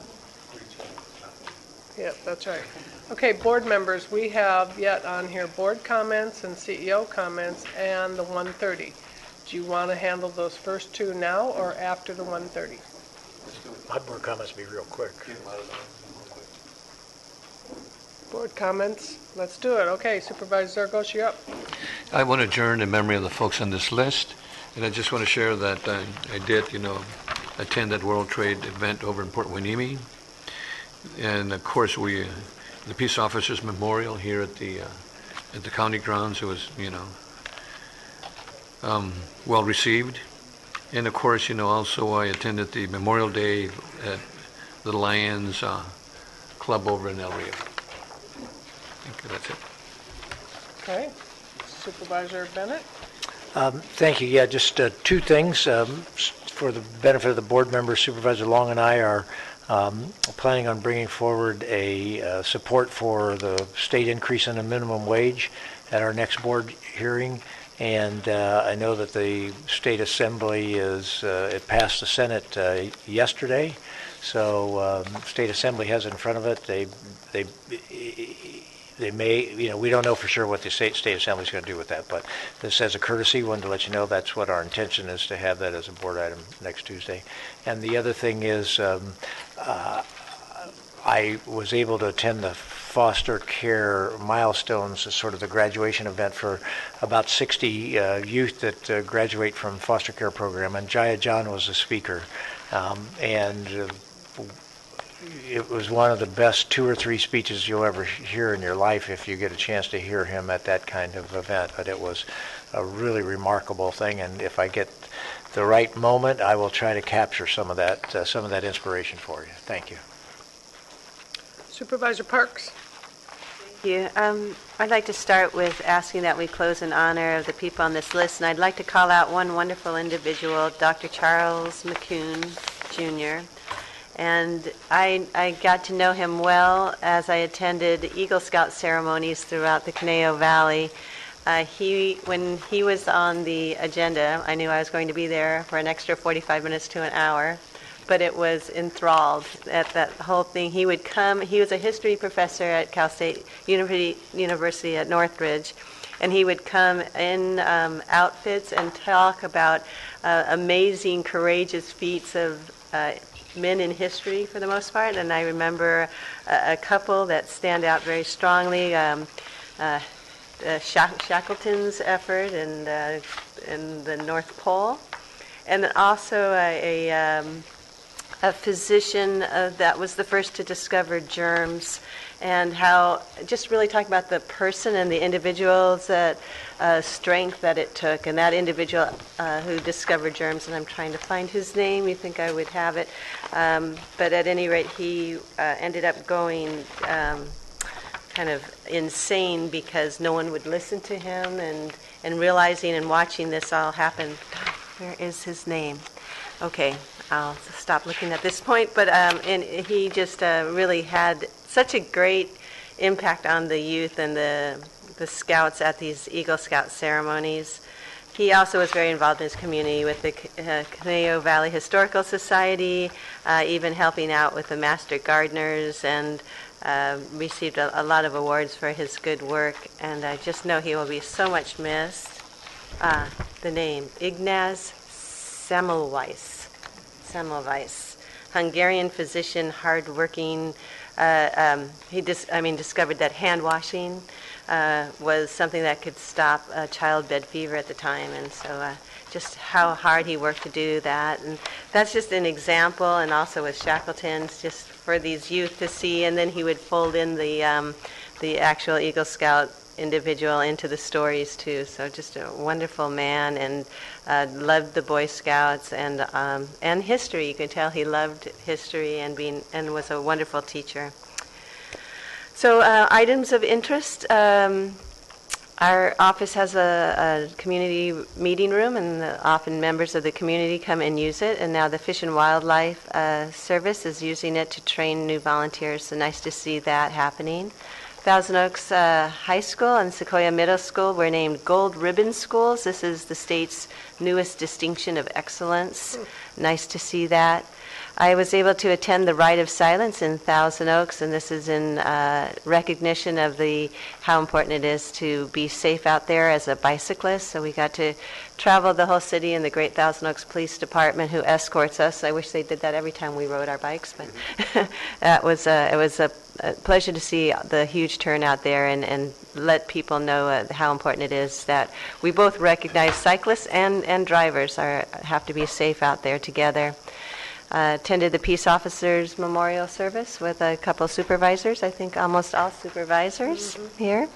And then I was pleased to be a speaker in Calabasas for a mayoral lunch put on by their Chamber of Commerce for Mayor Lucy Martin. And also got to go to the Management Council barbecue. You guys missed out. It was excellent. And then just a reminder that I guess after VCTC on Friday, we'll have the intersection of Somas Road and 118, the groundbreaking. So that would be great to see that happening.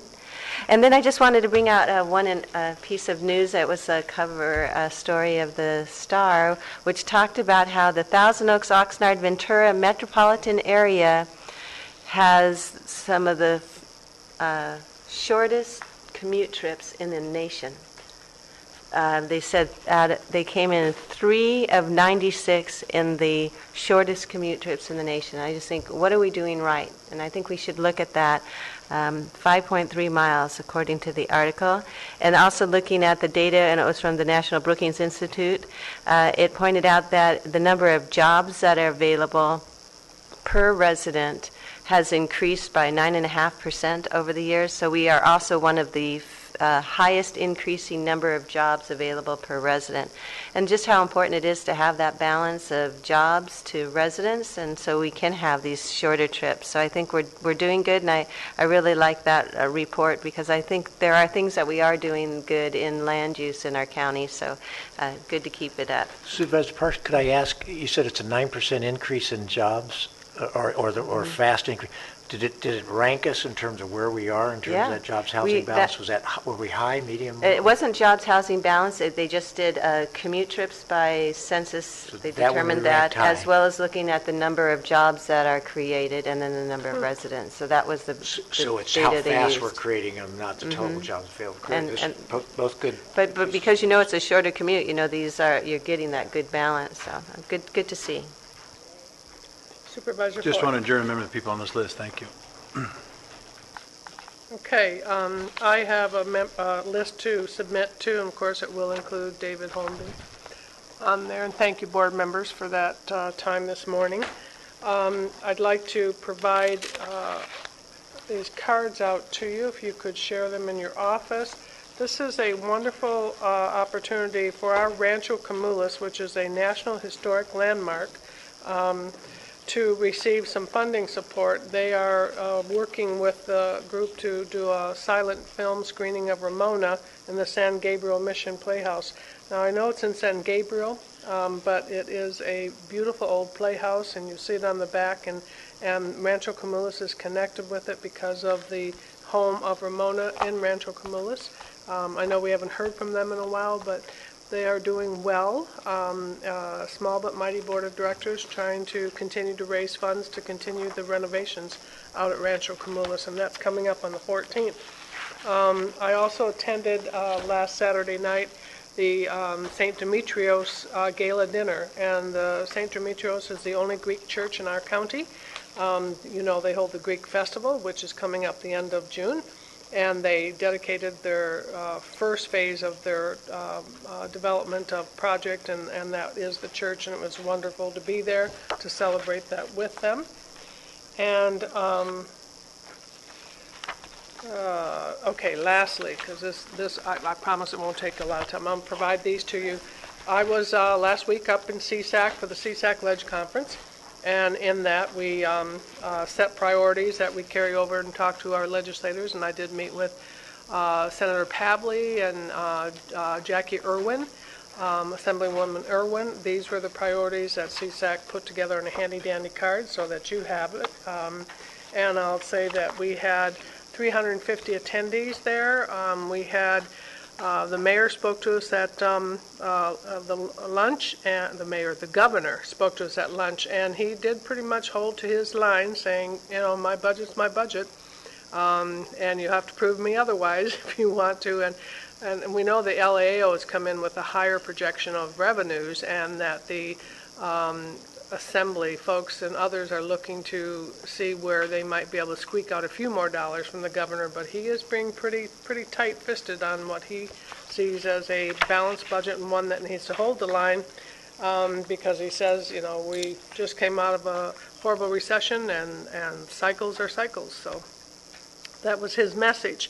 We had a panel with Representative Huff and Olson and Leno and Gordon on child care, or on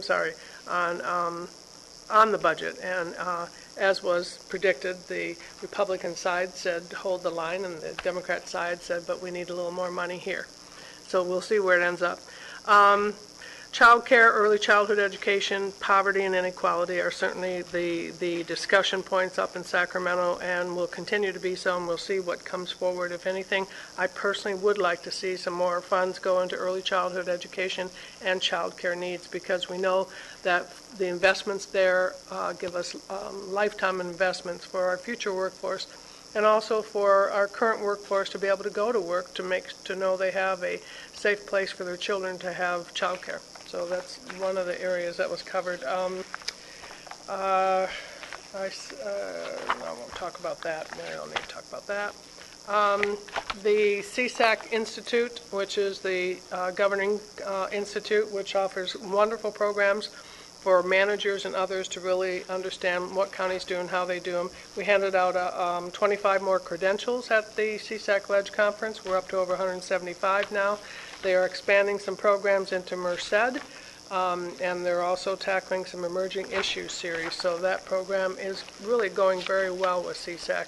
In addition to the poverty task force that I work on, and the platform that was adopted by the board of directors on the poverty task force work, poverty platform, basically talking about basically stating that we have to put poverty into our everyday discussion and our discussions on how best to govern and how best to help our communities.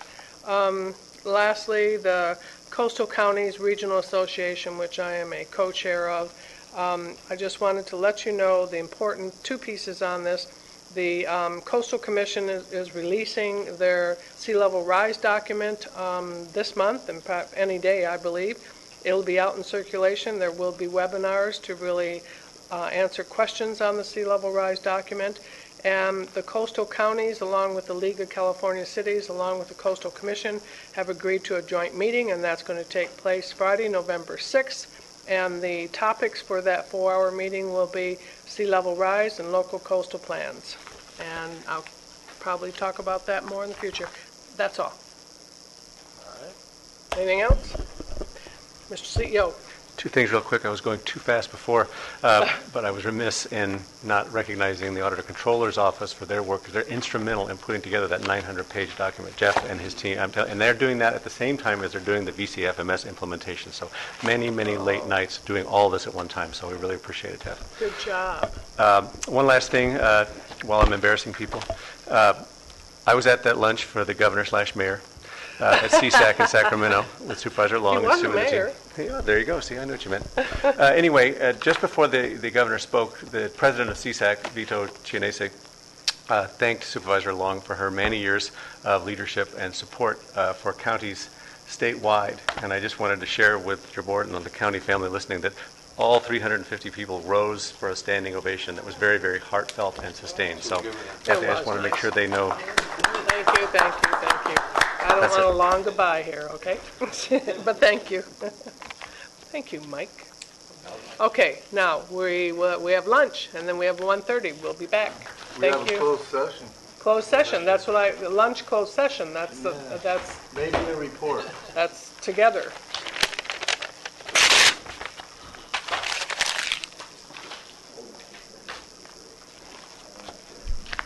Lucky I didn't take a video. I almost did.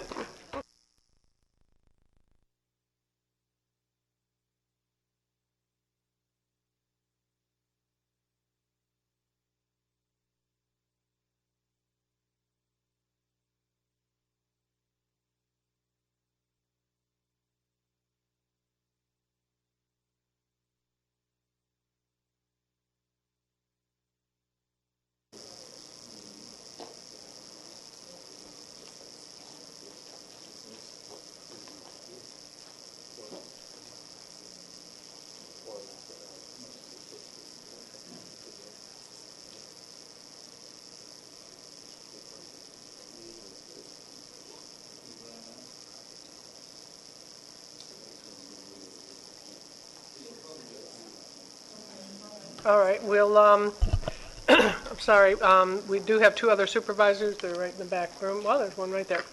We're back in order for our 1:30 meeting, and we first have an announcement from our closed session with County Council. Mr. Smith.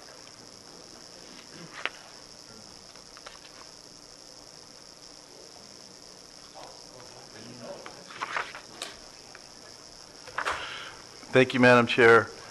On item 39, the Board of the Ventura County Fire Protection District and the Board of Supervisors for the county has authorized County Council to initiate litigation, if necessary, to recover emergency response costs in regard to the Mission Road incident against Santa Clara Wastewater Company and whatever other defendants might be responsible, if necessary.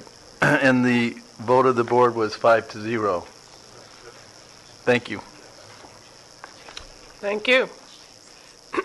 Okay, we will proceed with our 1:30, and I know Supervisor Foy is here, so he'll be out shortly, I expect.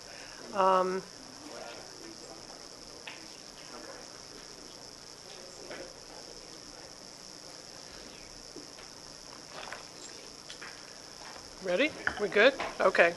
All right, so our 1:30 will start. It is a public hearing regarding consideration of the issuance of 2 ministerial zoning clearances and all of that up there. And our Ventura County Planning Division, Hi Nugent, our case manager. There you are. You're going to present the staff report? Oh, I'm sorry to interrupt County Council again.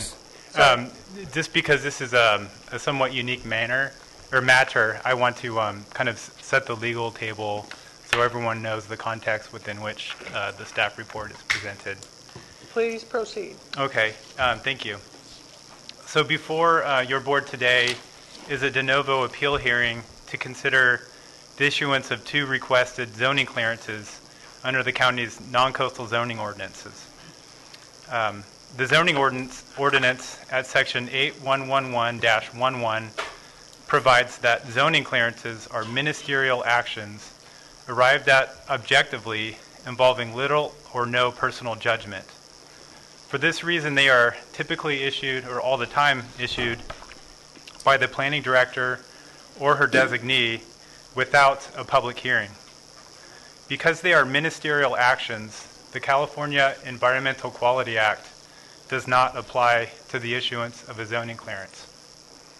The reason why the zoning clearance requests are before your board today is because our zoning ordinance at section 8111-7.1 provides a broad right of appeal of any, quote, order, requirement, permit, or decision, unquote, made in the administration of the zoning ordinance.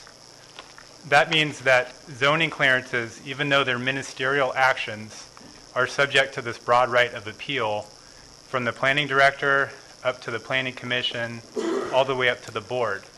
And so these zoning clearances were originally issued by the planning director. They were appealed to the planning commission, and they were again appealed to the board. The fact that the zoning clearances are before your board today does not change the fact that they're ministerial actions.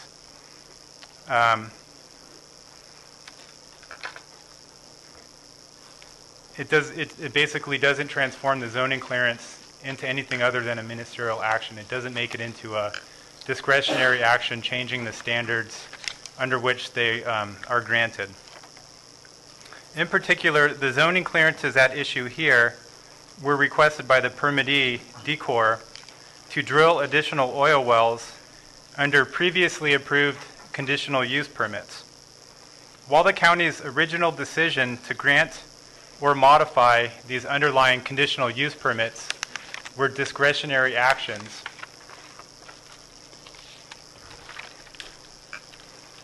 subject to CEQA review, the present requested issuance of the zoning clearances are not discretionary actions. Again, they're ministerial actions. Your board today, therefore, lacks the authority to add new permit conditions or requirements to these conditional use permits that, again, were granted by the county long ago. The main issue before you today is whether or not the proposed activities, which are subject of the zoning clearances, are consistent with the terms and conditions of these existing conditional use permits and otherwise meet the applicable requirements of our non-coastal zoning ordinance having to do with the issuance of zoning clearances. If the proposed actions are consistent with the conditional use permits and the applicable requirements of our non-coastal zoning ordinance, then our non-coastal zoning ordinance itself provides that your board must, in its mandatory language, the word shall is used, issue them. If you do not issue the zoning clearances, even though the activities are within the scope of the conditional use permits, then the county could be liable to the permit holder for violations of its rights under its conditional use permits. To the extent that a person wants to change the terms and conditions of an underlying conditional use permit, our zoning ordinance provides a different procedure for attempting to do so. In particular, Section 8111-6.2 provides a procedure for modifying discretionary permits, such as CUPs, that involves notice to the permit holder and a separate hearing process. Because the holder of CUPs have expended resources to operate under the terms and conditions of the CUPs themselves, they have acquired constitutionally protected vested rights to operate under those CUPs. To subsequently add to or change these terms and conditions requires a heightened standard of proof above and beyond the general police power standard that applies when a discretionary approval, such as a CUP, is initially granted. In particular, such a modification to a conditional use permit in which a permittee has vested rights must serve a compelling state interest, such as to protect against a harm, danger, or menace to public health and safety, or to protect against a public nuisance. And the modification itself must be narrowly tailored to serve a compelling state interest. But again, such a modification process isn't before your board today. The only decision before your board is a ministerial decision as to whether or not the zoning clearance should be issued.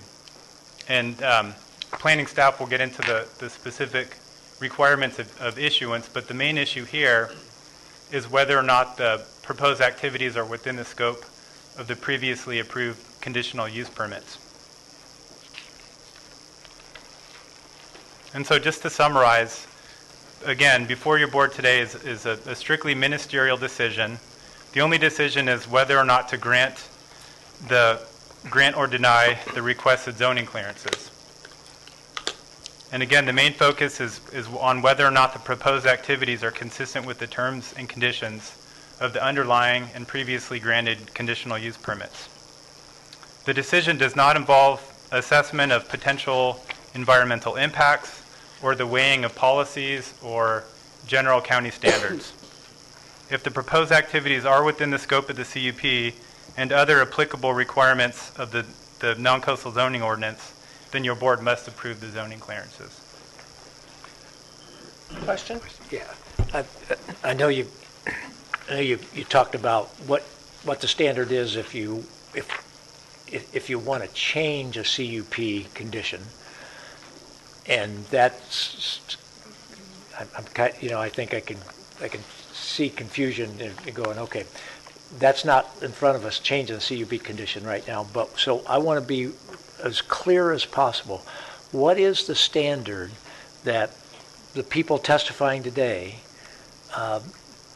need? What is the standard that they need to meet? What kind of evidence do they need to present for the board to be able to legally support the appeal and not do that?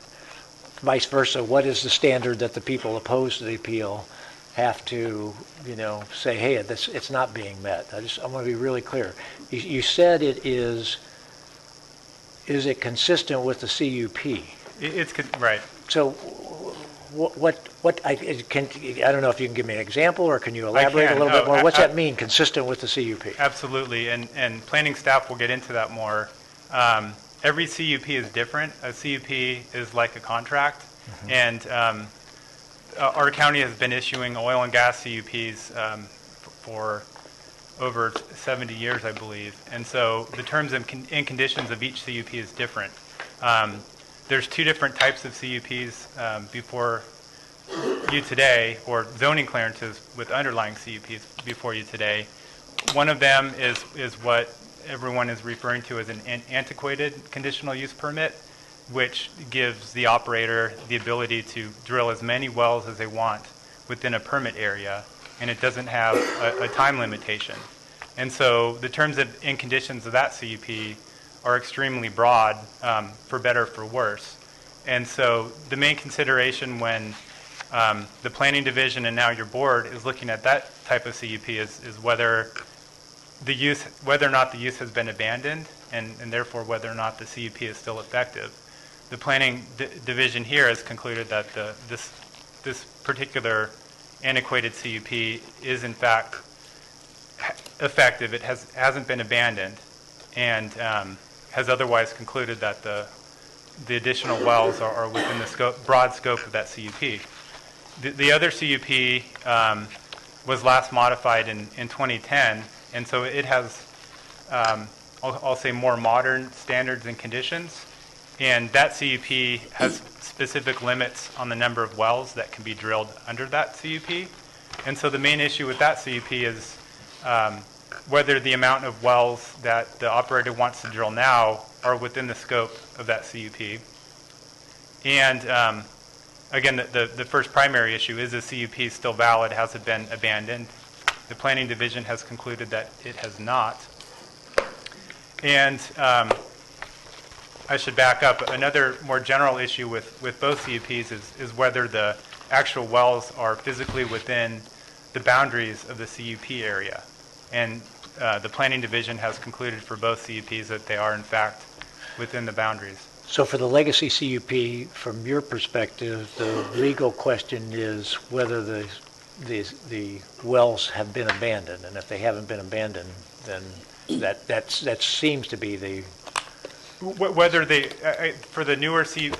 No, the older. The older one, exactly. Whether the CUP itself, whether or not it has been abandoned. Whether the CUP... Whether the use has been abandoned. And we do run across old CUPs, and we have concluded that in some cases they are abandoned. And we go through that exercise, and in those cases we tell the operator you need to apply for a new one. Right. But in this case we've determined that no, they've been continually operating under the CUP ever since it was issued, so it's still in effect. Thank you. I think I got a better feel. Thank you. Does that complete your comments then? Yes, and of course I'm available for questions throughout. Are there any other questions? Before we get to comment? We're going to have the staff report, and then we'll open up for the public. Yeah, on staff report. I do have one other question. So that's on the antiquated one, it's abandoned, but on the other one, it is any of the terms of the CUP that if it doesn't fit under the definition of the contract, the terms of CUP, that would be grounds for us to support CUP. Exactly, and an example of that would be if the CUP said you get 8 new wells after this 2010 modification, and now they're asking for 12 new wells. Got it. Or 2 of those wells are outside the boundaries, that sort of thing. Thanks. Okay. Any questions? Yeah, I was just wondering, going forward, when you have situations where you have a permit that was granted before the CEQA law was even in existence, is it possible to look in on other ministerial permits that are coming through and having some kind of requirement for CEQA? Or changing them from ministerial, or just some way when you have that kind of situation where they aren't going through our present laws and requirements? That's a good question. There's case law. I should say the case law is clear that in terms of our land use permit that was issued and it predates CEQA, we cannot implement a new discretionary process to basically have CEQA apply to that permit. It's too late, for us to do that, for better or for worse. The oil industry, as you'll probably hear today, and as you probably already know, is regulated by a number of different agencies. And so to the extent that a different agency's permit is discretionary, I should say a state agency's permit is discretionary, then CEQA could apply to the activities that are subject to that discretionary permit. But for us at the county level, when we have a CUP that predates CEQA, we cannot implement a discretionary process to have CEQA apply to that. It's a matter of vested rights, and again, there's cases that are directly on point that So preclude us we from can't doing that. say in the future all zoning clearances in those situations now become discretionary. No, because you mean the zoning clearance to Antiquated. Okay, no, we cannot do Permits. that. Okay. And our zoning, and I guess I think I already did say this probably 5 times.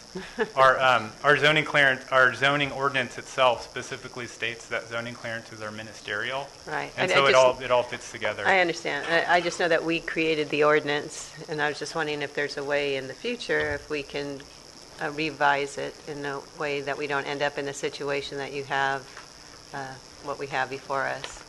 Yeah, there are longer term solutions. And that's what I was asking. Yeah, and we could Okay. we should talk about those offline. Right. But there's no quick easy fixes. No, I understand there's no quick, easy fixes, but it would be nice to have a fix. Right. I understand. No other questions? Okay.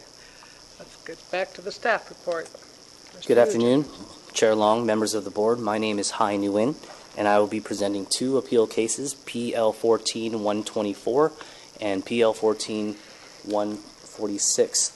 I will be presenting 2 appeals in 1 presentation, reason being the applicant is the same, Decor LLC. The appellant is the same, Los Padres Forest Watch. Both involve oil and gas production, and also the ground of appeal is identical. Although both appeals will be presented in 1 presentation, your board will take separate action for each appeal decision. I'll present the first appeal as Appeal A and the second one as Appeal B. This table should help navigate my presentation, and after I present the background and geographical information for Appeals A and B, I will then move on to the ground of appeal and address the late submittal letters we've received for both appeals. The main difference of the 2 appeals, Appeal A has a well limitation. They're limited to how many wells they can drill. The second appeal, Appeal B, is not limited. Appeal A is in Hopper Canyon and has an expiration date. Appeal B is in Temescal and does not have an expiration date.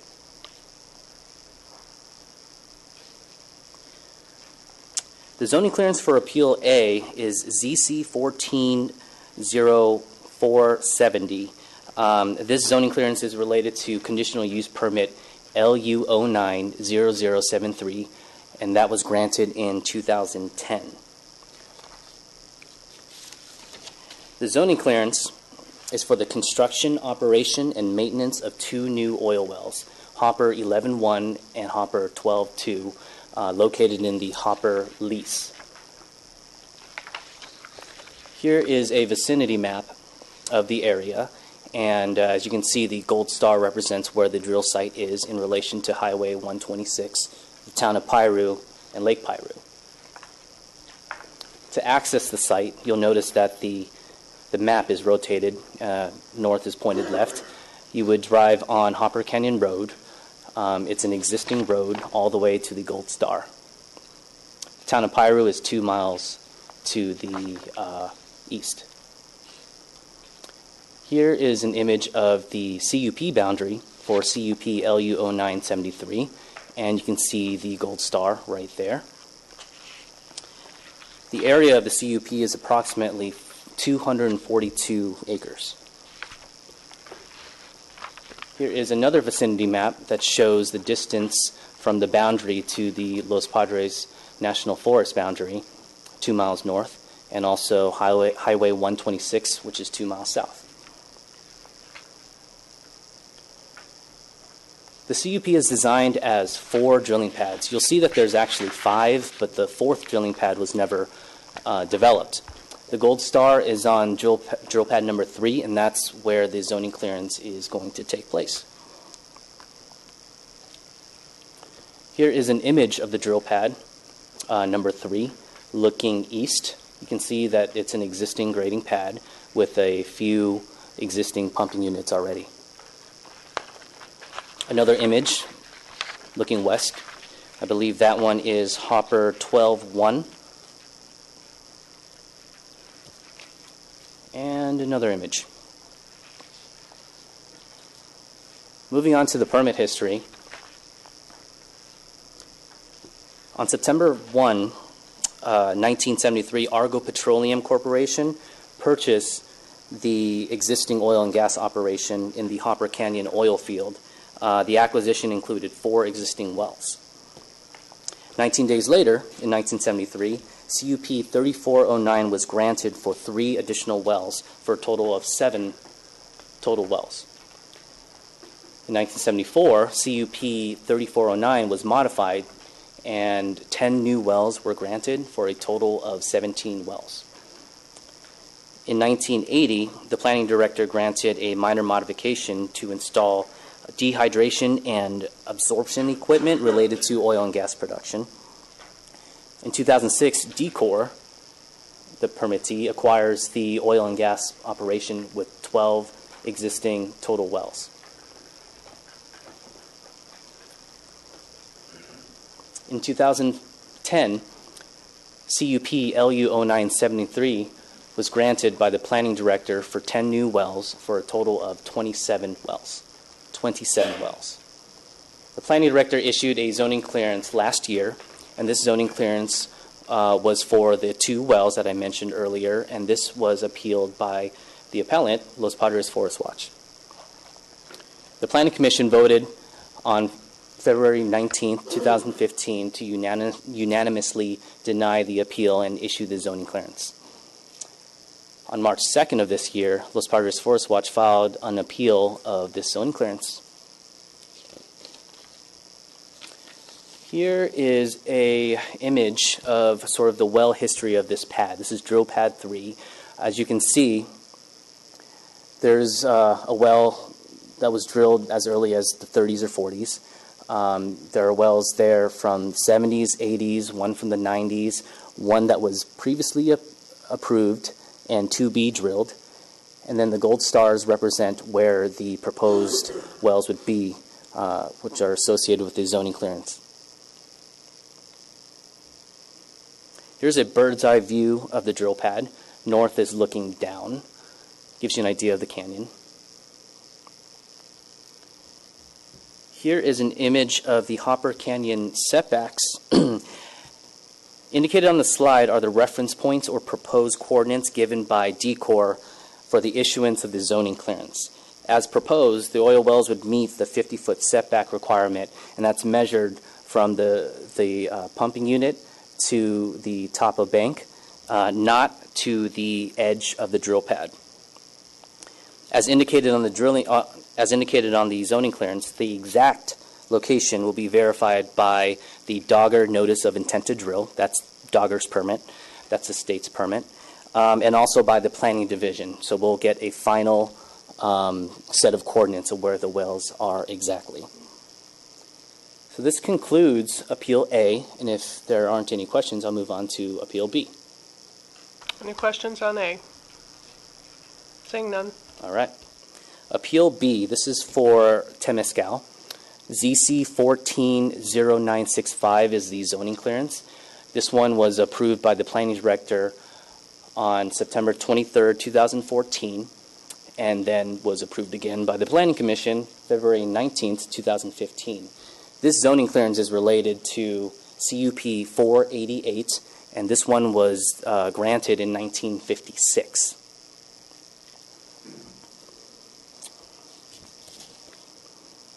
The zoning clearance is for 5 wells this time, located in the Temescal oil field. Here's a vicinity map to show you where the drill pad is, and once again the gold star is where the drill site will be. You can see how it relates to Lake Piru and the town of Piru and Highway 126. Here is a map of the boundary of CUP 488. As you can see, it encompasses a huge amount of land, nearly 7,200 acres in the Temescal oil field. You can also see the proximity to the Los Padres Forest Watch boundary as well. Here's a close-up aerial to the drill site, and Lake Piru is on the right. To access the site, once again, the map is rotated to the left. North is pointing left. You would take Piru Canyon Road all the way up to the drill site right there. You can also see Piru Creek.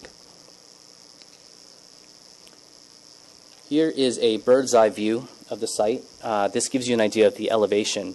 So the drill site is approximately 2,000 feet above sea level, and the town of Piru, for example, would be 700. So one would drive up Piru Canyon Road all the way up to the drill site. And the town of Piru is about 4 miles away. So the 5 new wells will be located on an existing graded pad.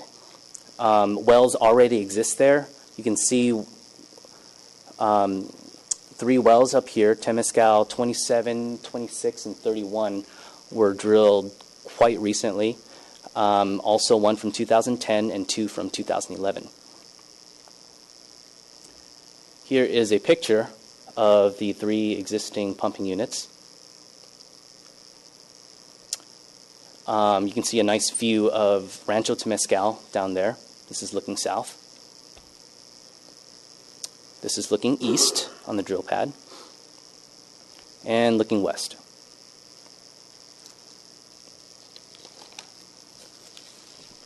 Moving on to the permit history of Appeal B. In 1956, the Board of Supervisors granted special use permit number 488, which is now called CUP 488, for the production of oil and gas.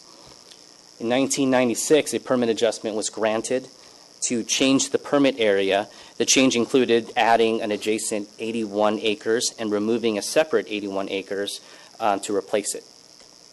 No changes in conditions for that permit adjustment.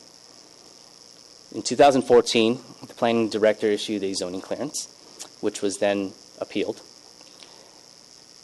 On February 19, 2015, the Planning Commission voted to unanimously deny the appeal and issue the zoning clearance. And on March 2, 2015, the appellant, Los Padres Forest Watch, filed an appeal to this zoning clearance.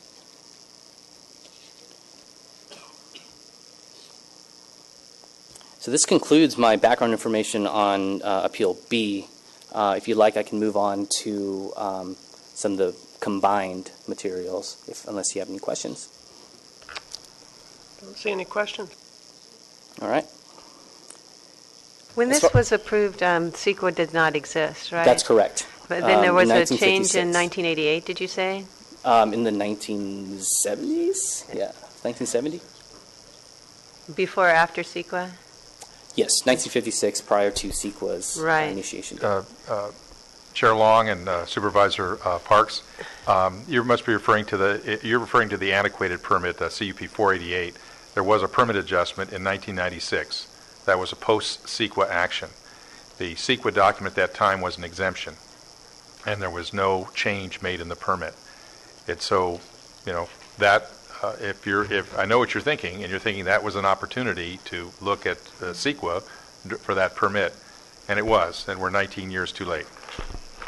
Right, and I know CEQA has a part of it if there's like a change in the environment that could not have otherwise been known, then you can take a look at it. But I guess just because this is ministerial, we can't take a look at it. I believe council's reaching for the microphone. In 1996, when that permit action was taken, theoretically, CEQA could have applied. I understand there was an exemption finding, and that is what it is. And what's before you today, it's long past that action. So what's the before you question today is- has nothing to do with the 1996 action But the that- question- in which CEQA could apply. The question Supervisor Parks is asking is, CEQA has a provision that says if there's a change condition, you can open something back up.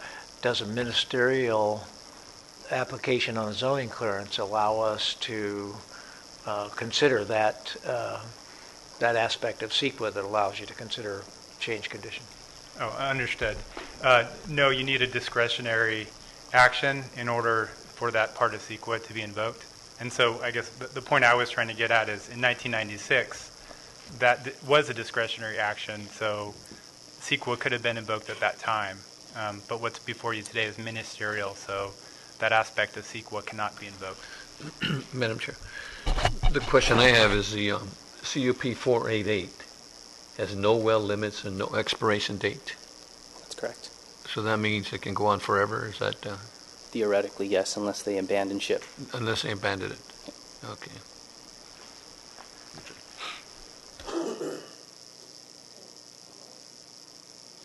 Okay. As far as environmental reviews go, there was no environmental review for these zoning clearances because CEQA does not apply to ministerial zoning clearances pursuant to sections 15268A. As I said earlier, there was a public hearing at the Planning Commission on February 19th, 2015, and the Planning Commission voted 5-0 to deny the appeals and issue the zoning both the zoning clearances. For this hearing, public noticing went out to the property owners within 300 feet of the project CUP boundaries, LU 0973 and CUP 488. Also, a legal ad in the newspaper and an email to any interested parties. Moving on to the ground of appeal. This is the ground of appeal. The appellant submitted 2 appeal forms with an identical ground. I've broken it down to 4 main issues.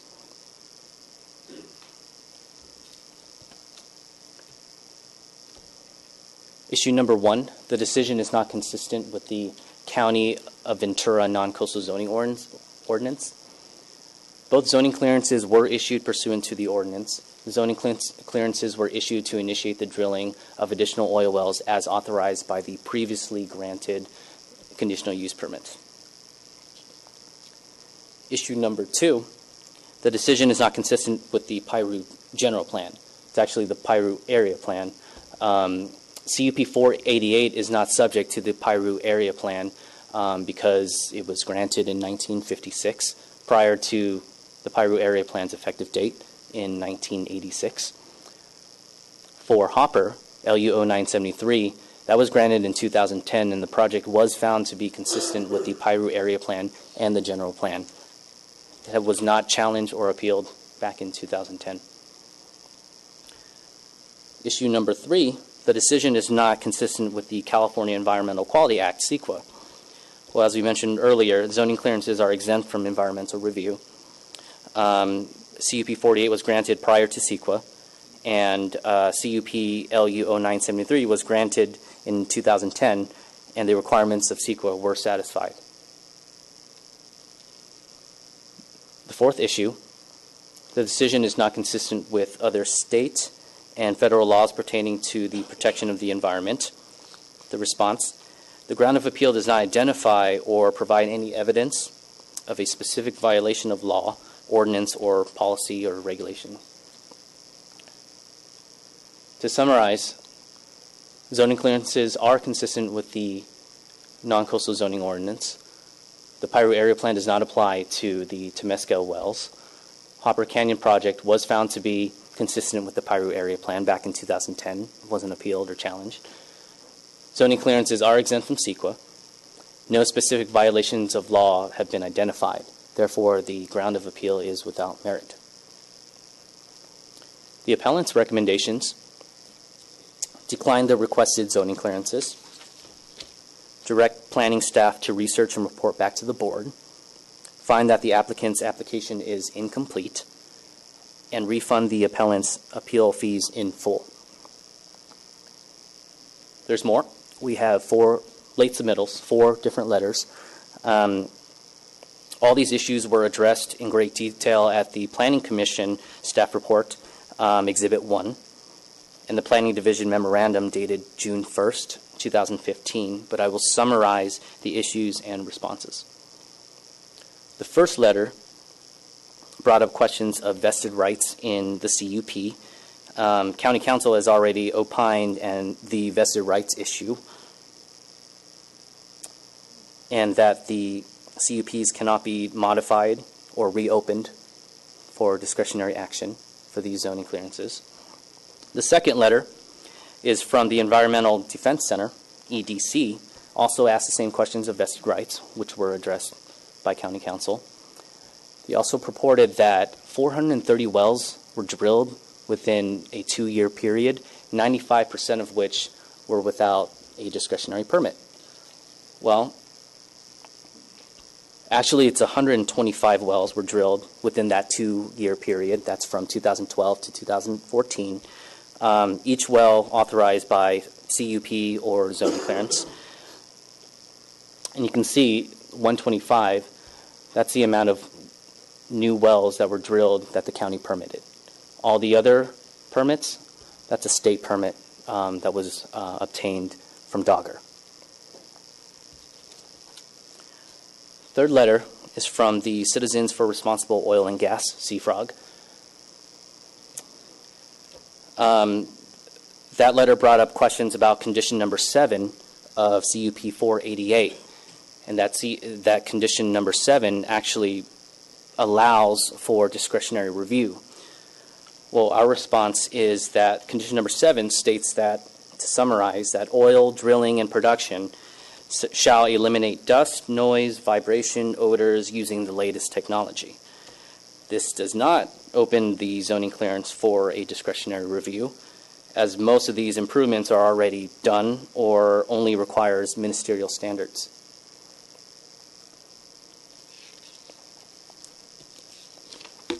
Fourth letter is from the appellant, Los Padres Forest Watch. Talks about the lack of the U.S. Fish and Wildlife condor mitigation measures.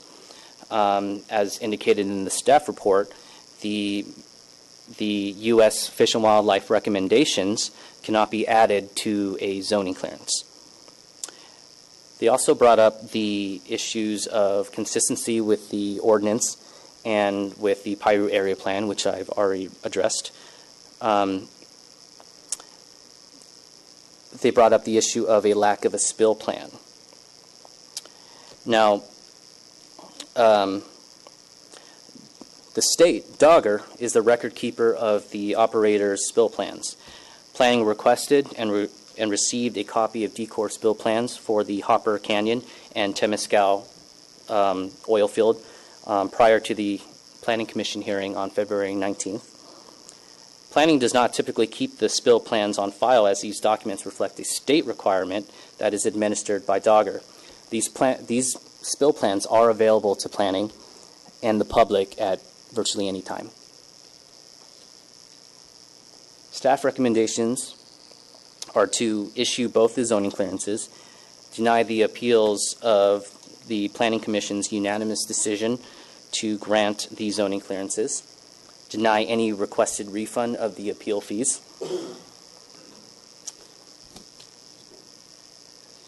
and as a reference, I've added a couple more maps. This is a vicinity map that shows both the CUPs. This one is the Hopper CUP, and this one is the Temescal CUP.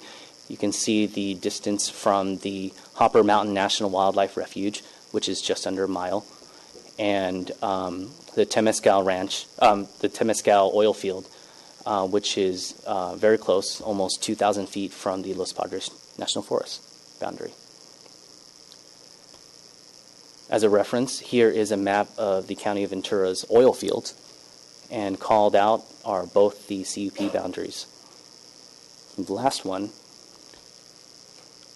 is a map of the entire county, or bottom half of the county, and all the oil CUPs in the county, with both of the ones called out again. There's about 2,700 active oil wells and about 1,200 idle wells. That concludes my part. I believe Mr. Brian Baca has some closing statements.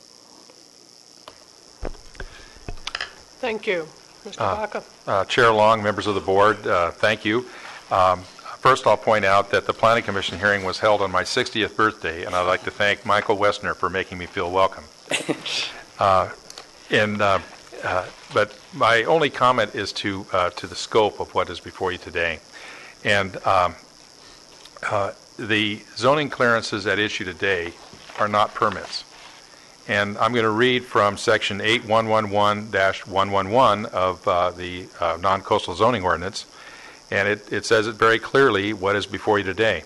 A zoning clearance certifies that a proposed use of land or structures, or construction or demolition of structures, is consistent with provisions of this chapter and any applicable conditions of any previously issued entitlement, and the use or structure may be inaugurated. Where no other planning division issued entitlement is required, a zoning clearance also serves as an entitlement.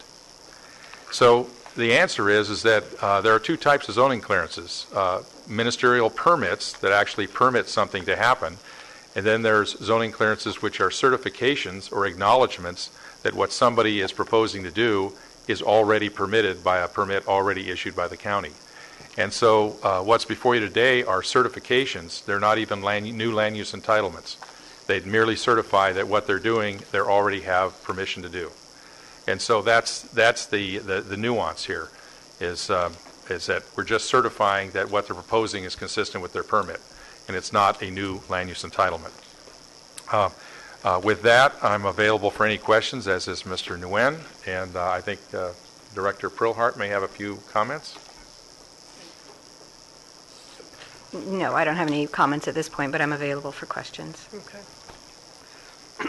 Are you going to go to Questions? public? Are you going to public comment? I will, yes. Okay, I was just going to ask, can I ask a couple questions real quick? Sure. Or just make a comment? First of all, great presentation. Very clear, very easy to understand. First time. I know, you did a great job. Good First, job. I thought the first time I'd seen you here, but you did a very good job. That was great. I guess I'm a little concerned that we're hearing this appeal, for a ministerial zone clearance, because I know there's a lot of process that goes before it gets to here that all this could have been done. So that right there is a little bit problem that we're getting this issue here. And I'm not sure, is this the first time that we've heard this kind of a thing like this? It's the first time since I've been here for Yeah. 20 years that I believe that we've had an appeal of a zoning clearance. Yeah, me too. I mean, so this is kind of, I know this eats up a lot of the time, a lot of staff time and all the stuff. And I know we brought this cost down to $1,000, but how much, minus the $1,000 did we spend on this kind of coming here? So this really is an issue that is something. So I guess my question is, how much staff time is required to process an appeal like this? I mean, does anybody have an idea? Because, we get $1,000. I know we brought it down, but what is the deal? I believe that we've run some numbers recently that says in the last 4 appeals that we've had on oil and gas issues that the county has spent over probably close to $50,000 to bring them here. Wow. So, okay, so we spend all this money for these kind of appeals, and we look at this, but precious time that you don't have a lot of and a lot of your staff, we've gotten some complaints, and Mr. Powers and I have talked about some of these issues, and Chris Stevens talked about some of this, that we're not getting done some of the regular things. Is a lot of this taking a lot of that time up? I mean... So it does take time, right? But it's what's allowed through the zoning ordinance. So, you're allowed your right of appeal. And when we first received an appeal of a zoning clearance, which we hadn't before, we asked county council, we checked in with them, and they said it was an appealable decision. So this is clearly the path that the code allows, an appeal. And we've taken this very appeal to the Planning Commission, and now we're here before your board. Right. And so I guess we'll look at, and I agree, we never want to take away people's rights. But are we in a position where we lowered this to make it easier for people? Are we in the other side of it that we're just, I don't know, do we have to go back to a higher cost of appeal, first of all, to help cover some of the costs, because a lot of people that aren't getting things done they're having to pay for. I guess I just look at this, and then I'm concerned at hearing, numerous projects that are coming up. Are we just going to slow this whole process down? We're going to hear appeal after appeal, and then your department is going to be sucked up with all this extra money and time. I mean, it's just, I guess that's more of a comment than a question. It's just a very difficult place to be. We don't want to take people's rights away from them. They have a right to do this. But this kind of a thing, I think we have planning commission, all those other places to deal with this issue, not here at this board. And that, because I know you're duplicating what you did before at the planning commission, right? Did you go through the same thing? Right, but every decision of the planning commission is appealable to the board, so that's just fundamental. So it is going to end up here. I know it's going to end up here, and I guess it just seems it's weird we're seeing this, but we've got to figure something out on that. Thank you. Madam Chair. Another question here? Since I'm the one who advocated to lower the appeal fee from $2,000 to $1,000, I want to respond to this, and I need to ask a question that I think might be important to know. The spill plan for the Hopper Canyon CUP was not submitted at the time that this appeal was first submitted, but was submitted subsequent to that. Is that correct?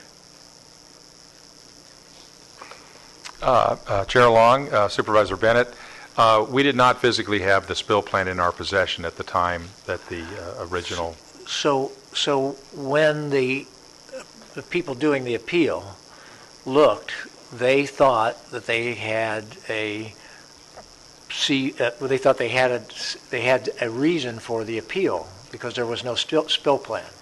After they filed, then the spill plan was produced. Is that correct? The spill plans are all available to us. We did not physically have them in our possession until prior to the Planning Commission hearing. But they became aware of that after the fact, though. I mean, they weren't aware of that there was a spill plan. Is that correct? When you say they, the appellants, I think. The people doing the appeal, yeah. I'm not sure that a spill plan was one of the grounds of appeal of the original appeal. Well, I'll be anxious to hear about that because I know that was an issue of controversy because one of the questions they had was, well, now that the spill plan has come in, if you'll give us our money back, we should get a refund, right? Have documents submitted after you've done your appeal that then make your appeal maybe. So I don't believe that this is because we've lowered the price of the appeals that we have this. I believe that they had some reasons that gave them some cause to think that there was a legitimate appeal out there. And so I want to hear about that.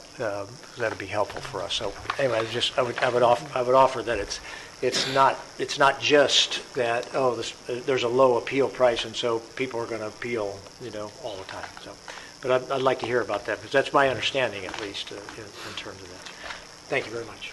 I also had a question regarding the setbacks. Reading the material, looks like the setbacks have to be more than 50 feet. Isn't that right? Chair Long, Supervisor Parks, yeah, the ordinance specifies that there's a section of the non-coastal zoning ordinance which talks about setbacks from a creek, and the minimum setback is 50 feet, and depends on various circumstances. In this case, existing pad, the 50-foot setback is appropriate. And the reference points they've given us, they meet the 50-foot setback. Okay, and I was just reading the documents. It was like 100 feet from creeks and lakes and intermittent streams and all that? That's correct. Those are the default values, but they can be changed down to as much as 50 feet or to as little as 50 feet under certain circumstances when there's no impairment of flood control interests and when there's no biologic issues. And so both of those issues were addressed by the county watershed protection and our county biologist. And of course, it's 2 wells on an existing graded pad that's already bermed, so there were no issues with having as little as a 50-foot setback. Mm-hmm.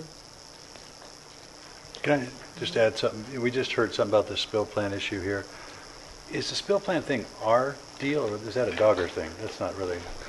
Chair Long, Supervisor Foy, the requirement for a spill prevention, containment, and control plan, or an SPCC plan, is an EPA requirement. It's actually a federal requirement that is implemented by the state of California by the Division of Oil and Gas.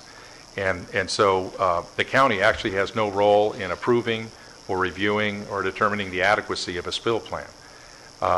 And so our conditions say we should get one. It doesn't really say what time we should get one. The conditions also say we should obtain all other documentation in a form acceptable to the planning director. And as we explained to the Planning Commission, it's acceptable to have the spill plans across the street at the Dogger office and available to us at any time. I can tell you I get emails every day or at least every week from Dogger where every notice of intent to drill a well or any action, rework or anything else is emailed directly to me so that we are kept in full coordination with what Dogger is approving and receiving. And of course, everything that they issue in terms of drilling a new well requires a zoning clearance and a permit from the county. So it was in a form acceptable to the planning director as explained to the planning commission. And, at least the planning commission accepted that explanation. Sure. Okay, that's what I thought. All right. More questions? More questions? Sure.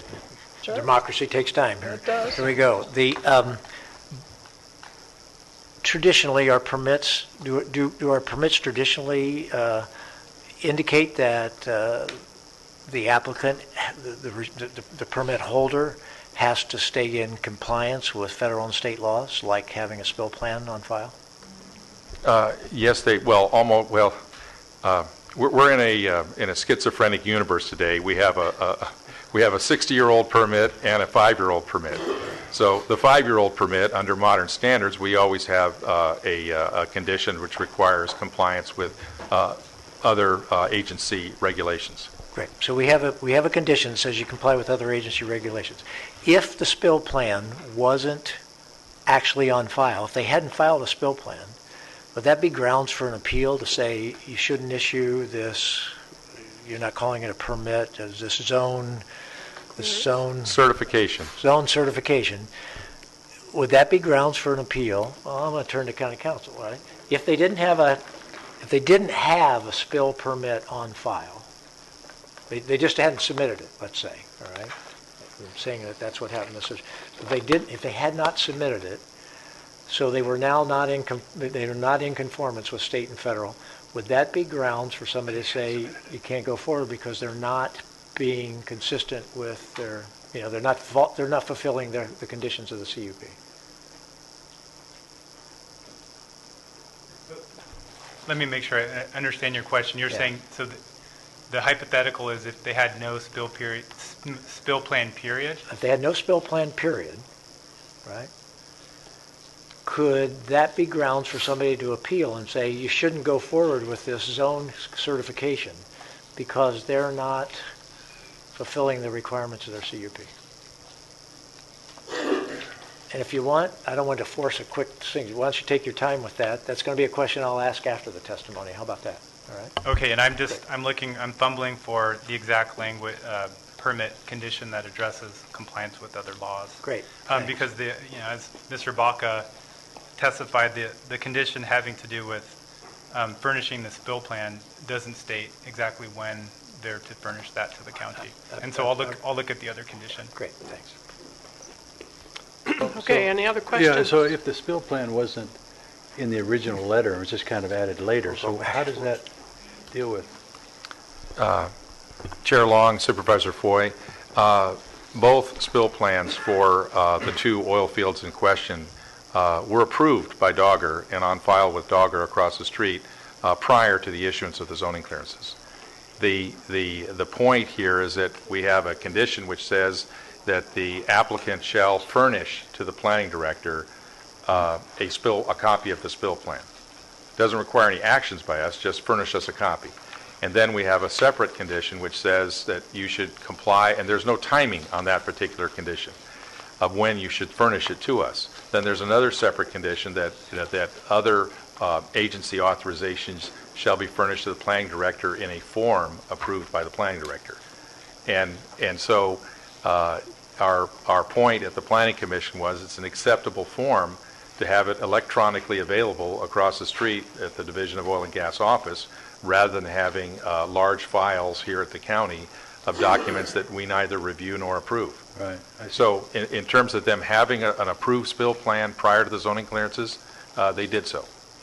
So the idea of anybody doing that, they can always just go online, Dogger, or ask, and they can get that information right away? It's public information that's available to Dogger. In fact, in anticipation of this hearing, I had Dogger provide every spill plan for every operator in the county of Ventura to me, so that at my desk now I have every spill plan approved for every operator in every oil field in Ventura County.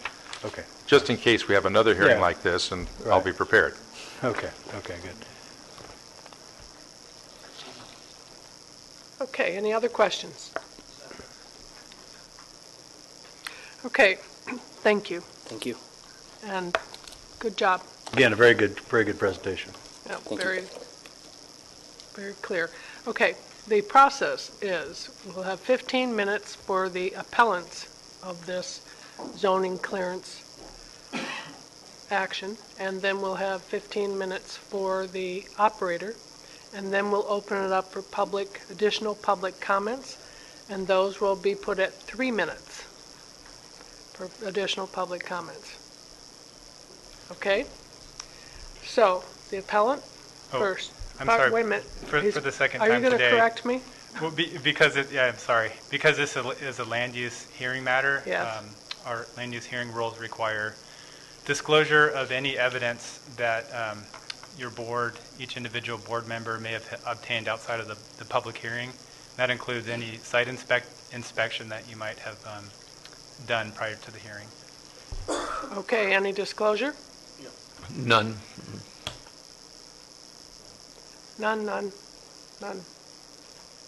Thank you. Now, the appellant. And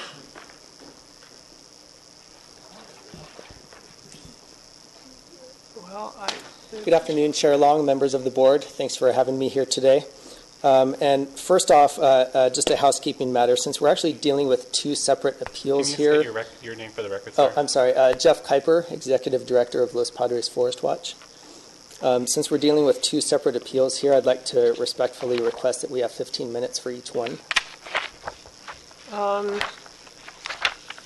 I don't know that that's required. I think since we're hearing them both as one action, that would fall within the 15 minutes.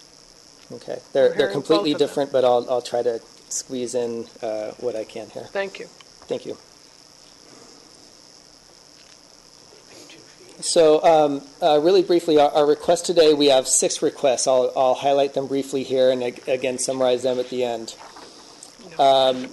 We request that the board deny the zoning clearances because they do not comply with the zoning ordinance or the Piru area plan. We'd also like to ask your board to deny the zoning clearances because issuing them would violate the Endangered Species Act, both the state and federal acts. Third, we'd like the board to declare the applications to be incomplete or refer the matter back to the division or the commission for further review. Fourth, we'd like the board to find that the zoning clearances are discretionary actions, not ministerial, and as such, they would require public notice and SEQA review. The fifth, we'd like the board to direct division staff to prepare a strategy moving forward, looking at the long term. How are we going to address this issue of antiquated permits? How are we going to address this issue of ensuring that condors are adequately protected when the oil wells are approved? And finally, we have a request to refund our $4,000 in appeals fees. So I'll discuss all these issues in more detail. And looking at the bigger picture here, there's a few things at play. We're all familiar with the oil spill that occurred up in Santa Barbara a couple weeks ago. Excuse me, you paid $4,000, so you had 2 appeals, essentially? For each appeal, we had to pay the $1,000 appeal fee, both at the Planning Commission level and then at the Board of Supervisors So level it sounds as well. like to me then you have paid for both appeals, so instead of 15 minutes, I think you need at least give them 20 or something. I mean, they're paying for their appeal. Oh, no, they paid on the Planning Commission level, and then they're 2,000 paying for separate. 1,000 each. Right. So how does that work? It is up to the chair, but Mr. Kuiper's correct. He paid, there's two separate items in front of you today, and they're being packaged together because they're so similar. But the requirement to appeal them, if he wanted to appeal both of them, was $1,000 for each one. So he's paid for 2 appeals. So it's a total of 4,000, 2 at the planning and 2 here. Right, and they were filed the appeals were filed at different times Okay. as well. Okay. 15 minutes on each. Great, thank you so much. I'll try to be brief, but I appreciate that. So again, this oil spill that occurred up in Santa Barbara is fresh in our minds, and I don't want to dwell on it too much. It's not directly related to the issue at hand here, but it does reinforce a couple of points that I do want to make. It's critically important that with any industry, especially with the oil industry, that all the procedures are followed, all the guidelines, all the regulations are followed, all the technology is in place to ensure that disasters like this do not occur, whether we're talking about in our ocean, in our national forest, or really anywhere in between. So that's part of what our appeal is about today, making sure those regulations are in place, making sure the I's are dotted, the T's are crossed before these things are approved. Also, the endangered California condor. This is one of the most critically endangered animals in North America, if not the world. There's only 200 and some condors remaining in the wild, and these oil wells have a direct impact on those. The data is emerging and has been emerging over the last few years, showing that oil drilling can and does have a serious impact to condors, especially when certain simple measures are not put into place to ensure that those impacts are reduced as much as possible or avoided entirely.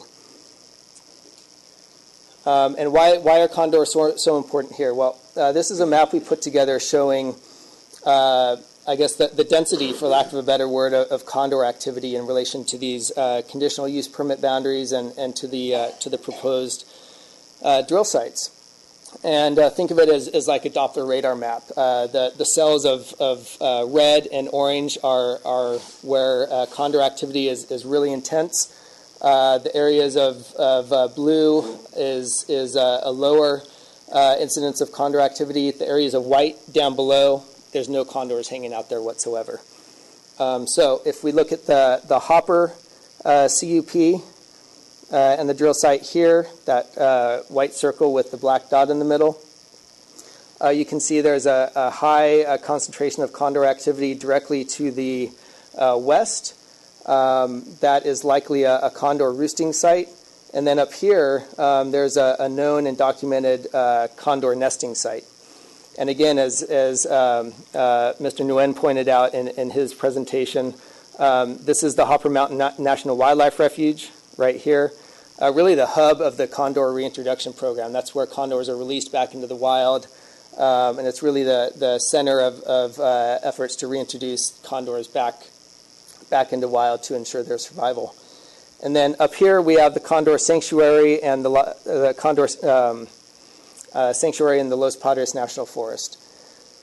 Over here to the east is the boundary for the Temescal allotment, CUP 488. And again, you can see there's a cell of high condor activity right at the exact location of the proposed drill site. And without going into too much detail about GIS technology, we use the same standards putting together this map as the Fish and Wildlife Service does when they put together maps trying to figure out where condor density is highest, where condors are most active. So this is a good depiction. If I just showed each individual condor dot, which represents the radio transmitter that many condors have attached to their wings, this would just be a sea of dots, and this provides a much better overview of exactly what's going on, where condors are being most active. And you can see quite well that, especially with CUP 488, lots of condor activity right on that drill pad. And with the Hopper drill pad, there's a roosting site within a half mile and a nesting site that is just over a mile away. And those numbers are important. I'll get into those in a moment here. So back in 2013, the U.S. Fish and Wildlife Service sent a letter to the Planning Division, and I'll just read this passage briefly. We have become aware that you are reviewing the impacts of proposed oil and gas facilities on biological resources. This was in response to a few oil well proposals that were coming down the pipeline, and the letter continues, to assist in that process, we are enclosing a list of measures for you to consider incorporating into your review process, which will help protect the California condor from the potential adverse effects of oil and gas projects. So the letter goes on highlighting what those actual impacts are, and then at the end of the letter, the U.S. Fish and Wildlife Service provides a list of 23 mitigation measures. These are fairly straightforward. mitigation measures designed to reduce or avoid impacts to California condors at oil drilling sites. Things as simple as no oil and gas wells. This is number one. No oil and gas facilities should be developed within 1.5 miles of an active or historic nest site, or within 0.5 mile of active roost sites. And again, going back to that map, we have an active roost site within that buffer zone, and an active nest site within that buffer zone at the Hopper Canyon wells. I won't go through each one of these, but they deal with installing anti-perching devices on the oil well pumps, the things that go up and down so that condors don't land on them, ensuring that condors do not electrocute themselves on power lines or collide with them, making sure signs are installed at each drilling site to make contractors and oil workers aware of the necessity of keeping the well pads clean. Things that are really just should be best practices and commonplace at oil wells, but are not being imposed through the planning division here. The Fish and Wildlife Service has concluded that because of these impacts, and I'm quoting here, the combination of condors and well pads creates a difficult management challenge for the California Condor Recovery Program. So here's what happens when your oil well pump does not have anti-perching devices on it. Condors will land on it. They're very curious birds. They like hanging out. They like taking a ride. And what happens, even though this looks fairly benign, is that condors will eventually become habituated to industrial activity, human presence, human activity, and that in turn emboldens them and gets them into trouble. That's when they tend to muck around other facilities. They get their heads dipped in pools of oil. And there's a lot of effort that goes into making sure condors that are released into the wild stay wild. It's when they become habituated to human activity and human presence that condors and their curiosity gets the better of them. Here's an example of a condor touching down on an oil pad. They do this fairly regularly at oil pads in the Sespe oil field, at the Temescal oil field as well, and the Hopper oil field as well. So condors, this is not inside an oil field, but it's just an illustrative example of what we don't want to see as well, condors perching on power lines. There's obvious electrocution hazard there. The roosting site. So this is a well-documented roosting site. And condors, they fly over 150 miles a day. And as you can imagine, that gets tiring. They need places to touch down and land, especially if the weather conditions aren't conducive to them flying. They're a massive bird. They have a 9-foot wingspan.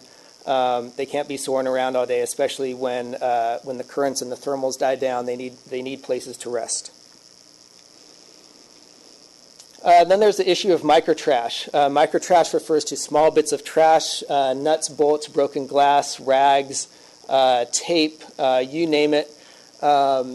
These little bits of trash, condors for some reason are attracted to them. They pick them up, bring them back to their nests, feed the trash to their young, and then the young are not able to process that trash to their system. So this trash, without getting into too gory details, the trash builds up in their system. They can't hold any food because their stomachs are filled with trash, and they will starve to death. Microtrash is one of the biggest impacts and biggest challenges to condor recovery in the wild. And a lot of this microtrash, actually all of the microtrash in this photo, came from an oil pad in the Sespe oil field directly adjacent to the Hopper oil field. And it goes to show that the types of microtrash that can and does occur at these oil drilling sites and why it is so important to keep them clean. All it takes is one condor picking up a few bits of that over the course of a day, feeding it to their young, and we have a dead condor on our hands. And with only 200 condors in the wild, every tick counts. This is an X-ray of a condor with microtrash in its system. This is from the Fish and Wildlife Service. And again, one of the simple measures that has been implemented in the Sespe oil field that really should be systematic but isn't is the installation of these signs. It alerts employees of the oil company, and more importantly, it alerts their contractors who may not be as familiar with these issues about the importance of keeping the well pad spotless. That means no click top soda can pieces dropped on the ground, no wrappers, no taco salsa. Yes, we find taco salsa on well pads.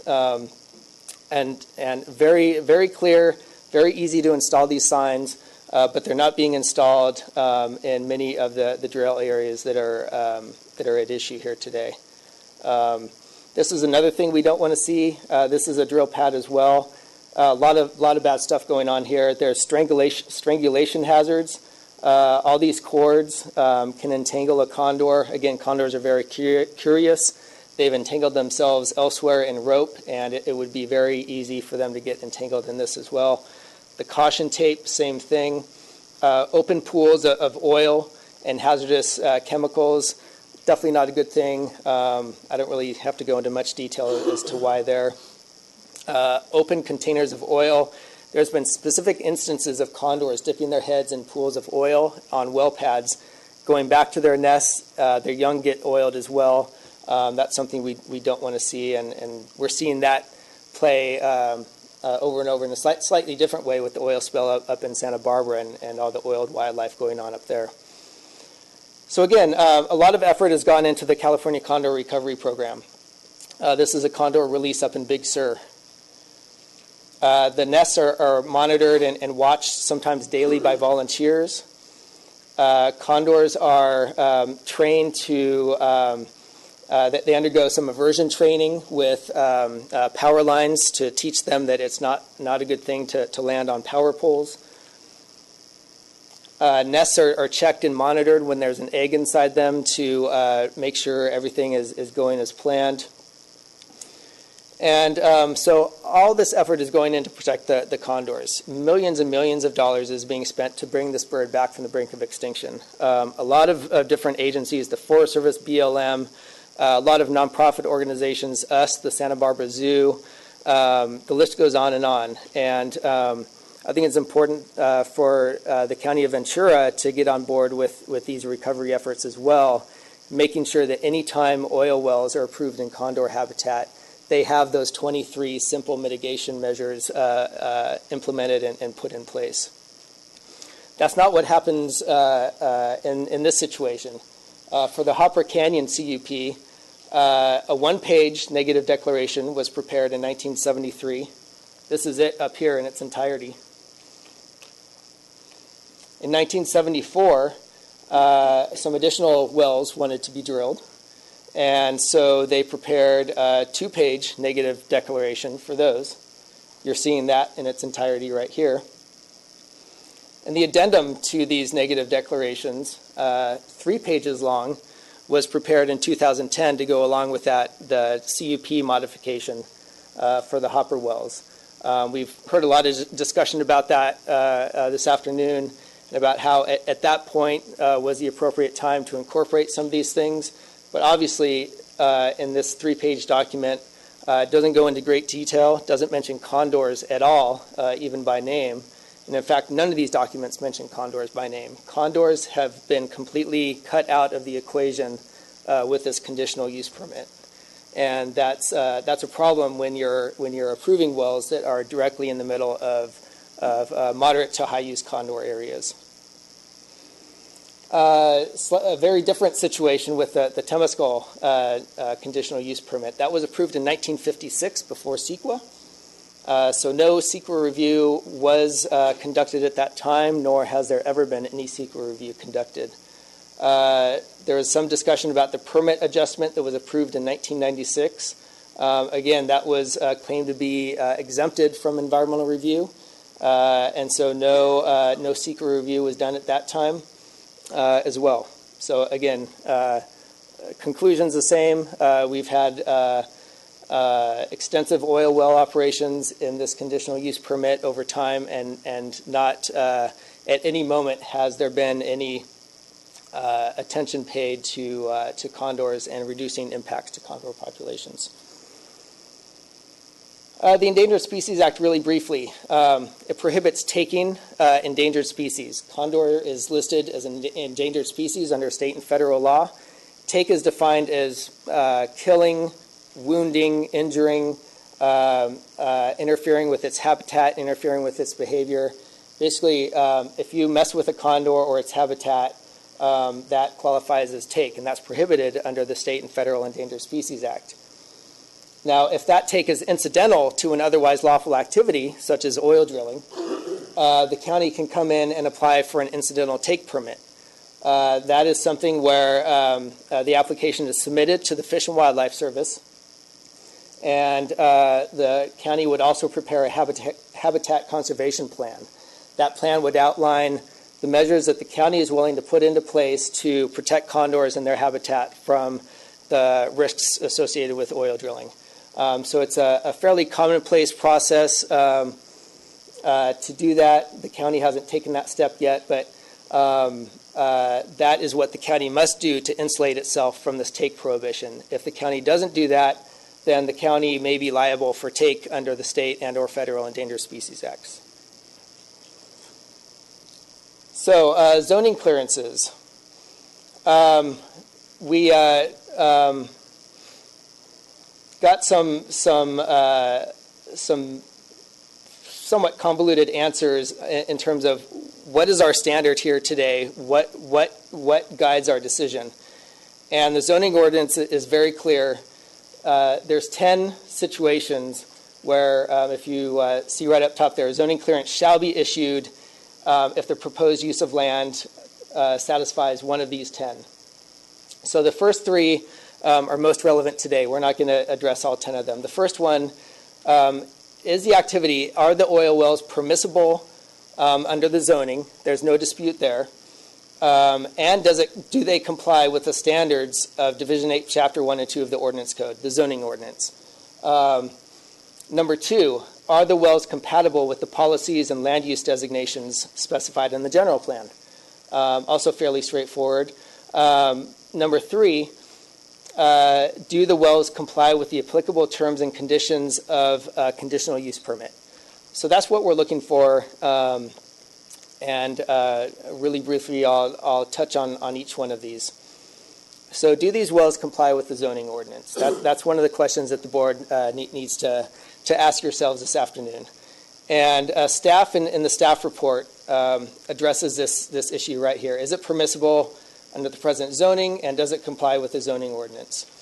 Their response over on the right is yes, the wells comply with the zoning on the property. Again, we're not disputing that. And they also refer to previous staff reports and conclude without much analysis at all that both projects are in conformance with the zoning ordinance. So a quick look at the zoning ordinance suggests that no, these wells are not in conformance with the zoning ordinance. And these are exercises that the Planning Division staff should go through when considering an application for a zoning ordinance. Look through which zoning ordinance standards apply and determine whether they are being complied with or not. This one regarding stream setbacks, we've heard some discussion on that. No well should be drilled and no equipment or facility shall be permanently located within. And then it lists several different setbacks. 300 feet is the standard for red line channels. Hopper Creek is a red line channel. Those setbacks shall prevail unless the permittee can demonstrate that the subject use can be safely located closer to the stream without impairing flood control interests or posing an undue risk of water pollution. And also importantly, in no case shall the setback be less than 50 feet. We also have another setback, which Supervisor Parks, I believe, mentioned, 100 feet from any wetland or intermittent stream. And again, we saw the slide from Mr. Nguyen showing that the wells are 50, 60 feet away from the stream channel. And we did our own analysis. We understand that the setback is not to the edge of the pad, but the edge of the pad happens to go straight up to the top of the bank, the edge of the channel. And so our calculation has this at 43 feet setback for Hopper 11-1 and a 36-foot setback for Hopper 12-2. Those are the two well sites using the oil companies and the county's own coordinates that they provided in the staff report. But really what it comes down to is if you believe our numbers or staff's numbers, they're both below that 100-foot setback for wetlands and intermittent streams, definitely below that 300-foot setback. And that's important. I'm going to skip through these here in the interest of time. While he's looking, I just want staff to know I'm going to ask staff to respond to that particular point. Thank you. Great.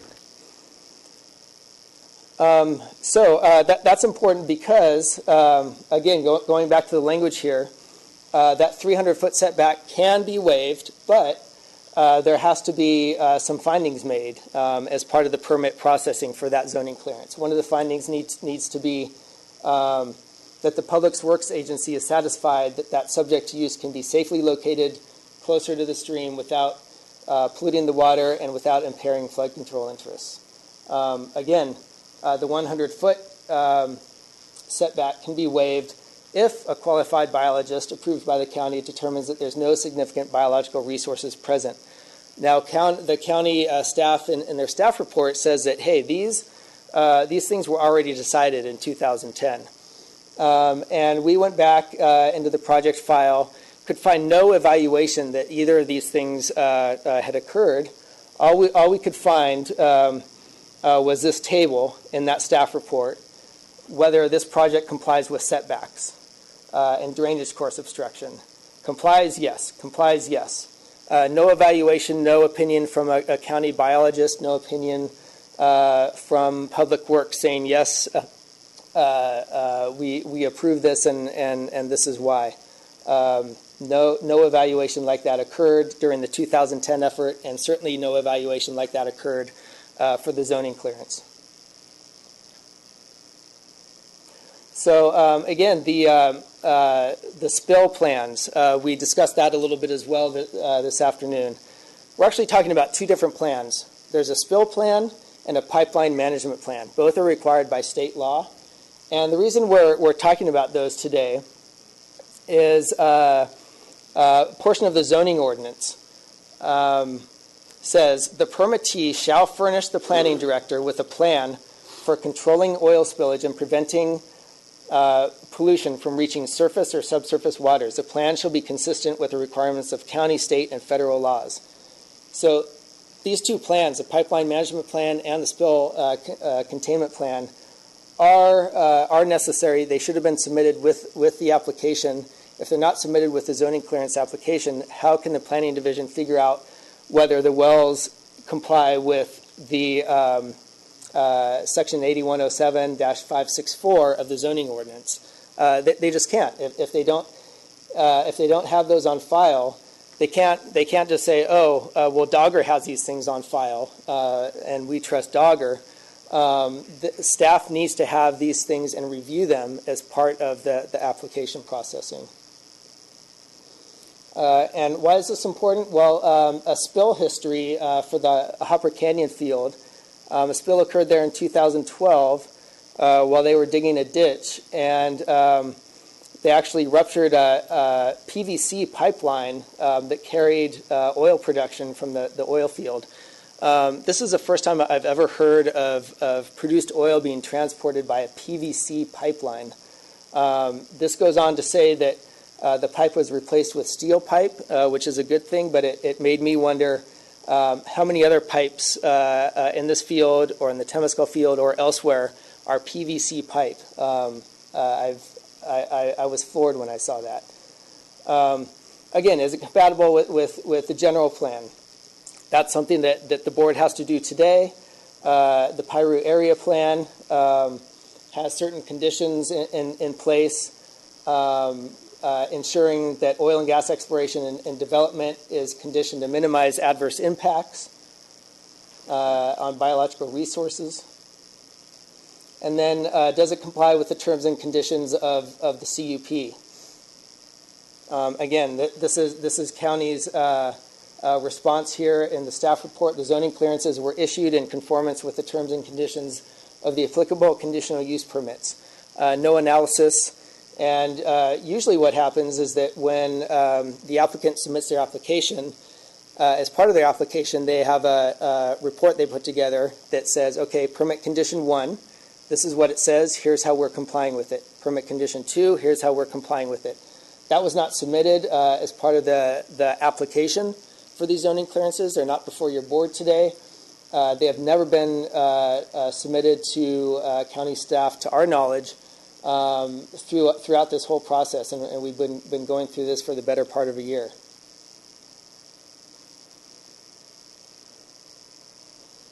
And again, looking at the requirements for an application for a zoning clearance. Requirement number 7, conditions of approval. Submit a copy of conditions of approval and demonstrate how the operator is in compliance with each condition. And it's not so cut and dry that the board today has to say yes or no on these zoning clearances. The zoning ordinance also allows the board today to refer certain matters back to the Planning Commission or to the Division for further review or study as well. And this would be one of those issues. Before I get into this, Amy Mentier is representing us with the firm of Chatton Brown and Karstens, and she'd like to address a couple points as well. Good afternoon, supervisors. My name is Amy Mentier, and I'm here with the law firm Chatton Brown and Karstens, representing the Los Padres Forest Watch. And I'd like to address the issue of discretionary versus ministerial nature of this approval. And I would like to respectfully disagree with County Council's classification of these approvals as clearly ministerial. The county code may classify them as ministerial, but that's not determinative of whether these should be considered ministerial or not. Under CEQA, the determination is what the nature of this decision is. And CEQA defines an approval as discretionary if it requires the exercise of judgment or deliberation when the public agency decides to approve the particular activity. And it is a ministerial approval if you're just looking at objective set standards. And that's not the case here. Here, there are some portions of this project, of this approval, that require your discretion in approving it. The county code section, which Mr. Kuiper went through earlier, identifies the determinations that the county has to make to issue a zoning clearance. And this county must make findings that the zoning clearance is in compliance with 10 different conditions. And one of those is whether the activity is permissible under the present zoning and complies with the standards of Division 8, Chapter 1 and 2 of the Ordinance Code. And as was discussed earlier, Section 8107-5.61D, the setbacks provision, prohibits wells from being drilled within 300 feet of red line channels. Now, that by itself is a fixed standard. If you were just determining that this project is outside of that 300 feet range, that would be a ministerial decision. But here, the wells are less than 50 feet from the red line stream. And because of that, it requires you to make a discretionary determination. When the wells are located less than 300 feet, the county needs to look at whether the wells can be safely located nearer the stream, and that determination does require your discretion. You need to look at whether it's safe, and that's not just a fixed standard. You can look at other things under that standard. The same goes with the 100 feet creek setback that's under Code Section 8107-5.61F. There, the county does have the ability to move a well closer than 100 feet to a stream or lake, but only if a biologist determines there are no significant biological resources present. And that's a discretionary determination as well. You need a biological decision to determine, a biologist to determine whether there would be significant biological resources present. I'm going to let you know 30 minutes are up. Can you wrap up? I can wrap up. Thank you. Yes. The other section of the zoning clearance approval that requires a significant amount of discretion on your part is determining whether these zoning clearances comply with the conditions of approval that are applicable to the existing conditional use permits. Here, for the Hopper Canyon permit, for the Hopper Canyon well site, condition number 22 provides that the planning director has the authority to require the permittee to take whatever reasonable steps are necessary to prevent significant nuisance impacts, including noise, dust, odors, lighting, and glare. And for you to determine compliance with that is a discretionary determination. You're determining whether there have been reasonable steps taken to prevent those significant nuisance impacts. The same goes for condition 41 of the Hopper Canyon, or the Hopper Canyon permit. It states that it requires the project to be located and operated to minimize adverse impacts to the physical and social environment. And by implementing the Fish and Wildlife Services measures for protecting California condors, you would be minimizing the adverse impacts to this endangered species. And these measures should be imposed upon the project to comply with the conditions of approval and minimize the adverse impacts. And for the Temescal oil site, condition number 7 requires that oil drilling and production be conducted in such a manner as to eliminate, as far as practicable, dust, noise, vibrations, or noxious odors, and to be in accordance with best accepted practices. Again, a discretionary determination by you is required as to whether the proposed oil wells would be conducted in such a manner that eliminates those impacts. Okay, thank you. Could I ask a question? Sure. When you're talking about the stream setbacks, there's a 300-foot one, there's a 100-foot one. You're saying it doesn't even meet the 50-foot one. And as I understand it, there are already some wells in that area. Are you also saying that there's a cumulative impact if you have too many close to the creek? That's something that should be analyzed in CEQA review when analyzing these discretionary approvals, whether the cumulative impact of having so many wells close to these red lime streams is causing an impact. Thank you. Any other questions? No, I just want to let our attorney know. I'm going to ask our attorney to the specific question of whether CEQA that says if it is discretionary, can we, do we have flexibility in terms of whether it's discretionary or ministerial? I'll ask that after all the testimony, but I just want you to know that's another question. Thank you very much. Thank you. Thank you. Okay, now we will have the applicant. No, that was the app. No, that was the the appellant. Okay, this is the applicant. I Sorry. guess I could have gone the other way, but here we are.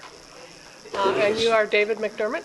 I am David McDermott. There you go. 30 minutes. Will not take 30 minutes.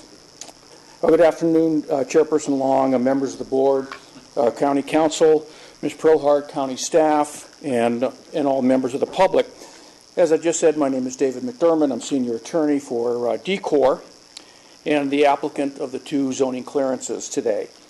On behalf of DCOR, I ask that you find in favor of what is recommended to your board today, and that is that you do issue the 2 zoning clearances, and they're identified as ZC 140470 and ZC 140965. I'm going to drop the CZ14 because when I was practicing, I always got tongue-tied, so I just mean zoning clearance when I'm referring to these numbers. The process for obtaining these 2 clearances for DCOR began on April 24th, 2014. April 24th, 2014. I submitted our first application for zoning clearance, and just at this time, I was informed by planning staff that it was going to be undertaking a thorough review of all oil and gas CUPs because of the county's commitment to ensure that all zoning clearances for oils and gas would be issued in compliance in accordance with the applicable CUP. Didn't know what that meant. I'm relatively new to this organization. So I sent an email to Miss Ebony McGee, and I said, well, what is this new process?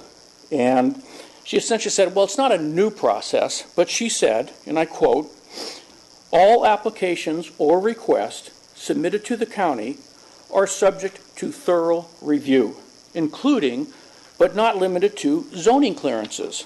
Staff is not only required to determine if a request is consistent with the approved CUP, but also any environmental document that the site might have. We also have to ensure that the site is currently in compliance with all CUP conditions, as we cannot issue a permit on a site in violation.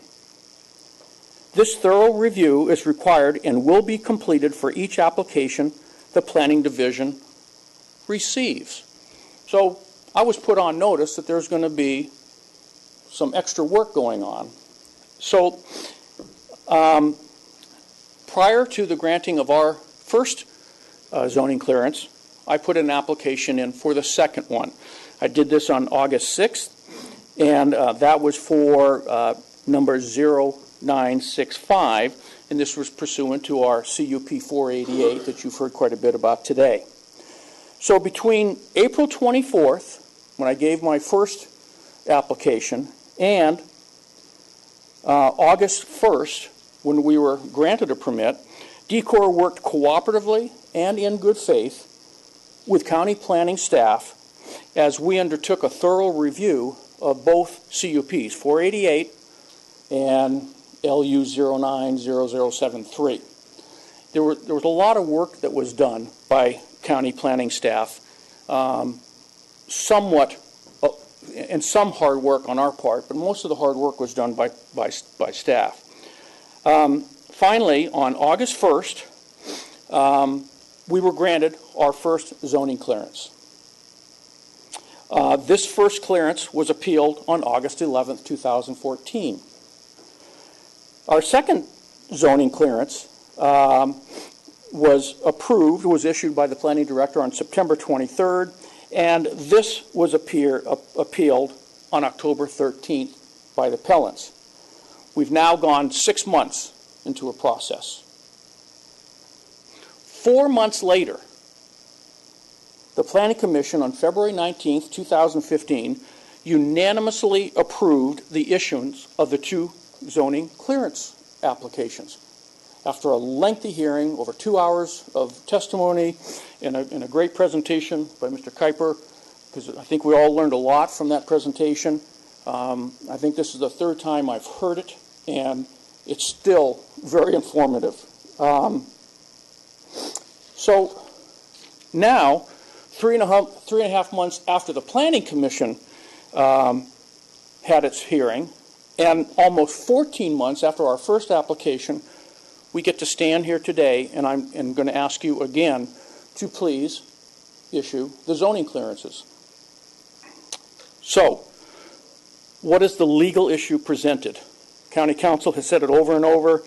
If I may, and I'm kind of stealing, as stated on page 3 of your board letter, the only legal issue before your board today is whether the requested ministerial zoning clearance application should be issued based on the conformance of the proposed uses and structures with the applicable conditional use permits and the non-coastal zoning ordinance requirements.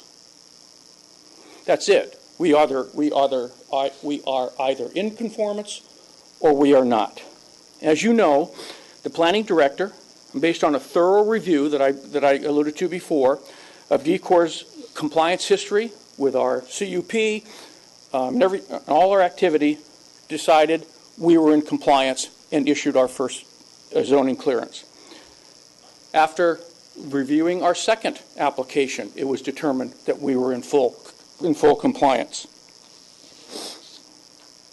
Your board has received volumes of documents by appellants and some testimony today urging you to attach new conditions to our existing CUPs and to change the rules of your non-coastal zoning ordinance today. That's the request. They want you to ignore your zoning ordinance and ignore the rules as they exist today and change them. Should your board determine at some future point to amend its non-coastal zoning ordinance to change how a zoning clearance is issued from its current designation as a ministerial act to a discretionary one, it is possible that such a legislative act may be afforded presumptive validity by a reviewing court. I don't know. I can't stand here before you and give you legal advice. I wouldn't pretend to do so. But you are the legislative body. You can do your own ordinances. But what you can't do, I respectfully submit, is change the rules today from the rules we've been operating under. I will not repeat what's in your board letter, but I liked it when County Council compared the conditional use permit and the zoning clearance process with a contract.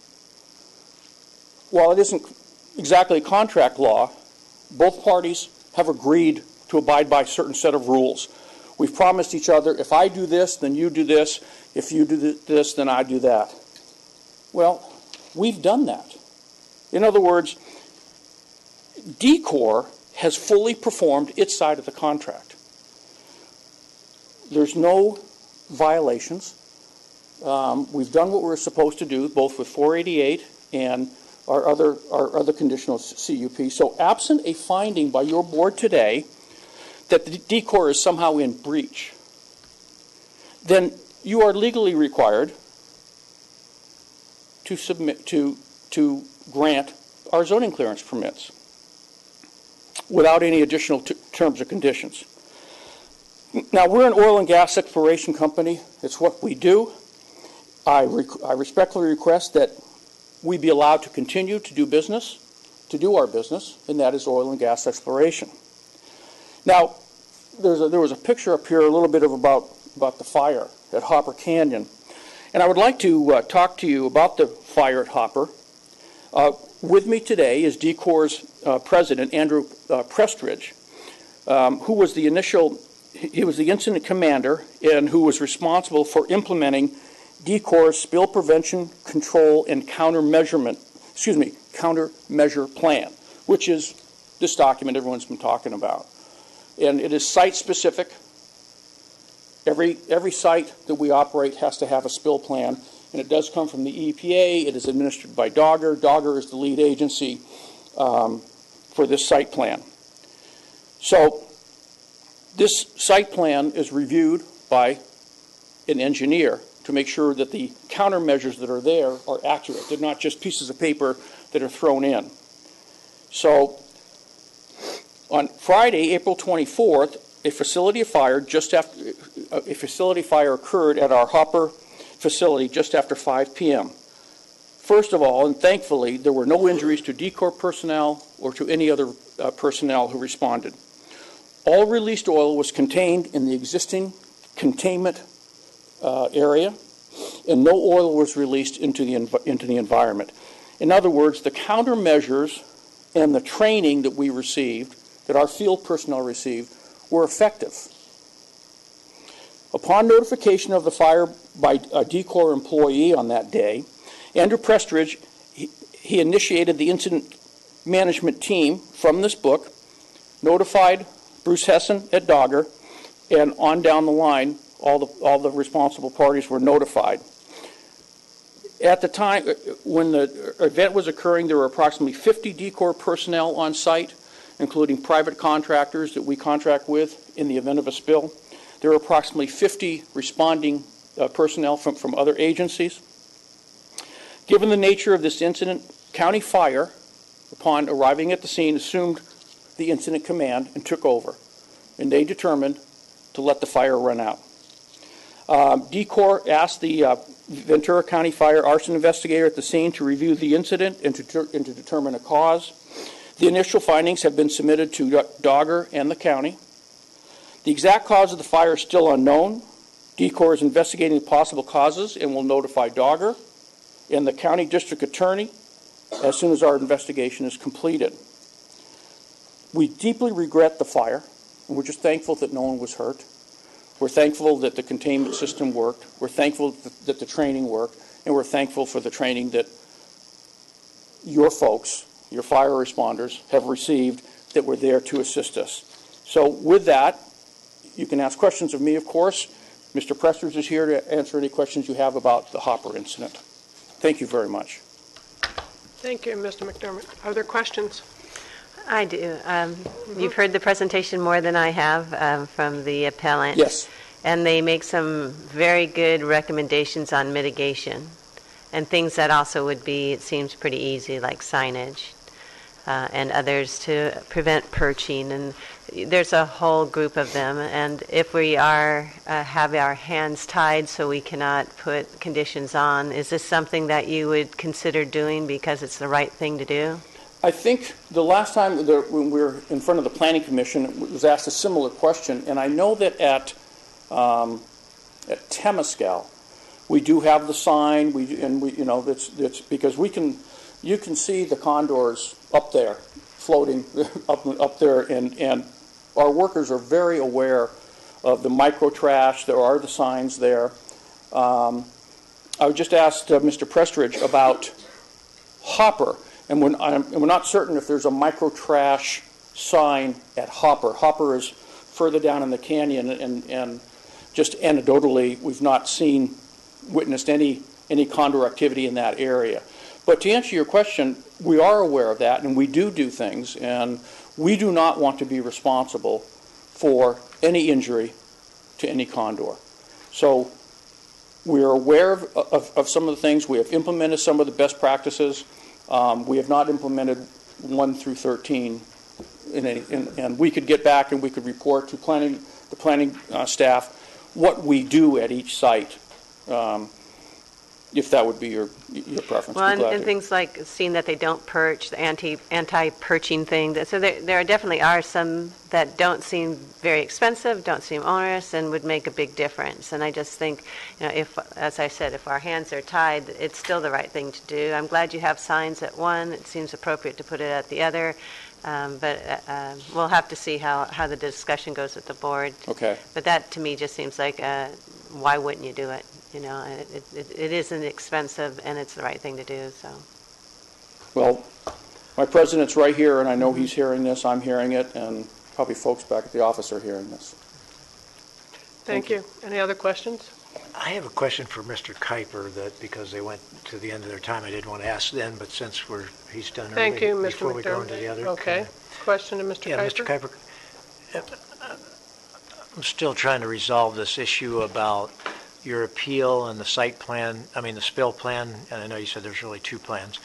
Was your appeal based on the understanding, was that one of the reasons that you moved forward, or you identify that it was not in the possession? Is your contention that it needed to be in the possession of the planning director and it wasn't? Or did you, because it wasn't in the possession of the planning director, did you ask and they said it's over it's across the street and we can get it, and you said that's not acceptable? Or did you believe it just didn't exist? Yeah, thank you for that question. So we included this issue in both of our appeals, both at the Planning Commission level as well as with the board. The first we saw of the spill containment plan was when Mr. Baca held them up during the Planning Commission appeal hearing and said, yes, the county does have these in our possession. So up to that point in time, you did your appeal thinking they weren't, since they weren't as part of the file, you thought they just weren't in. Right, and certainly we could get them from Dogger, but the requirement is that the applicant submit those to county staff so that it can be part of the review. Okay, so the contention you have more is that they weren't in the possession of the county, not that they didn't exist. Right. Thank you. Thank you. Okay, that completes the applicant and the appellant, and now we'll go to the other public speaking requests we have. And I would ask that they be limited again to 3 minutes, and starting with John Brooks.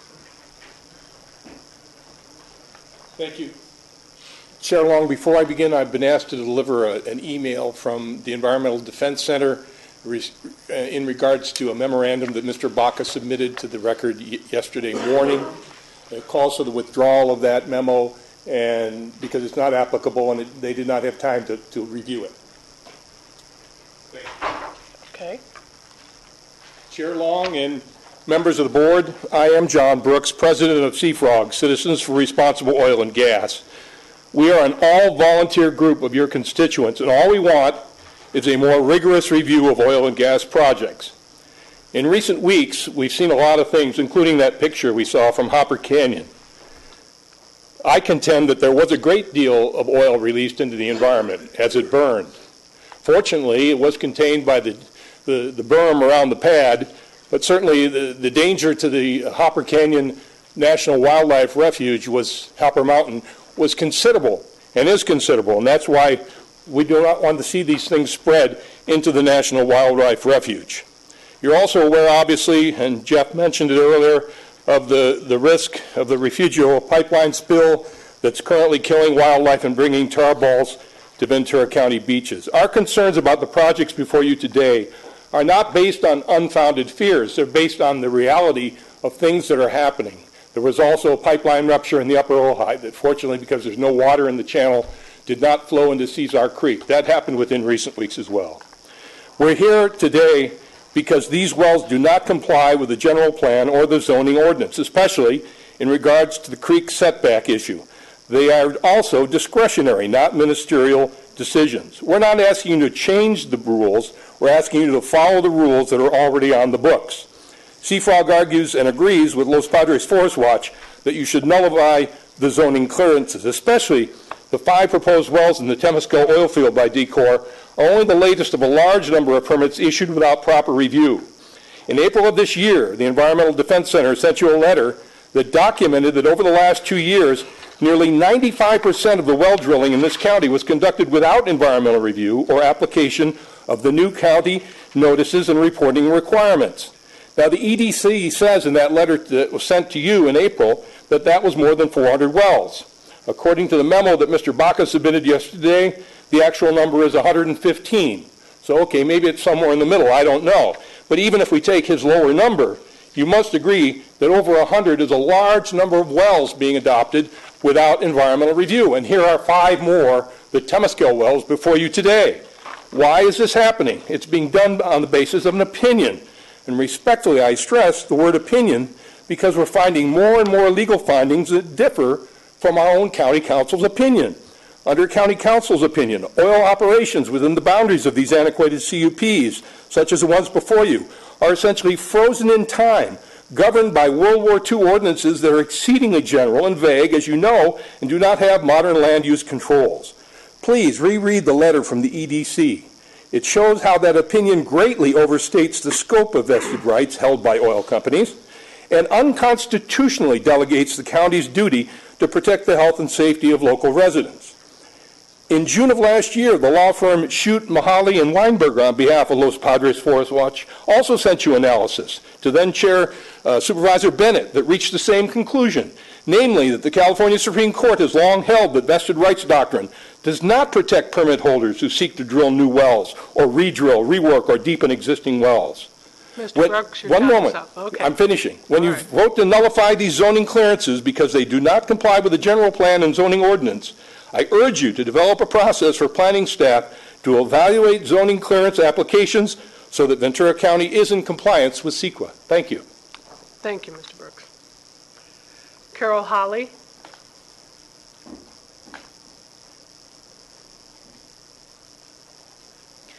Good afternoon. My name is Carol Hawley, and I live at 10508 Sulphur Mountain Road, Ojai, California. Chair Long and Board of Supervisors, I'm speaking in support of Appeal PL 14-0146 CUP 488. There are 2 basic arguments in favor of this appeal. First, there is Condition 7, which you have read, that uses language about as close as the 1956 Board of Supervisors could write to the current language of CEQA. It even includes the words nuisance and annoyance, key CEQA phrases. CEQA case law has repeatedly affirmed that when disputes occur, in this case, the interpretation of the meaning of the language in Condition 7, resolution should be in favor of the environment. So today, your board does have the discretion to find the CUP out of compliance with Condition 7, not because of what DECOR has done, but because of what the county has not done, environmental review, as called for in Condition 7. The second issue is the zoning clearance itself. There are clearly issues involved. In its letter to the board, the staff is basically arguing the vested rights doctrine that the county is relying upon to avoid secret review. Such CUP entitlements are subject to reasonable regulation pursuant to the county's police power to protect the health and safety of the public. The purpose of CEQA is to minimize the adverse effects of new construction on the environment. CEQA has no exemption for the vested rights doctrine as argued by the county. The question under CEQA is simply whether or not the project approval involves discretionary or ministerial approval. There is no vested right to preclude the county from applying CEQA. All vested rights are subject to reasonable regulation to protect the health and safety of the citizens. Therefore, all vested rights are subject to CEQA. The question here is whether or not this particular project has ever been reviewed under CEQA. If it has been reviewed, then further review may not be required. On the other hand, as if in this instance, there have been no environmental review of the proposal to drill wells on CUP 488, the county does have the discretion to shape the project. Therefore, CEQA review is mandatory. As the court concluded in Friends of Westwood, Inc., quote, thus, the touchstone is whether the approval process involved allows the government to shape the project in any way which could respond to any of the concerns which might be identified in an environmental impact report. And when is the government foreclosed from influencing the shape of the project? Only when a private party can legally compel approval without any changes in the design of its project, which might alleviate adverse environmental consequences. In other words, if DECOR clearly DECOR cannot legally compel approval to drill 5 new oil wells without condor mitigations. Therefore, CFOG requests that your board not grant this zoning clearance until CEQA review is completed. Thank you. Nancy Lindholm.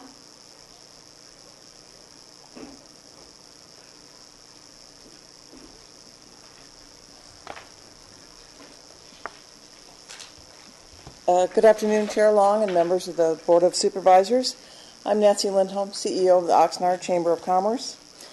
And instead of coming here to render comments, I actually have more questions, I think, than I do have comments. Starting out with the very simple question of why are we really here? I think County Council talked about that at the beginning of the hearing. That was more than 2 hours ago. What is this costing the county? We already heard a figure of maybe $50,000 for someone who's paid $4,000.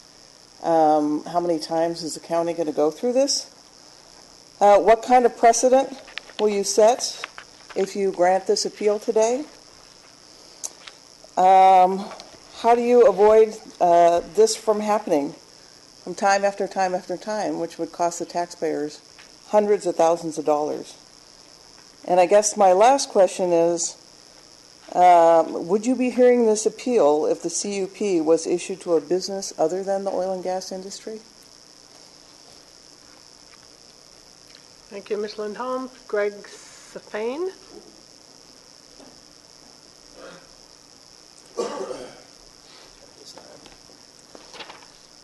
Good afternoon, Madam Chair and fellow Board of Supervisors. My name is Greg Safane, and I represent the Coastal Energy Alliance. We are a local coalition that works to represent our fellow members of the community that work in the energy industry. Our planning department spent time and effort to make sure that this zoning clearance met the regulations of our county. The decision was appealed by interest groups, and by a resounding 5-0 vote, the commission upheld the decision to approve this project. Now, for a second time, our county staff has had to put the time and effort and countless county taxpayer dollars to work on this appeal before you today. This governing board has always done an excellent job of upholding the laws of the county and standing with business and organizations that have worked through our county's procedures to gain the approval of their projects. Approving this appeal today will set a precedent which could potentially impact any business, school, or safety concern requiring a zoning clearance, limiting the ability for new and existing industries to function in our county. Today, we request that you stand with the planning department, laws, and procedures that have kept Ventura County a great county for many years. Thank you so much. Thank you, sir. Steve Ruha-Colson. Steve Ruha-Colson? No. I'll come back around there. Ike? Oh, well, that's probably the case. Steve Richardson with poor handwriting? Come on, Steve. Our clerk usually does a pretty good job on those. Yeah, I'm sorry. I thought my handwriting was a little bit better than that. Really? Steve, you're on. Okay. First of all, I'd like to commend the county planning staff for the work in preparing the documentation and the presentation, outlining the background of facts and the grounds of appeal and their findings and their recommendations. I understand the time and effort required to prepare such a document and presentation. And I also agree that the appeal fee in no way covered the costs for the staff in this matter. It seems like that if any changes need to be made in that process, the fee should be commensurate with the cost of the county. The low hurdle seems to create the low hurdle to the public creates a process that can be wasteful of the county time and resources. Based on the facts of an active CUP, the original approval of the zoning clearances by the planning department, and the unanimous upholding of the approved zoning clearances by the planning commission during the first level of appeal, it seems that the Board of Supervisors should rely on their expertise of the planning staff and the commission and support their decision on this matter to deny the appeals. That's why they're there, and I would think that it's best to rely on their knowledge and expertise to make these types of decisions. Thank you. Thank you. Ike Eichert.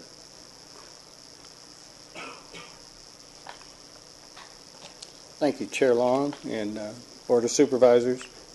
My name is Ike Eichert, and I'm a citizen of Ventura County and a 24-year resident of Santa Paula. And I'm here today to ask you to support our Ventura County Planning Department's approval and our Ventura County Planning Commission's decision regarding the DECOR's ministerial zone clearances. I oppose these appeals. I think we're blessed that the competent and experienced professional county staff have done their due diligence in this case. We're happy that they're here. I feel that this appeal undermines their authority, and I'm saddened to see that. I won't echo all of the previous statements, but I do want you to keep one thing in mind, that they've done their job for us, and we don't need to expend more of the hard-to-find county resources on this particular project. And I urge you to defer to your staff and support their decision. And I know you'll make the right decision. Thank you very much for your time. Thank you, sir. Zachary Schultz.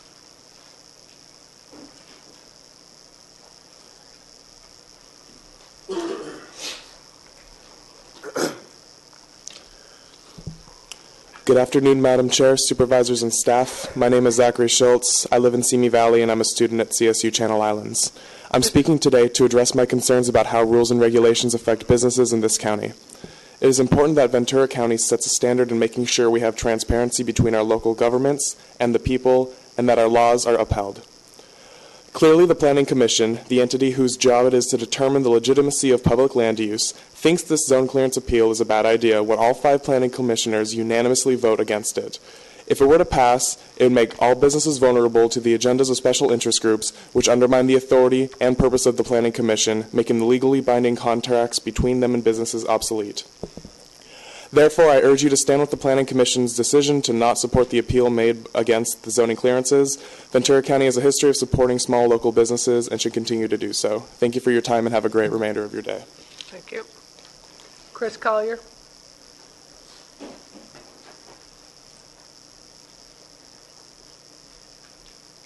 Good afternoon, Chair and members of the board.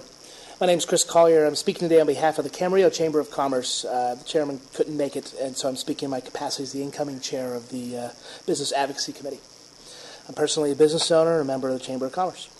I'm here today to urge the board to deny the appeal. Today's vote sets an important precedent. Conditional use permit is essentially a contract. Businesses rely on contracts to plan, raise capital, and operate. The board should uphold the contract that's in place.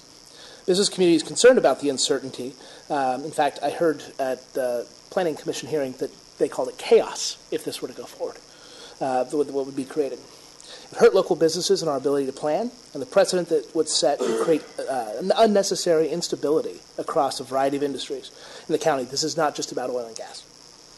The effort made by the very professional and competent county planning staff, followed by the 5-0 vote of the appointed Planning Commission, should be supported and the appeal should be denied. Thank you very much. Thank you. Jeannie Orcutt.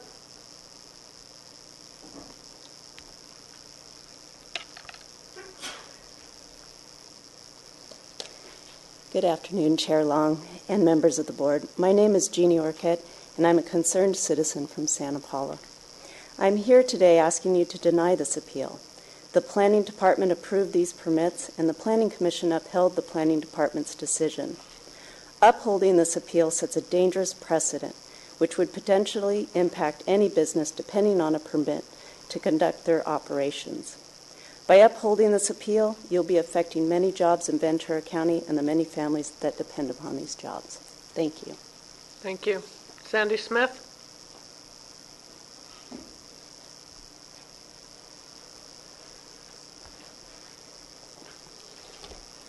Chair Long, members of the board, Sandy Smith, here representing the Ventura County Economic Development Association. On a personal note, a now 65-year resident of the County of Ventura and the son of a father who worked in the oil fields from the 1930s in the county. And I'm staring at a oil derrick in the middle of the county seal behind you. The CETA's position is that the conditional use permit is a legal contract and agreement, and that the ministerial zoning clearances are simply an extension of that contract. Zoning clearance is a certification or a fact-checking step to ensure that the proposed project and use is consistent with county ordinances and the previously issued entitlement.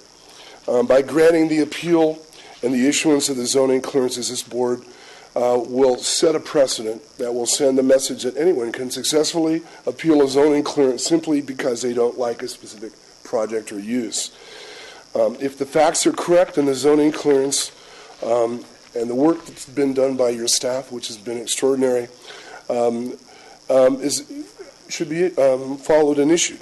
Zoning clearances are issued for simple things, and the precedent for this action would open the door to appeals of ministerial decisions related to the original conditional use permit, adding complexity and cost to any project where there is someone opposed, which we can assume there always will be, particularly living on the coast in Ventura County.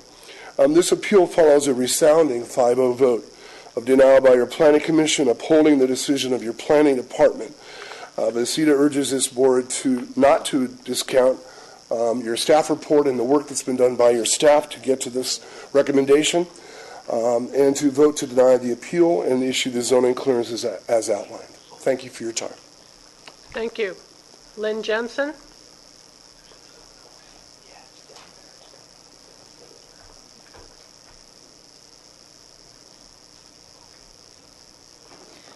Good afternoon. I'm Lynn Jensen with Ventura County CoLab. We have over 400 members and businesses countywide, many of them who hold conditional use permits approved by the county. And without the ability to exercise their vested right to the activities described in these permits through zoning clearances, the CUPs have really no value. Zoning clearances are by definition ministerial. CEQA cannot be retroactively applied to projects authorized by previously granted and valid discretionary entitlements. That's what the staff report says. And we are concerned, as many that have talked today, that all actions permitted by CUPs could be subject to appeal if this were to be granted. According to both the Planning Director and the Planning Commission, the grounds of the appeal have been shown to be without merit. I just want to talk a little bit about the condor issue. The Hopper Canyon oil field has had oil operations for over 80 years and has been coexisting with the condor sanctuary. The wildlife refuge was established in 1975 in full knowledge that the oil operations were there in the area. And while the wells are in the range of the condor, so is most of the county, as condors can travel 150 miles a day in search of food. The images from the county planning's presentation of the drill pads from DECOR show how clean those operations are, better than you see in most public parks and trails, let alone in the cities that are around there. The Condor program has been successful. It says on the website that they started with not necessarily in the Hopper Canyon, but there were 50 condors in 1974, and now there's over 400. And oil companies are sensitive to these issues. There's no evidence that a condor has ever been harmed due to oil activities. Upon completion of the deliberations by the Planning Commission, who voted, as you know, unanimously against the appeal, Chairman Wessner said, "I concur with Commissioner Adukas. For us to start wandering from ministerial to discretionary, I have to agree. It does not bring that finality that the Commissioner talked about. There has to be an end." We support the Planning Commission and the Planning Director decisions, and we recommend denial of the appeal. Thank you. Thank you for your comments. Sandra Burkhart.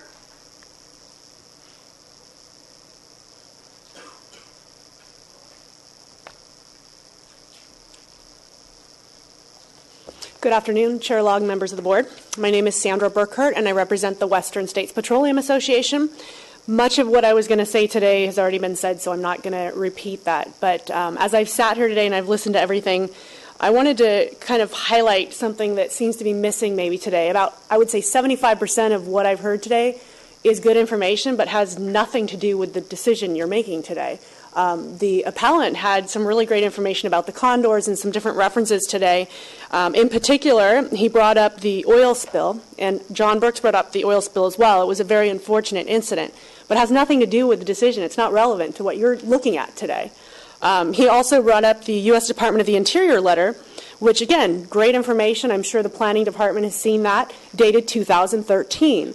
The oldest CUP being discussed today was dated 2010. So again, it's not relevant to what we're talking about today. So I think it's important to stick to the discussion of what it is you're deciding today and not muddy all of this with these other side conversations and things that are being brought up. Yes, there are important things to think about and talk about as you conduct your business, but they don't apply to what we're talking about today. So the final thing I wanted to highlight, and it's been brought up several times, County Council today made the comment that a CUP is like a contract. I think that's a really important point, and it has been made multiple times today. The CUP is a contract. It's a contract for any business to conduct business with some level of certainty. It's binding. The zoning clearance, ministerial, is simply a finalization of certain steps that were approved within the CUP. It's not something that requires an EIR or any other type of review, because all of those different items have already been determined and resolved through the original CUP process. If all of these were issues back in 2010, where were these people back in 2010? That's when these things should have been brought up. So, granted, yes, times have changed. There are new things in place. There's new zoning clearance forms now. The CUP process is different than it once was. I feel that planning staff has sufficiently and appropriately updated things in a way that addresses a lot of the concerns that have been brought up today for the future. But again, the CUP is a binding contract. County Council has done their review. I believe it was back in 2013. They looked at antiquated CUPs, and they determined that their authority was fairly limited. There is a lot of case law and historical study and research that's gone into that exact question that supports county council and what they determined their legal authority was in that area. So obviously I do not support the appeal today. I would urge the board to support your planning department, your appointed planning commission, the experts on this matter, and to deny the appeal today. Thank you. Thank you. Tim Cohen.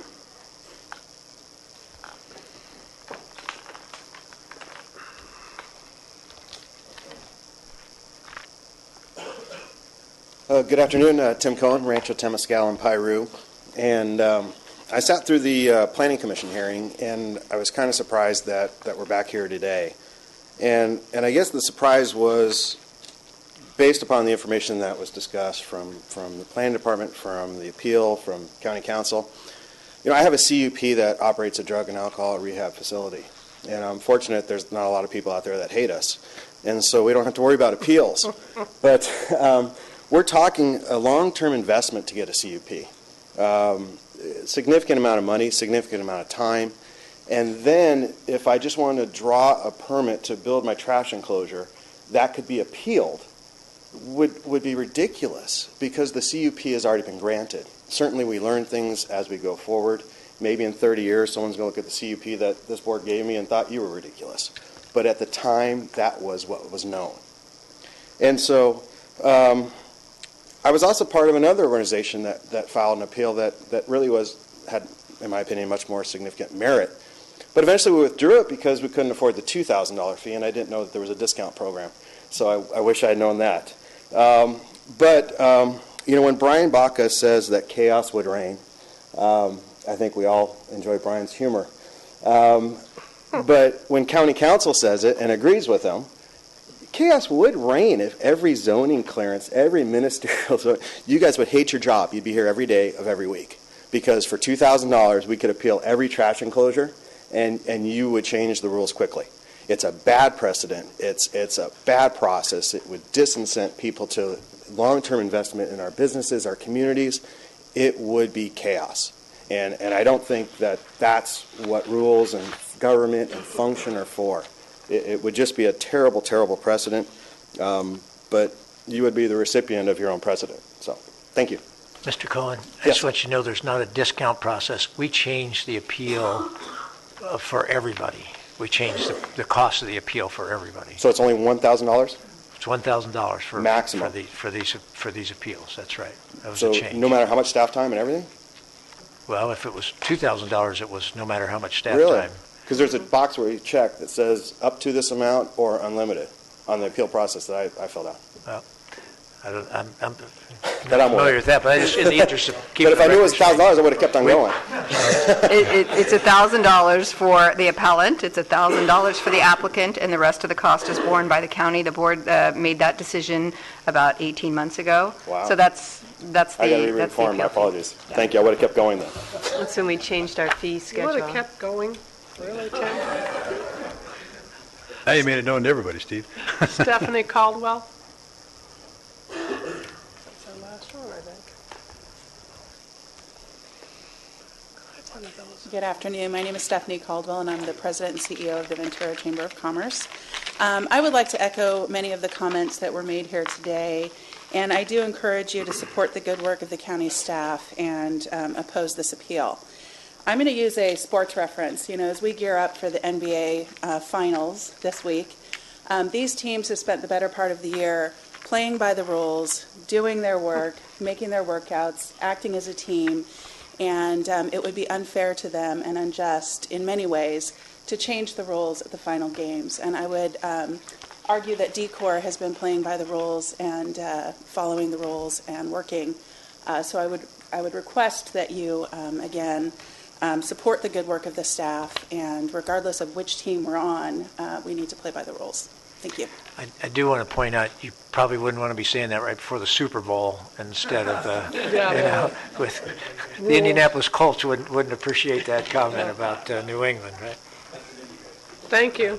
And that's the last of the public speaking request on this item, so we'll close the public hearing, bring it back to the board for questions and discussion. Is there not a rebuttal at the end? Generally, you don't do that here? I'm looking over. Usually it would go like 15 minutes, and at the end it's 5-minute rebuttal or something like that. You don't do that? You can do that, but technically the applicant, so DCOR, is the one who should get the last say, because there's been no zoning clearance ever issued, and so it's actually a permit request more than anything. And so if you give the appellant more time, then DCOR should get more time at the end. Does DCOR wish more time? No, I think you've heard it all. Thank you very much. Thank you. Back to the board. I know we had some questions. I have questions, yeah. I know there are questions. To staff. So I'll start with staff on the setbacks issues, and then I'll come to you on the discretionary ministerial. So the setback issues, the point that was raised by Mr. Kuiper about this being certainly under 300 feet and even under 100 feet and under 50 feet, and that therefore all 10 findings can't be made, the setback finding can't be made. What's your response? Chairman Long, Supervisor Bennett, the zoning ordinance sections you're discussing have basic default values for setbacks.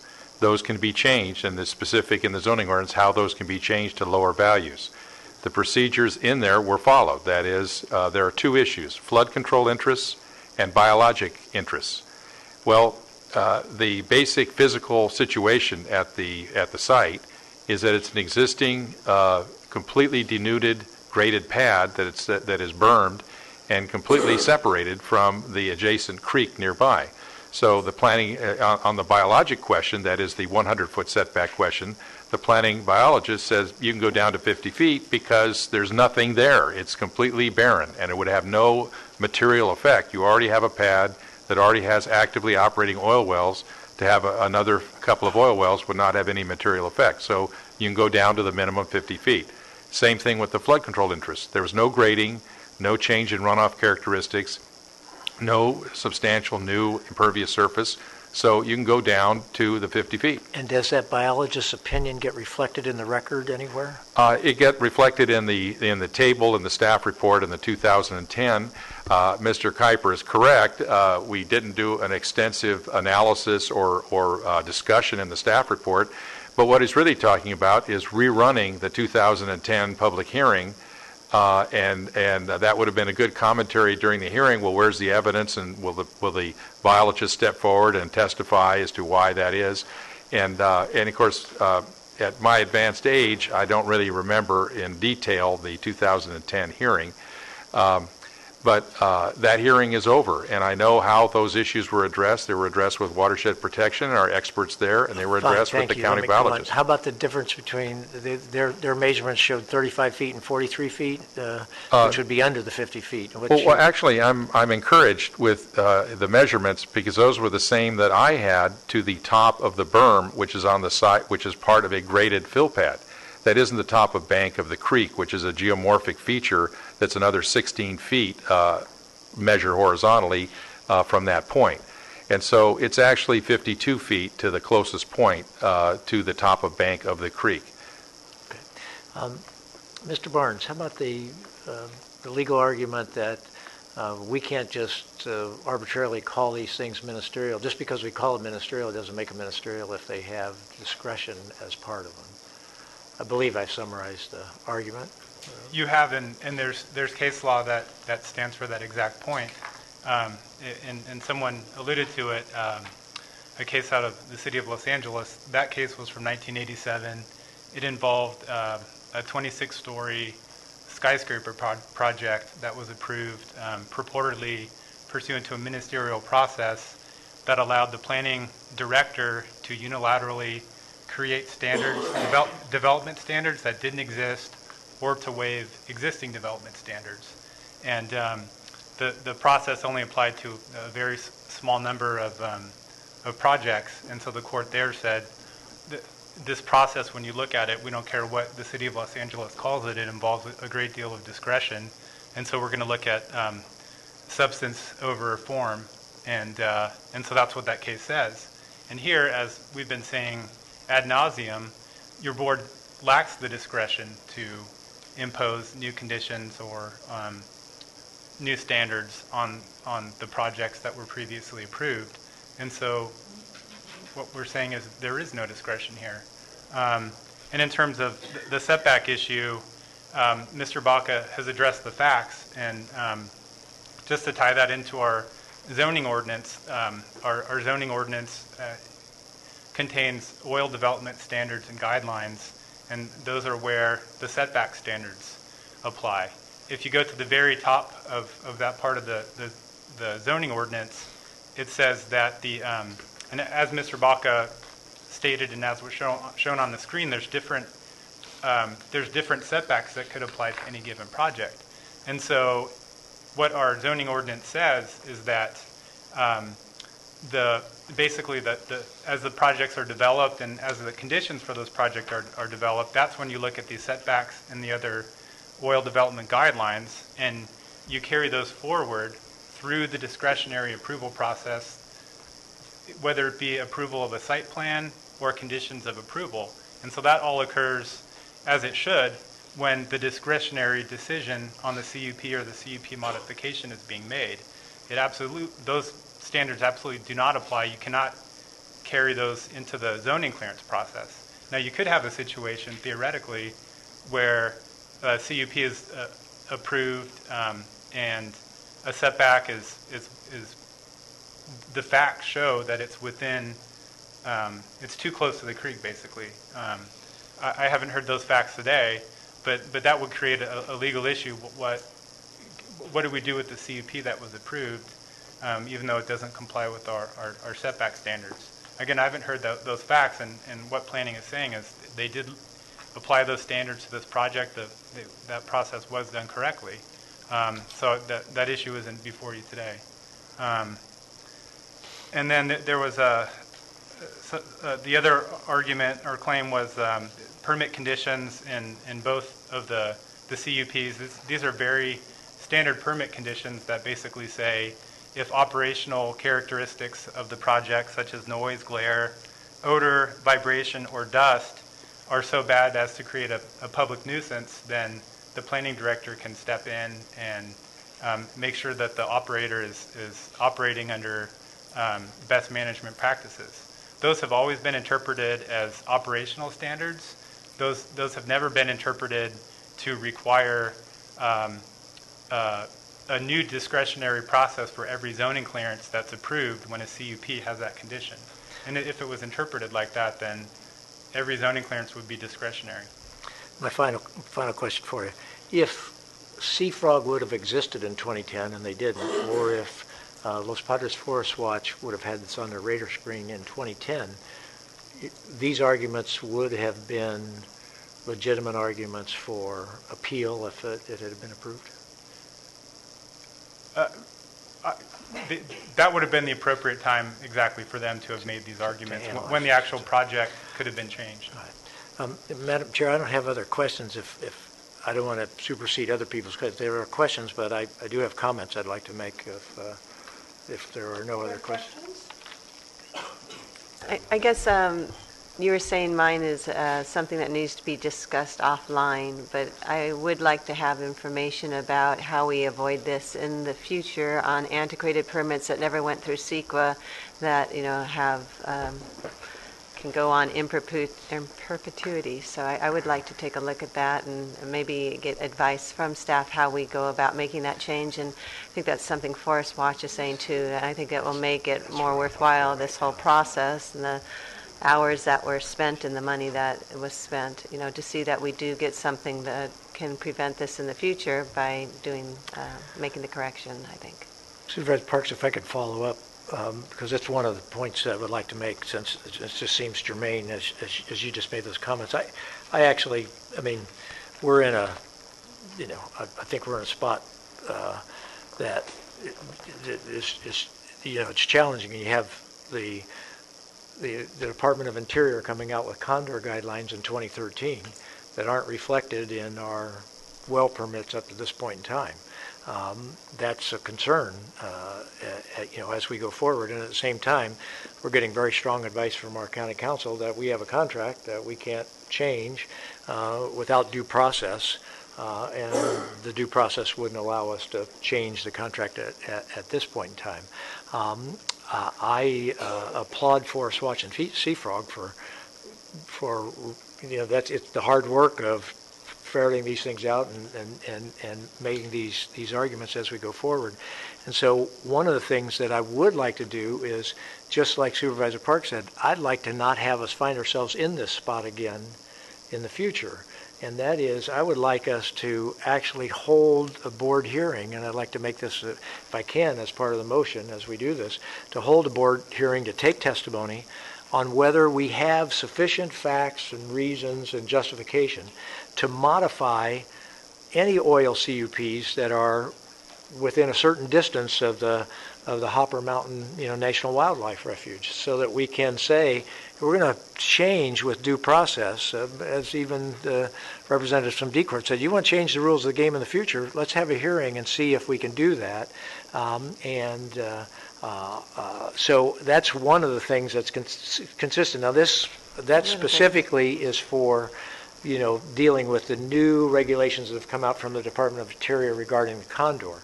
At the same time, I'd like us to continue to wrestle with this issue of all of the antiquated CUPs and what can we do. And I know we've received testimony and we've gone back and forth with our county council. This just stimulates us to continue to do that.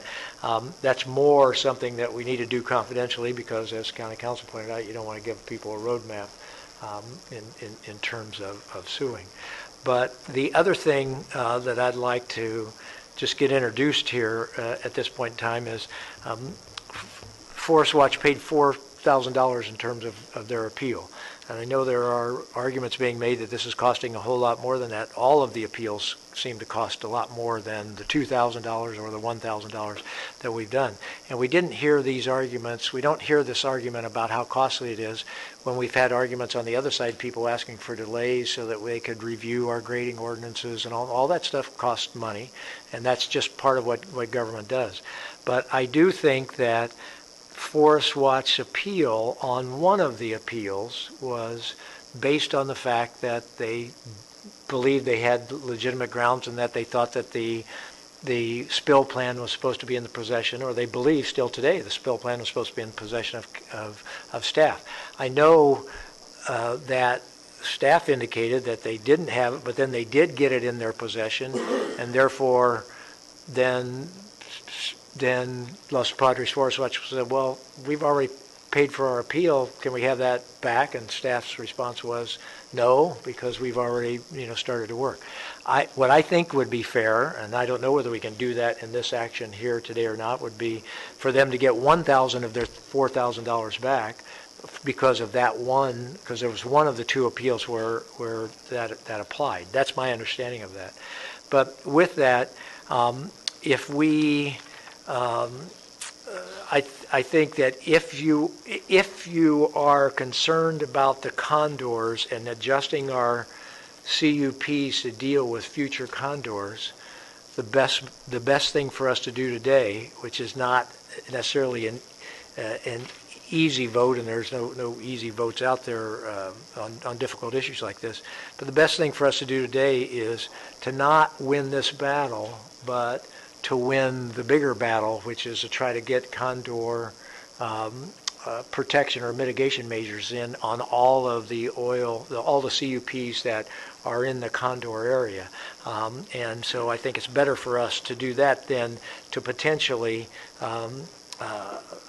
try to impose that today by denying or by accepting this appeal, and then being involved in a lawsuit that challenges that we're violating the contract and get more constricted in terms of where we could go with this down the road. So my sense is as much as I appreciate the good work and the good issues brought by Los Padres Forest Watch and Seafrog today, that we make the motion to hold a hearing, have direct staff to hold a hearing so that we can imply this due process standard on everybody in the future about condors. But I don't see and then accept staff's recommendation in terms of denying the appeal at that point in time. And also make the recommendation that Los Padres Forest Watch get $1,000 of their $4,000 back. So. My comment is that there probably, I don't know how many, but I wouldn't think there's more than a handful of these antiquated CUPs out there. And while some may be in the Condor Refuge area, some may be in steelhead trout area or endangered species area or other areas that are very sensitive and were never studied because they were in before CEQA. So I don't know the benefit of just focusing on this one at this time, and I think if it is just a handful of these, it would be something I would want to look at. I'm happy if it's a handful. I'd just like to ask staff. My understanding is it's a lot more than a handful, but... Supervisors Bennett and Parks together. Most of the oil fields in Ventura County operate under what would be called an antiquated CUP.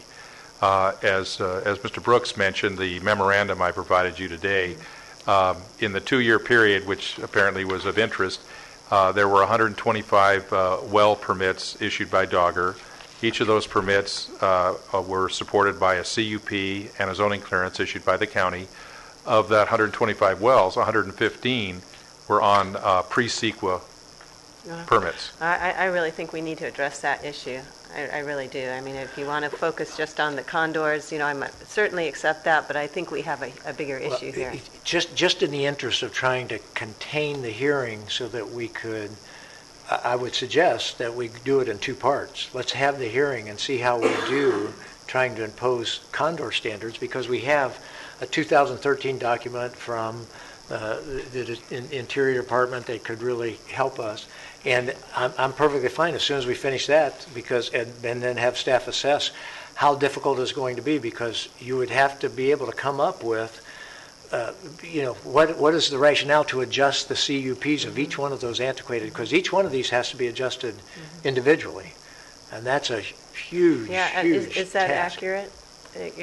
Each one would need to be adjusted individually, or would it just be a change in our law that talks about... I believe County Council is reaching for the mic. We could do them as a group, but the findings, the heightened standard that I referred to at the beginning of the hearing would have to apply to each of the CUPs, and so we would have to keep that in mind. Right. So you'd have to have a hearing. I mean, you'd have to individually adjust each one of these. You would, and the notice would obviously go to each permit holder, and each CUP would be individually adjusted.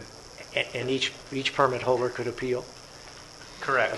Exactly. But you could lump them all together as part of one huge process. And that's what I'm suggesting. We lump, at least this first part, the condor study, the CUPs that could be adjusted because of their proximity to the condor and would be affected by this. My suggestion is, given how many there are, Start with the start with condors. this, Okay.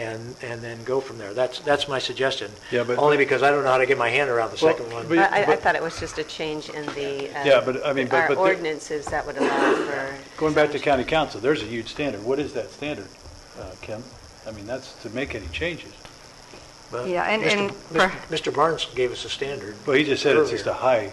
What is yeah, that? the heightened standard, and maybe Mr. Barnes wants to elaborate on that, Right, about well, the it's a modification to a CUP. It's a compelling state interest, and the case law uses words such as menace, nuisance, that sort of thing.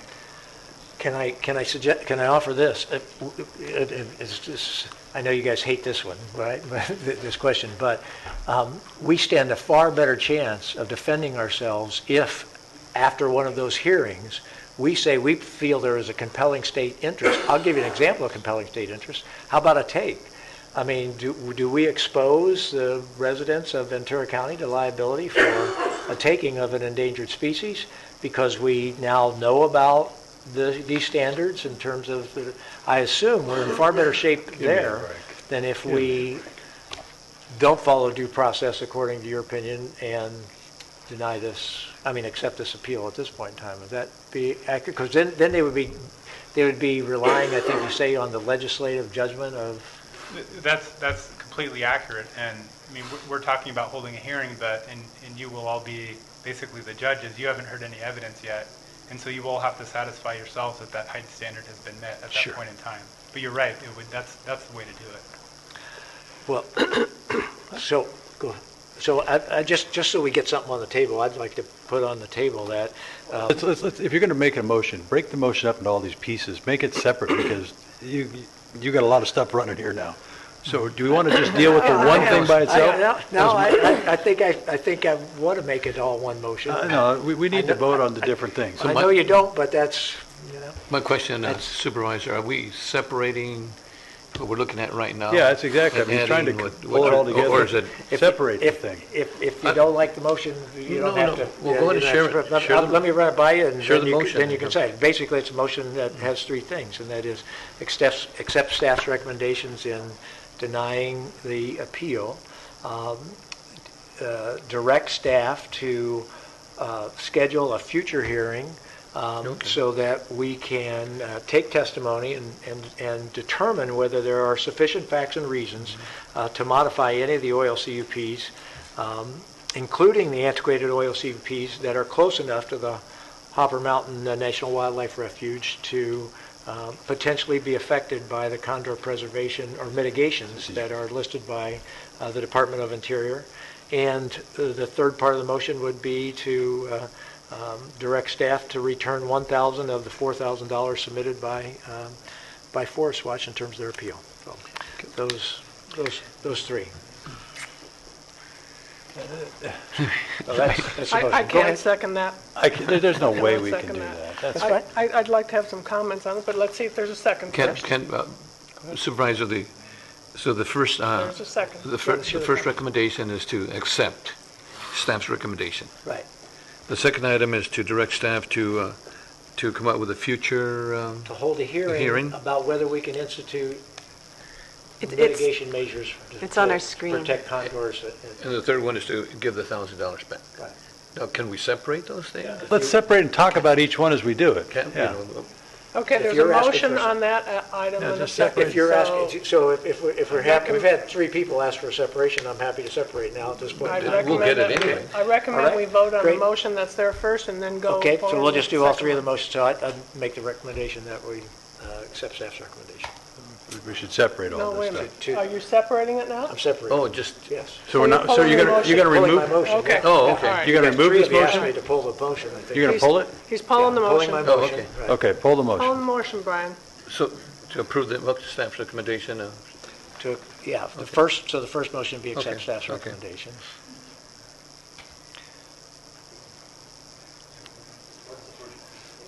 Accept Staff's recommendation. To deny the appeal. Oh.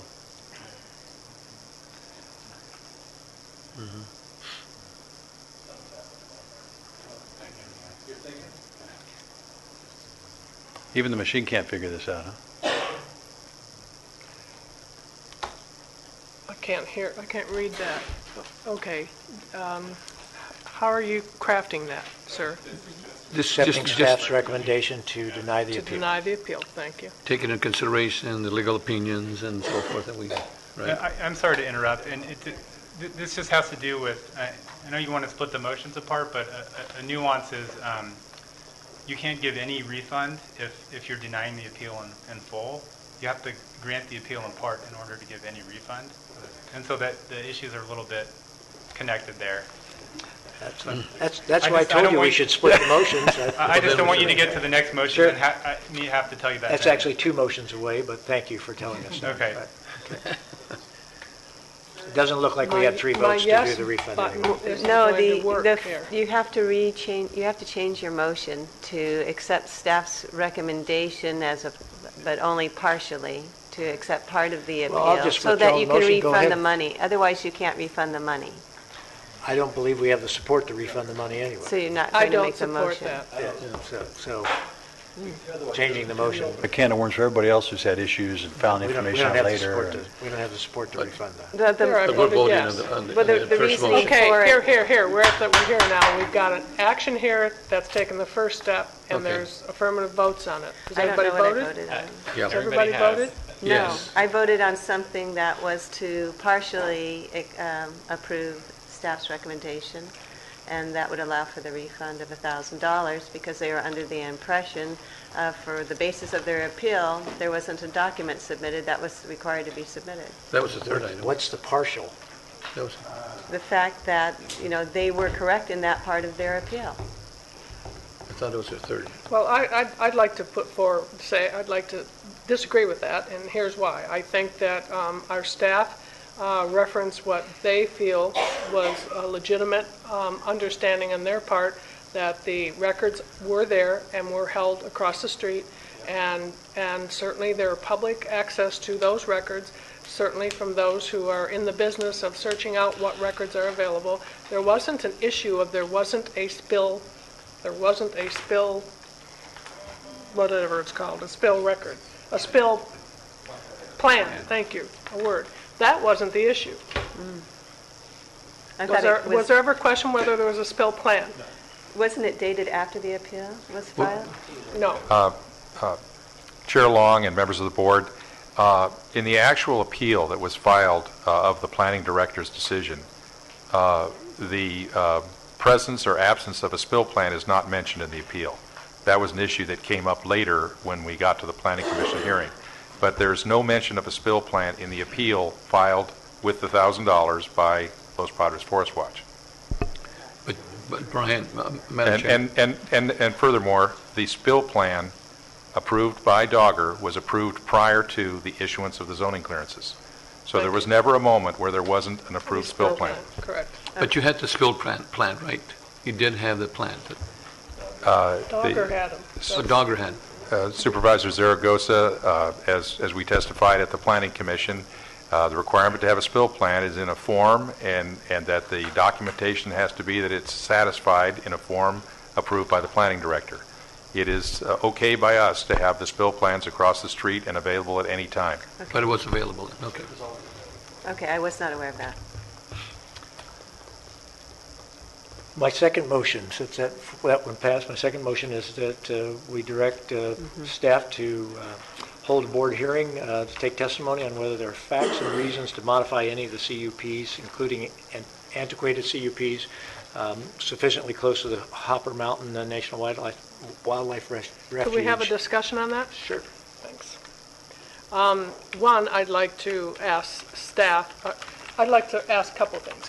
Could rather than a hearing, could we look at a level of a study session, something that isn't as formal as a hearing, because although you're looking now at specific to the condor habitat and the issues there and the proximity issues, etc., as has been said by a few folks here, condors have a 150-mile flying range. So I would think it would be broader than just that one area if we're really talking about the letter that was issued and the concerns for mitigation for condor habitat protections in the sanctuary. So then if you're looking at the entire county being included in that discussion, having it as a study session, I think, one, you're asking additional work for staff in preparation to do that, which is fine, and what timeline are we looking at, and perhaps them coming to the board with some assessment of what that entails. But I think it gets more to the core question of what the county council has been challenged by the Environmental Defense Center related to antiquated oil and gas conditional use permits. And I know that there's still work to be done to address the issues raised in that. And are we getting, I'm just a little concerned legally that we might be getting out ahead of what will be heavy lifting that county council needs to do to reply to this in order to set the table for what should be a community discussion on how are we going to address these antiquated oil and gas permits. Sure. Finish it. Two thoughts. One, at least in my reading of the Department of Interior's recommendations, I don't see things that go. I mean, a mile and a half is the farthest I see anything that would be an extension. So you would be able to, I think, fairly contain where the condors are in terms of their nest and their roosting areas. It's not like you have nest and roosting areas all over Ventura County. So I think it wouldn't be that large. It wouldn't be a whole Ventura County issue. It would be an issue about the area around the condor refuge. The second thing is, at least in my preliminary conversations with the county council about doing this, they seem to say, look, the legal way to try to get condor mitigation in here is to do this. And I haven't heard an expression that I want to hear is, does this conflict with any of the responses that county council may be coming up with in responding to EDC and the Shoot-Mahali lawsuit, et cetera, that you're dealing with and stuff? No, to answer your question succinctly, but the devil is in the details. A few of the conditions that are in the, I think it's the Forest Service letter could implicate the vested rights issue. And so I think if the board wants to go down that path, it should be at least a two-step process and have something akin to a study session for the first step to talk about what conditions we're talking about, what radius we're talking about, what CUPs we're talking about, to make sure everyone's on the same page.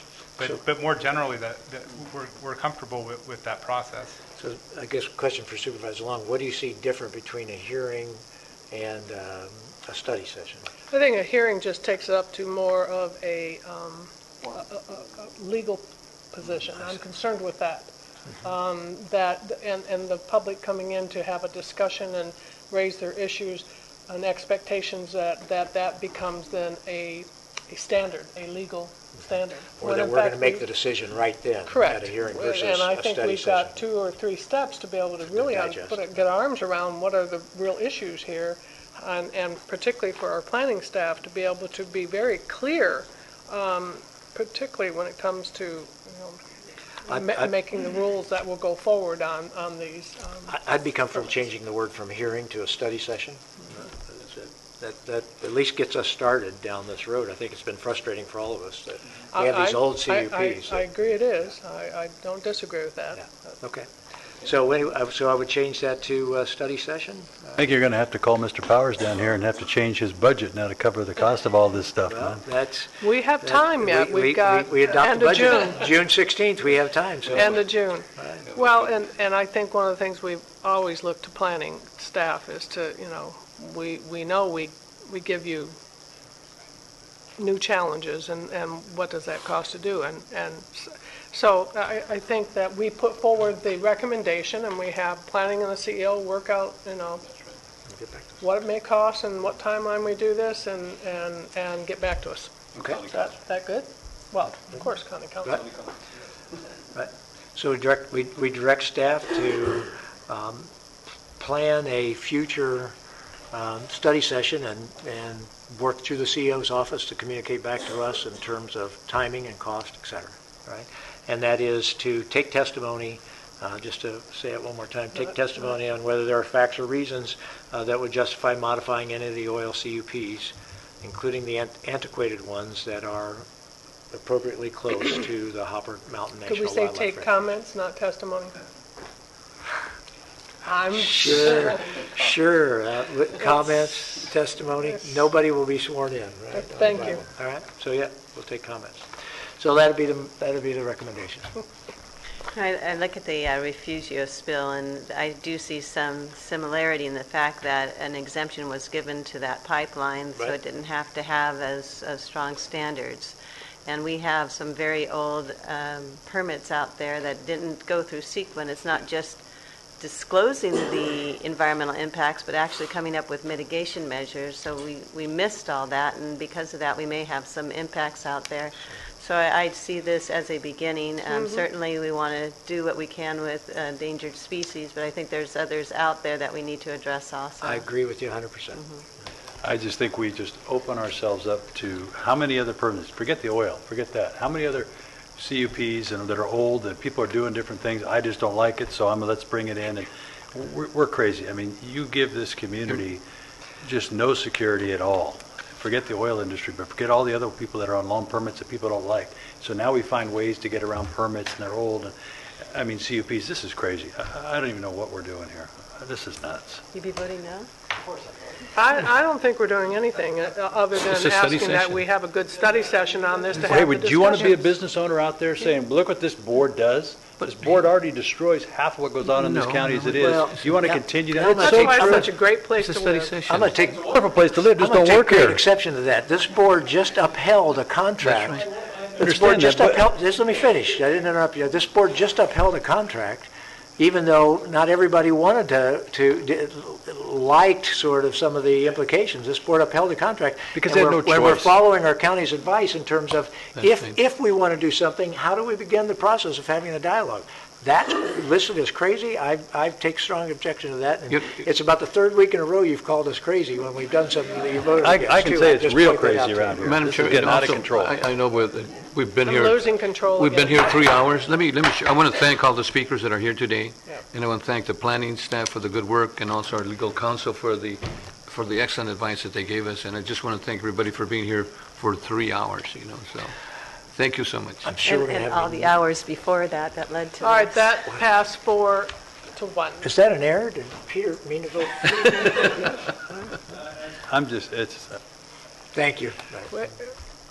We haven't done anything yet. We're asking to have a discussion. You know exactly where it's going, so let's I do it. don't. Did you know where it was going today?